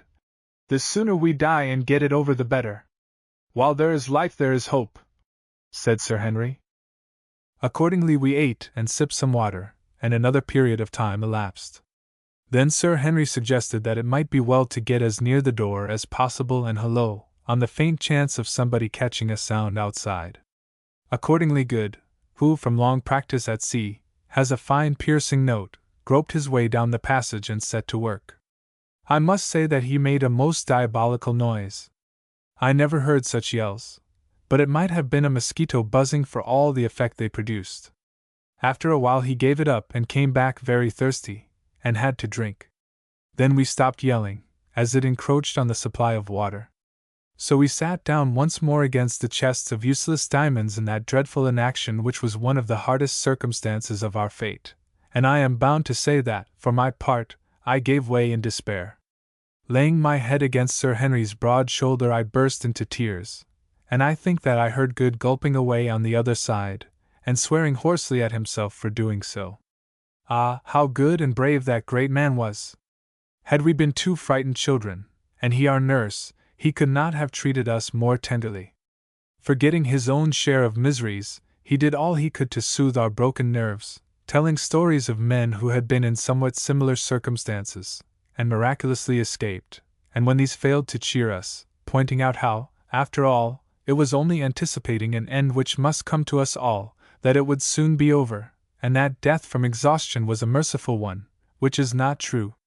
Then, in a diffident sort of way, as once before I had heard him do, he suggested that we should throw ourselves on the mercy of a higher power, which for my part one did with great vigor. His is a beautiful character, very quiet, but very strong. And so somehow the day went as the night had gone, if, indeed, one can use these terms where all was densest night, and when I lit a match to see the time it was 7 o'clock. Once more we ate and drank, and as we did so an idea occurred to me. How is it, said I, that the air in this place keeps fresh? It is thick and heavy, but it is perfectly fresh. Great heavens, said Good, starting up. I never thought of that. It can't come through the stone door, for it's airtight, if ever a door was. It must come from somewhere. If there were no current of air in the place, we should have been stifled or poisoned when we first came in. Let us have a look. It was wonderful what a change this mere spark of hope wrought in us. In a moment we were all three groping about on our hands and knees, feeling for the slightest indication of a draught. Presently my ardor received a check. I put my hand on something cold. It was dead Philotta's face. For an hour or more we went on feeling about, till at last Sir Henry and I gave it up in despair, having been considerably hurt by constantly knocking our heads against tusks, chests, and the sides of the chamber. But Good still persevered, saying, with an approach to cheerfulness, that it was better than doing nothing. I say, you fellows, he said presently, in a constrained sort of voice, come here. Needless to say we scrambled towards him quickly enough. Quatermain, put your hand here where mine is. Now, do you feel anything? I think I feel air coming up. Now listen. He rose and stamped upon the place, and a flame of hope shot up in our hearts. It rang hollow. With trembling hands I lit a match. I had only 3 left, and we saw that we were in the angle of the far corner of the chamber, a fact that accounted for our not having noticed the hollow sound of the place during our former exhaustive examination. As the match burnt we scrutinized the spot. There was a join in the solid rock floor, and great heavens! There, leaden level with the rock, was a stone ring. We said no word, we were too excited, and our hearts beat too wildly with hope to allow us to speak. Good had a knife, at the back of which was one of those hooks that are made to extract stones from horses' hoofs. He opened it, and scratched round the ring with it. Finally he worked it under, and levered away gently for fear of breaking the hook. The ring began to move. Being of stone, it had not rusted fast in all the centuries it had lain there, as would have been the case had it been of iron. Presently it was upright. Then he thrust his hands into it and tugged with all his force, but nothing budged. "Let me try," I said impatiently, for the situation of the stone, right in the angle of the corner, was such that it was impossible for two to pull at once. I took hold and strained away, but no results. Then Sir Henry tried and failed. Taking the hook again, Good scratched all round the crack where we felt the air coming up. "Now, Curtis," he said, "tackle on, and put your back into it. You are as strong as two. Stop." And he took off a stout black silk handkerchief, which, true to his habits of neatness, he still wore, and ran it through the ring. "Quatermain, get Curtis round the middle and pull for dear life when I give the word. Now." Sir Henry put out all his enormous strength, and Good and I did the same, with such power as nature had given us. "Heave! Heave! It's giving!" gasped Sir Henry, and I heard the muscles of his great back cracking.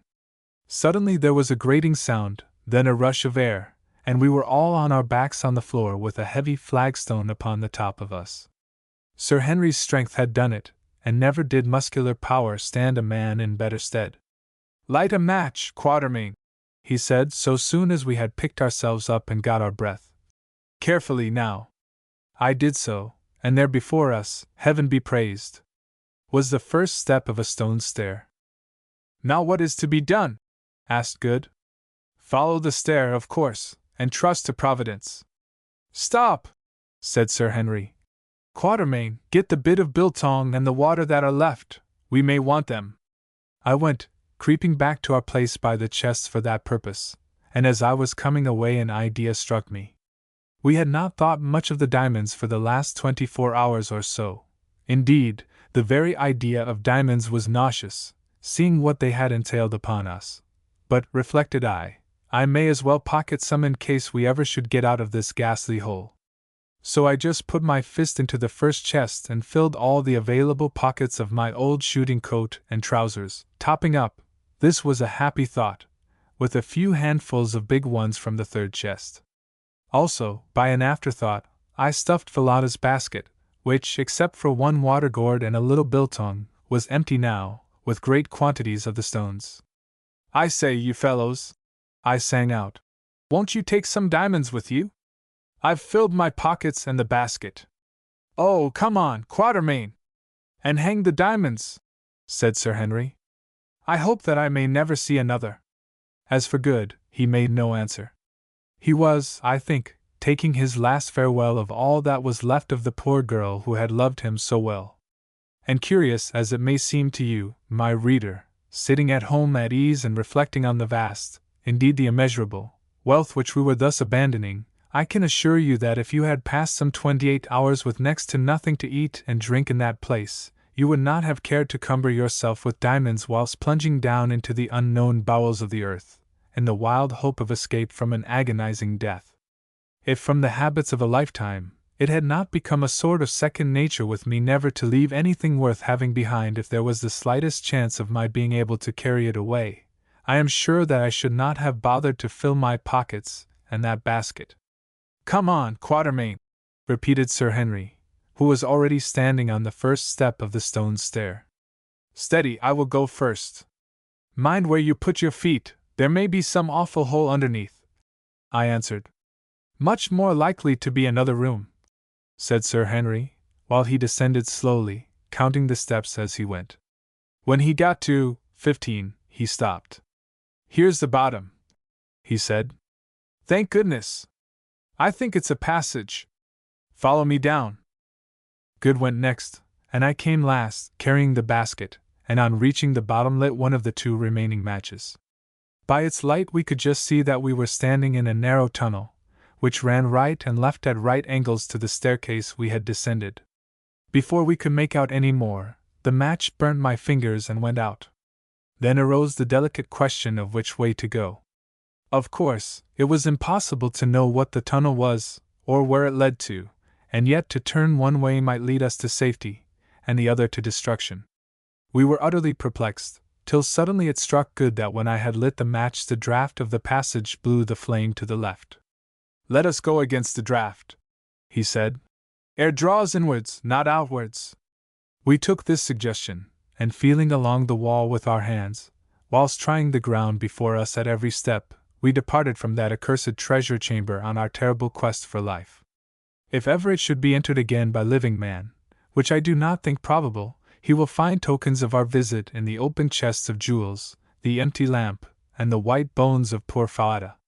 When we had groped our way for about a quarter of an hour along the passage, suddenly it took a sharp turn, or else was bisected by another, which we followed, only in course of time to be led into a third.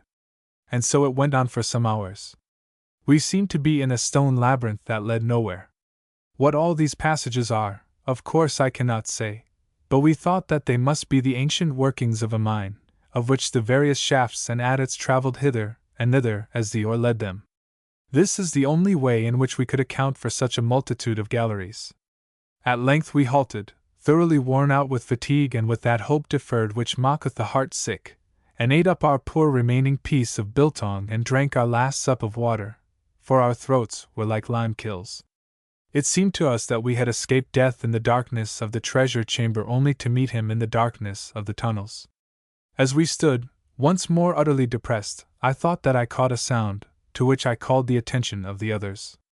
It was very faint and very far off, but it was a sound, a faint, murmuring sound, for the others heard it too, and no words can describe the blessedness of it after all those hours of utter, awful stillness. "By heaven! It's running water," said Good. "Come on." Off we started again in the direction from which the faint murmur seemed to come, groping our way as before along the rocky walls. I remember that I laid down the basket full of diamonds, wishing to be rid of its weight, but on second thoughts took it up again. One might as well die rich as poor, I reflected. As we went the sound became more and more audible, till at last it seemed quite loud in the quiet. On, yet on. Now we could distinctly make out the unmistakable swirl of rushing water. And yet how could there be running water in the bowels of the earth? Now we were quite near it, and Good, who was leading, swore that he could smell it. "Go gently, Good," said Sir Henry. "We must be close." Splash! And a cry from Good. He had fallen in. "Good! Good! Where are you?" we shouted, in terrified distress. To our intense relief an answer came back in a choky voice. "All right, I've got hold of a rock. Strike a light to show me where you are." Hastily I lit the last remaining match. Its faint gleam discovered to us a dark mass of water running at our feet. How wide it was we could not see, but there, some way out, was the dark form of our companion hanging on to a projecting rock. "Stand clear to catch me," sung out Good. "I must swim for it." Then we heard a splash, and a great struggle. Another minute, and he had grabbed at and caught Sir Henry's outstretched hand, and we had pulled him up high and dry into the tunnel.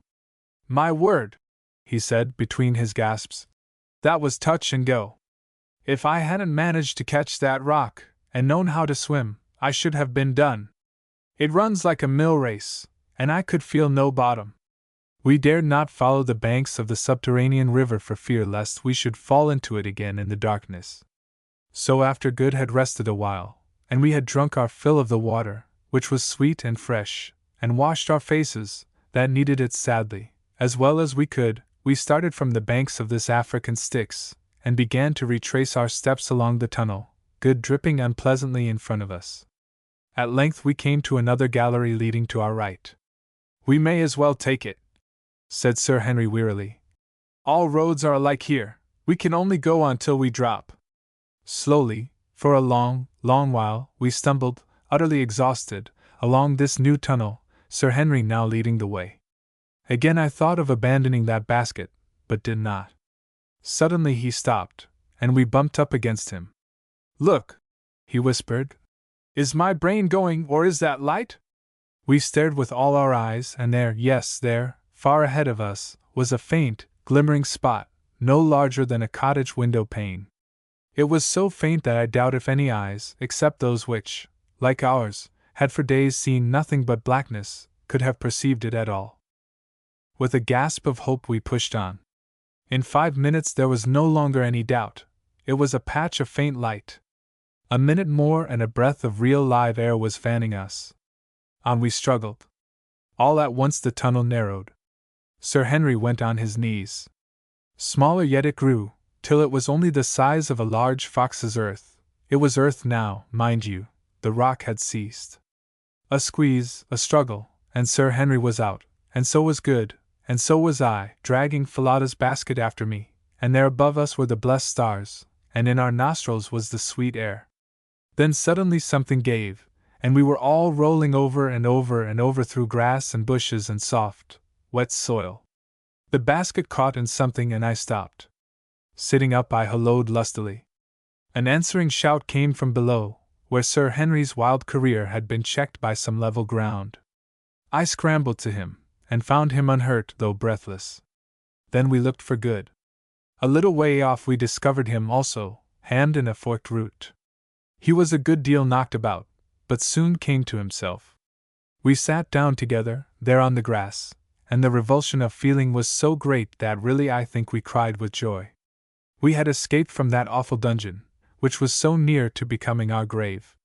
Surely some merciful power guided our footsteps to the jackal hole, for that is what it must have been, at the termination of the tunnel.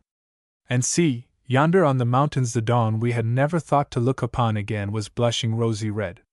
Presently the grey light stole down the slopes, and we saw that we were at the bottom, or rather, nearly at the bottom, of the vast pit in front of the entrance to the cave. Now we could make out the dim forms of the three colossi who sat upon its verge.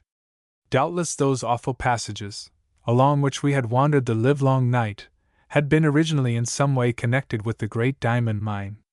As for the subterranean river in the bowels of the mountain, heaven only knows what it is, or whence it flows, or whither it goes. I, for one, have no anxiety to trace its course. Lighter it grew, and lighter yet. We could see each other now, and such a spectacle as we presented I have never set eyes on before or since. Gaunt-cheeked, hollow-eyed wretches, smeared all over with dust and mud, bruised, bleeding, the long fear of imminent death yet written on our countenances, we were, indeed, a sight to frighten the daylight. And yet it is a solemn fact that Good's eyeglass was still fixed in Good's eye. I doubt whether he had ever taken it out at all. Neither the darkness, nor the plunge in the subterranean river, nor the roll down the slope, had been able to separate Good and his eyeglass. Presently we rose, fearing that our limbs would stiffen if we stopped there longer, and commenced with slow and painful steps to struggle up the sloping sides of the great pit. For an hour or more we toiled steadfastly up the blue clay, dragging ourselves on by the help of the roots and grasses with which it was clothed. But now I had no more thought of leaving the basket. Indeed, nothing but death should have parted us. At last it was done, and we stood by the great road, on that side of the pit which is opposite to the colossi. At the side of the road, 100 yards off, a fire was burning in front of some huts, and round the fire were figures. We staggered towards them, supporting one another, and halting every few paces. Presently one of the figures rose, saw us, and fell on to the ground, crying out for fear. Infidels, infidels! It is we, thy friends. He rose, he ran to us, staring wildly, and still shaking with fear. Oh, my lords, it is indeed you come back from the dead, come back from the dead! And the old warrior flung himself down before us, and clasping Sir Henry's knees, he wept aloud for joy. Chapter 19. Ignosi's Farewell. 10 days from that eventful morning found us once more in our old quarters at Loo, and strange to say, but little the worse for our terrible experience, except that my stubbly hair came out of the treasure cave about 3 shades grayer than it went in, and that Good never was quite the same after Falada's death, which seemed to move him very greatly. I am bound to say, looking at the thing from the point of view of an oldish man of the world, that I consider her removal was a fortunate occurrence, since, otherwise, complications would have been sure to ensue. The poor creature was no ordinary native girl, but a person of great, I had almost said stately, beauty, and of considerable refinement of mind. But no amount of beauty or refinement could have made an entanglement between Good and herself a desirable occurrence, for, as she herself put it, can the sun mate with the darkness, or the white with the black? I need hardly state that we never again penetrated into Solomon's treasure chamber.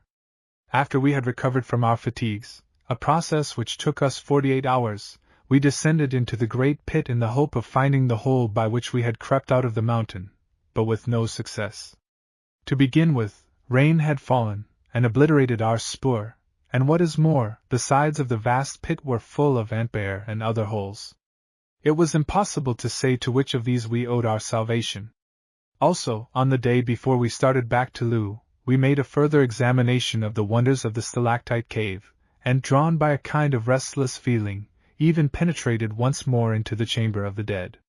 Passing beneath the spear of the White Death we gazed, with sensations which it would be quite impossible for me to describe, at the mass of rock that had shut us off from escape, thinking the while of priceless treasures beyond, of the mysterious old hag whose flattened fragments lay crushed beneath it, and of the fair girl of whose tomb it was the portal. I say gazed at the rock, for, examine as we could find no traces of the join of the sliding door, nor, indeed, could we hit upon the secret, now utterly lost, that worked it, though we tried for an hour or more. It is certainly a marvelous bit of mechanism, characteristic, in its massive and yet inscrutable simplicity, of the age which produced it, and I doubt if the world has such another to show. At last we gave it up in disgust, though, if the mass had suddenly risen before our eyes, I doubt if we should have screwed up courage to step over Gogol's mangled remains, and once more enter the treasure chamber, even in the sure and certain hope of unlimited diamonds. And yet I could have cried at the idea of leaving all that treasure, the biggest treasure probably that in the world's history has ever been accumulated in one spot. But there was no help for it. Only dynamite could force its way through 5 feet of solid rock. So we left it. Perhaps, in some remote unborn century, a more fortunate explorer may hit upon the open sesame and flood the world with gems. But myself, I doubt it. Somehow, I seem to feel that the tens of millions of pounds worth of jewels which lie in the 3 stone coffers will never shine round the neck of an earthly beauty. They and Falada's bones will keep cold company till the end of all things. With a sigh of disappointment we made our way back, and next day started for Loo. And yet it was really very ungrateful of us to be disappointed, for, as the reader will remember, by a lucky thought, I had taken the precaution to fill the wide pockets of my old shooting coat and trousers with gems before we left our prison house, also Falada's basket, which held twice as many more, notwithstanding that the water bottle had occupied some of its space. A good many of these fell out in the course of our roll down the side of the pit, including several of the big ones, which I had crammed in on the top in my coat pockets. But, comparatively speaking, an enormous quantity still remained, including 93 large stones ranging from over 200 to 70 carats in weight. My old shooting coat and the basket still held sufficient treasure to make us all, if not millionaires as the term is understood in America, at least exceedingly wealthy men, and yet to keep enough stones each to make the 3 finest sets of gems in Europe. So we had not done so badly.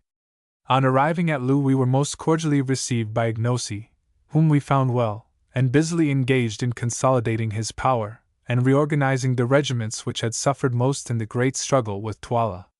He listened with intense interest to our wonderful story, but when we told him of old Gogol's frightful end he grew thoughtful. "Come hither," he called, to a very old Induna or counselor, who was sitting with others in a circle round the king, but out of earshot. The ancient man rose, approached, saluted, and seated himself.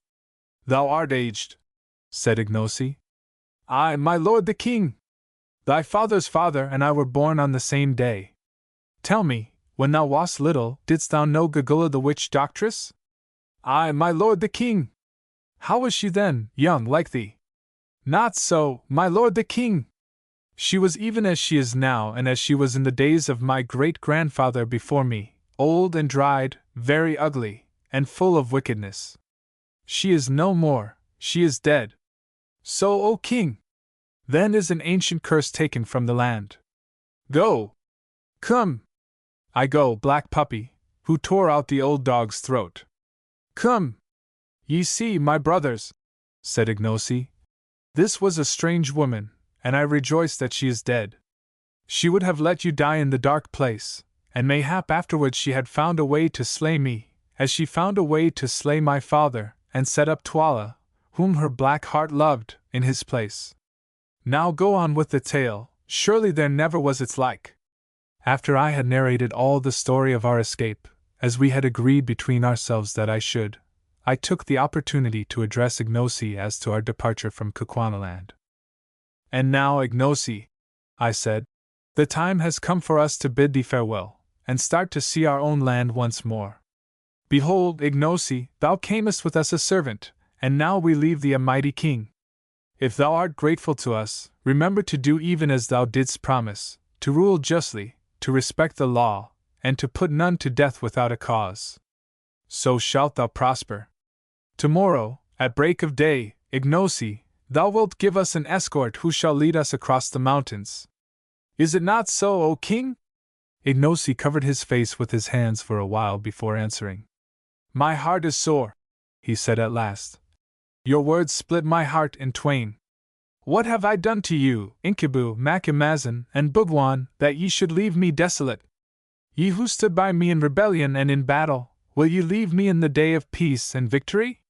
What will ye, wives, choose from among the maidens? A place to live in? Behold, the land is yours as far as ye can see. The white man's houses? Ye shall teach my people how to build them. Cattle for beef and milk? Every married man shall bring you an ox or a cow. Wild game to hunt? Does not the elephant walk through my forests, and the river horse sleep in the reeds? Would ye make war? My impis wait your word. If there is anything more which I can give, that will I give you. Nay, Ignosi, we want none of these things, I answered. We would seek our own place. Now do I learn, said Ignosi bitterly, and with flashing eyes, that ye love the bright stones more than me, your friend. Ye have the stones, now you would go to Natal and across the moving black water and sell them, and be rich, as it is the desire of a white man's heart to be. Cursed for your sake be the white stones, and cursed he who seeks them. Death shall it be to him who sets foot in the place of death to find them. I have spoken. White men, ye can go. I laid my hand upon his arm. Ignosi, I said, tell us, when thou didst wander in Zululand, and among the white people of Natal, did not thine heart turn to the land thy mother told thee of, thy native place, where thou didst see the light, and play when thou wast little, the land where thy place was? It was even so, Macumazan. In like manner, Ignosi, do our hearts turn to our land and to our own place. Then came a silence. When Ignosi broke it, it was in a different voice. I do perceive that now as ever thy words are wise and full of reason, Macumazan. That which flies in the air loves not to run along the ground. The white man loves not to live on the level of the black or to house among his kraals. Well, ye must go, and leave my heart sore, because ye will be as dead to me, since from where ye are no tidings can come to me. But listen, and let all your brothers know my words. No other white man shall cross the mountains, even if any man live to come so far. I will see no traitors with their guns and gin. My people shall fight with the spear, and drink water, like their forefathers before them. I will have no praying men to put a fear of death into men's hearts, to stir them up against the law of the king, and make a path for the white folk who follow to run on. If a white man comes to my gates, I will send him back. If 100 come, I will push them back. If armies come, I will make war on them with all my strength, and they shall not prevail against me. None shall ever seek for the shining stones, no, not an army, for if they come I will send a regiment and fill up the pit, and break down the white columns in the caves and choke them with rocks, so that none can reach even to that door of which ye speak, and whereof the way to move it is lost. But for you three, Inkibu, Macumazan, and Bugwan, the path is always open, for, behold, ye are dearer to me than aught that breathes.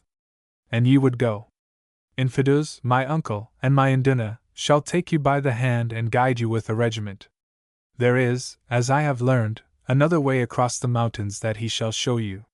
Farewell, my brothers, brave white men. See me no more, for I have no heart to bear it. Behold, I make a decree, and it shall be published from the mountains to the mountains. Your names, Inkibu, Macumazan, and Bugwan, shall be Huanapa, even as the names of dead kings, and he who speaks them shall die. so shall your memory be preserved in the land forever. Go now, ere my eyes rain tears like a woman's. At times, as ye look back down the path of life, or when ye are old and gather yourselves together to crouch before the fire, because for you the sun has no more heat, you will think of how we stood shoulder to shoulder, in that great battle which thy wise words planned, Macumazahn, of how thou wast the point of the horn that galled Twala's flank, Bugwan, whilst thou stood in the ring of the Greys, Incubu. And men went down before thine axe like corn before a sickle, aye, and of how thou didst break that wild bull Twala's strength, and bring his pride to dust. Fare you well forever, Incubu, Macumazahn, and Bugwan, my lords and my friends. Ignosi rose and looked earnestly at us for a few seconds. Then he threw the corner of his cuirass over his head, so as to cover his face from us. We went in silence. Next day at dawn we left Loo, escorted by our old friend Infidus, who was heartbroken at our departure, and by the regiment of buffaloes. Early as was the hour, all the main street of the town was lined with multitudes of people, who gave us the royal salute as we passed at the head of the regiment, while the women blessed us for having rid the land of Twala, throwing flowers before us as we went. It was really very affecting, and not the sort of thing one is accustomed to meet with from natives. One ludicrous incident occurred, however, which I rather welcomed, as it gave us something to laugh at. Just before we reached the confines of the town, a pretty young girl, with some lovely lilies in her hand, ran forward and presented them to Good. Somehow they all seemed to like Good. I think his eyeglass and solitary whisker gave him a fictitious value, and then said that she had a boon to ask. Speak on, he answered.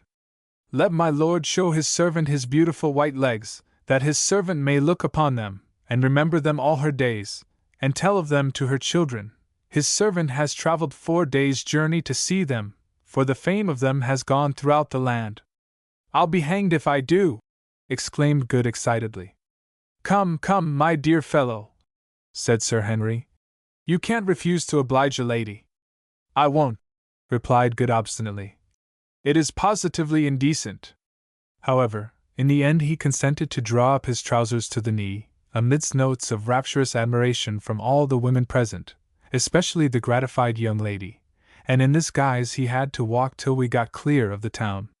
Good's legs, I fear, will never be so greatly admired again. Of his melting teeth, and even of his transparent eye, the Kukunas wearied more or less, but of his legs never.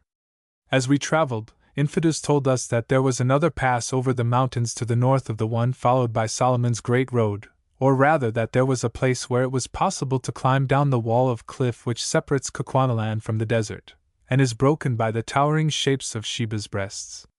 It appeared, also, that rather more than 2 years previously a party of Kukuana hunters had descended this path into the desert in search of ostriches, whose plumes are much prized among them for war headdresses, and that in the course of their hunt they had been led far from the mountains and were much troubled by thirst. Seeing trees on the horizon, however, they walked towards them, and discovered a large and fertile oasis some miles in extent, and plentifully watered. It was by way of this oasis that Infidus suggested we should return, and the idea seemed to us a good one, for it appeared that we should thus escape the rigors of the mountain pass. Also some of the hunters were in attendance to guide us to the oasis, from which, they stated, they could perceive other fertile spots far away in the desert.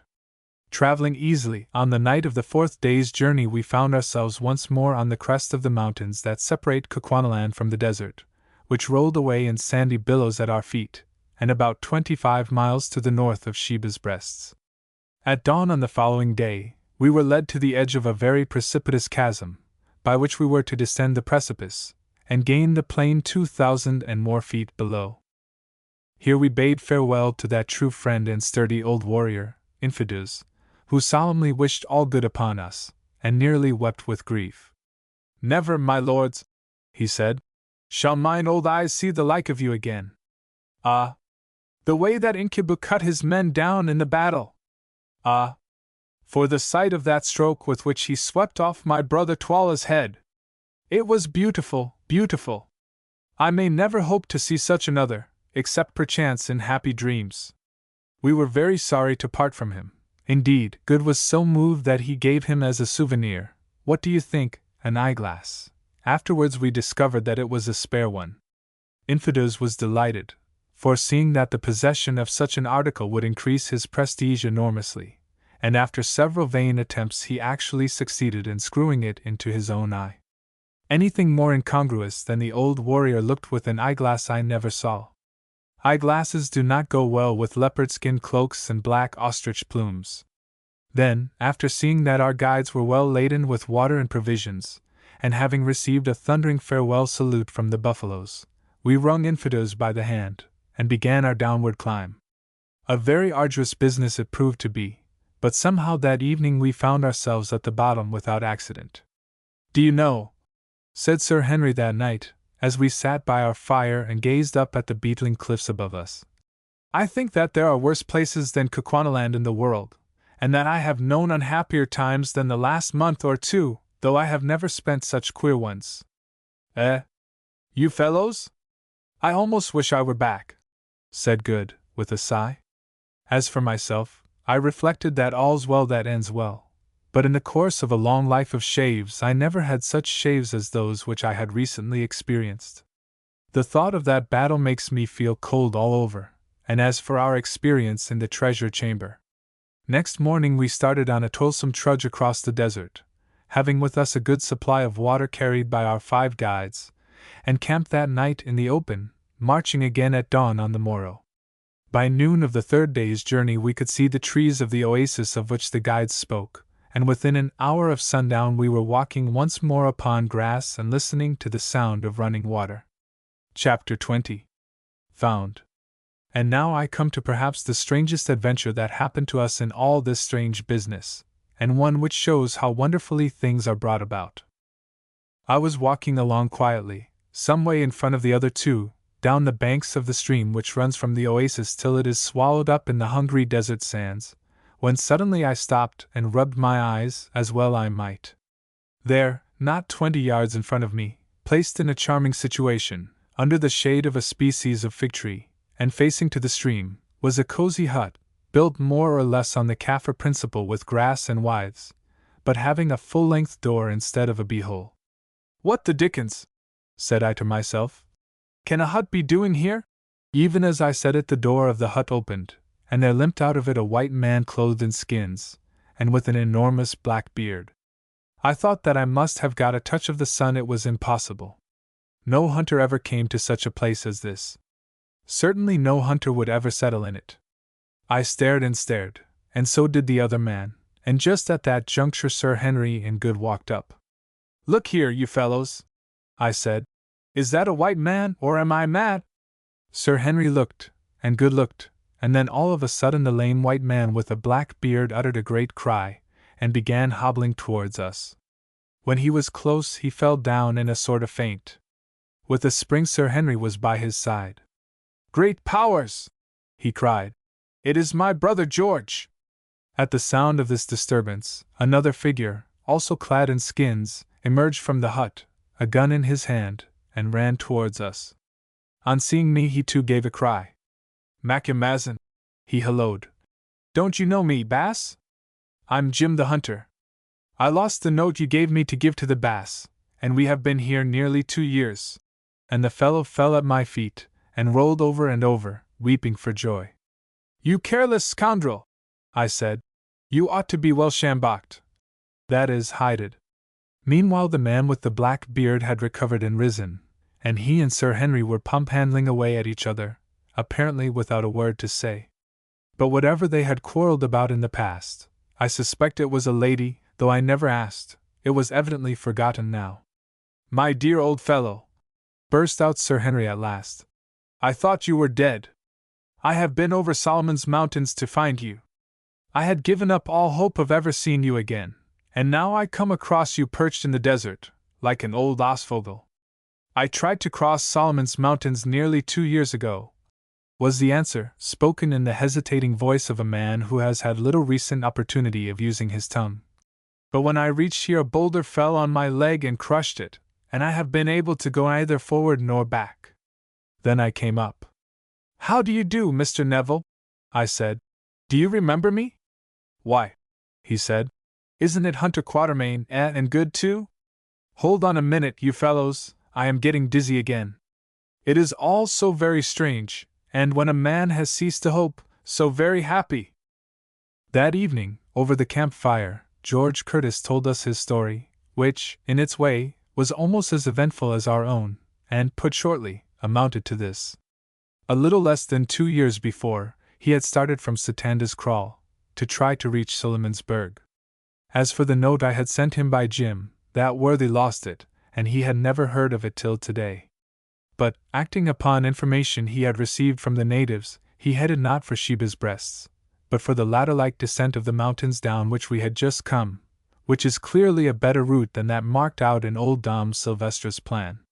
In the desert he and Jim had suffered great hardships, but finally they reached this oasis, where a terrible accident befell George Curtis. On the day of their arrival he was sitting by the stream, and Jim was extracting the honey from the nest of a stingless bee which is to be found in the desert, on the top of a bank immediately above him. In so doing he loosened a great boulder of rock, which fell upon George Curtis's right leg, crushing it frightfully. From that day he had been so lame that he found it impossible to go either forward or back, and had preferred to take the chances of dying in the oasis to the certainty of perishing in the desert. As for food, however, they got on pretty well, for they had a good supply of ammunition, and the oasis was frequented, especially at night, by large quantities of game, which came thither for water. These they shot, or trapped in pitfalls, using the flesh for food, and, after their clothes wore out, the hides for clothing. And so, George Curtis ended, we have lived for nearly 2 years, like a second Robinson Crusoe and his man Friday, hoping against hope that some natives might come here to help us away, but none have come. Only last night we settled that Jim should leave me, and try to reach Satanda's Kraal to get assistance. He was to go tomorrow, but I had little hope of ever seeing him back again. And now you, of all people in the world, you, who, as I fancied, had long ago forgotten all about me, and were living comfortably in old England, turn up in a promiscuous way and find me where you least expected. It is the most wonderful thing that I have ever heard of, and the most merciful too. Then Sir Henry set to work, and told him the main facts of our adventures, sitting till late into the night to do it. By Jove! Said George Curtis, when I showed him some of the diamonds. Well, at least you have got something for your pains, besides my worthless self. Sir Henry laughed. They belonged to Quatermain and Good. It was a part of the bargain that they should divide any spoils there might be. This remark set me thinking, and having spoken to Good, I told Sir Henry that it was our joint wish that he should take a third portion of the diamonds, or, if he would not, that his share should be handed to his brother, who had suffered even more than ourselves on the chance of getting them. Finally, we prevailed upon him to consent to this arrangement, but George Curtis did not know of it until some time afterwards. Here, at this point, I think that I shall end my history. Our journey across the desert back to Satanda's Kraal was most arduous, especially as we had to support George Curtis, whose right leg was very weak indeed, and continually threw out splinters of bone. But we did accomplish it somehow, and to give its details would only be to reproduce much of what happened to us on the former occasion. 6 months from the date of our re-arrival at Satanda's, where we found our guns and other goods quite safe, though the old rascal in charge was much disgusted at our surviving to claim them, saw us all once more safe and sound at my little place on the Berea, near Durban, where I am now writing. Thence I bid farewell to all who have accompanied me through the strangest trip I ever made in the course of a long and varied experience. P.S. Just as I had written the last word, a Kaffir came up my avenue of orange trees, carrying a letter in a cleft stick, which he had brought from the post. It turned out to be from Sir Henry, and as it speaks for itself I give it in full. October 1st, 1884. Brayley Hall, Yorkshire. My dear Quatermain, I send you a line a few mails back to say that the 3 of us, George, Good, and myself, fetched up all right in England. We got off the boat at Southampton, and went up to town. You should have seen what a swell Good turned out the very next day, beautifully shaved, frock coat fitting like a glove, brand new eyeglass, etc., etc. I went and walked in the park with him, where I met some people I know, and at once told them the story of his beautiful white legs. He is furious, especially as some ill-natured person has printed it in a society paper. To come to business, Good and I took the diamonds to Streeter's to be valued, as we arranged, and really I am afraid to tell you what they put them at, it seems so enormous. They say that of course it is more or less guesswork, as such stones have never to their knowledge been put on the market in anything like such quantities. It appears that, with the exception of one or two of the largest, they are of the finest water, and equal in every way to the best Brazilian stones. I asked them if they would buy them, but they said that it was beyond their power to do so, and recommended us to sell by degrees, over a period of years indeed, for fear lest we should flood the market. They offer, however, 180,000 for a very small portion of them. You must come home, Quatermain, and see about these things, especially if you insist upon making the magnificent present of the third share, which does not belong to me, to my brother George. As for Good, he is no good. His time is too much occupied in shaving, and other matters connected with the vain adorning of the body. But I think he is still down on his luck about Falata. He told me that since he had been home he hadn't seen a woman to touch her, either as regards her figure or the sweetness of her expression. I want you to come home, my dear old comrade, and to buy a house near here. You have done your day's work, and have lots of money now, and there is a place for sale quite close which would suit you admirably. Do come, the sooner the better. You can finish writing the story of our adventures on board ship. We have refused to tell the tale till it is written by you, for fear lest we shall not be believed. If you start on receipt of this you will reach here by Christmas, and I book you to stay with me for that. Good is coming, and George, and so, by the way, is your boy Harry. There's a bribe for you. I have had him down for a week's shooting, and like him. He is a cool young hand. He shot me in the leg, cut out the pellets, and then remarked upon the advantages of having a medical student with every shooting party. Goodbye, old boy. I can't say any more, but I know that you will come, if it is only to oblige. Your sincere friend, H. Henry C. Erdis. P.S. The tusks of the great bull that killed poor Kiva have now been put up in the hall here, over the pair of buffalo horns you gave me, and look magnificent, and the axe with which I chopped off Twala's head is fixed above my writing table. I wish that we could have managed to bring away the coats of chain armor. Don't lose poor Falada's basket in which you brought away the diamonds. H.C. Today is Tuesday. There is a steamer going on Friday, and I really think that I must take Curtis at his word, and sail by her for England, if it is only to see you, Harry, my boy, and to look after the printing of this history, which is a task that I do not like to trust to anybody else. Alan Q. Utermain.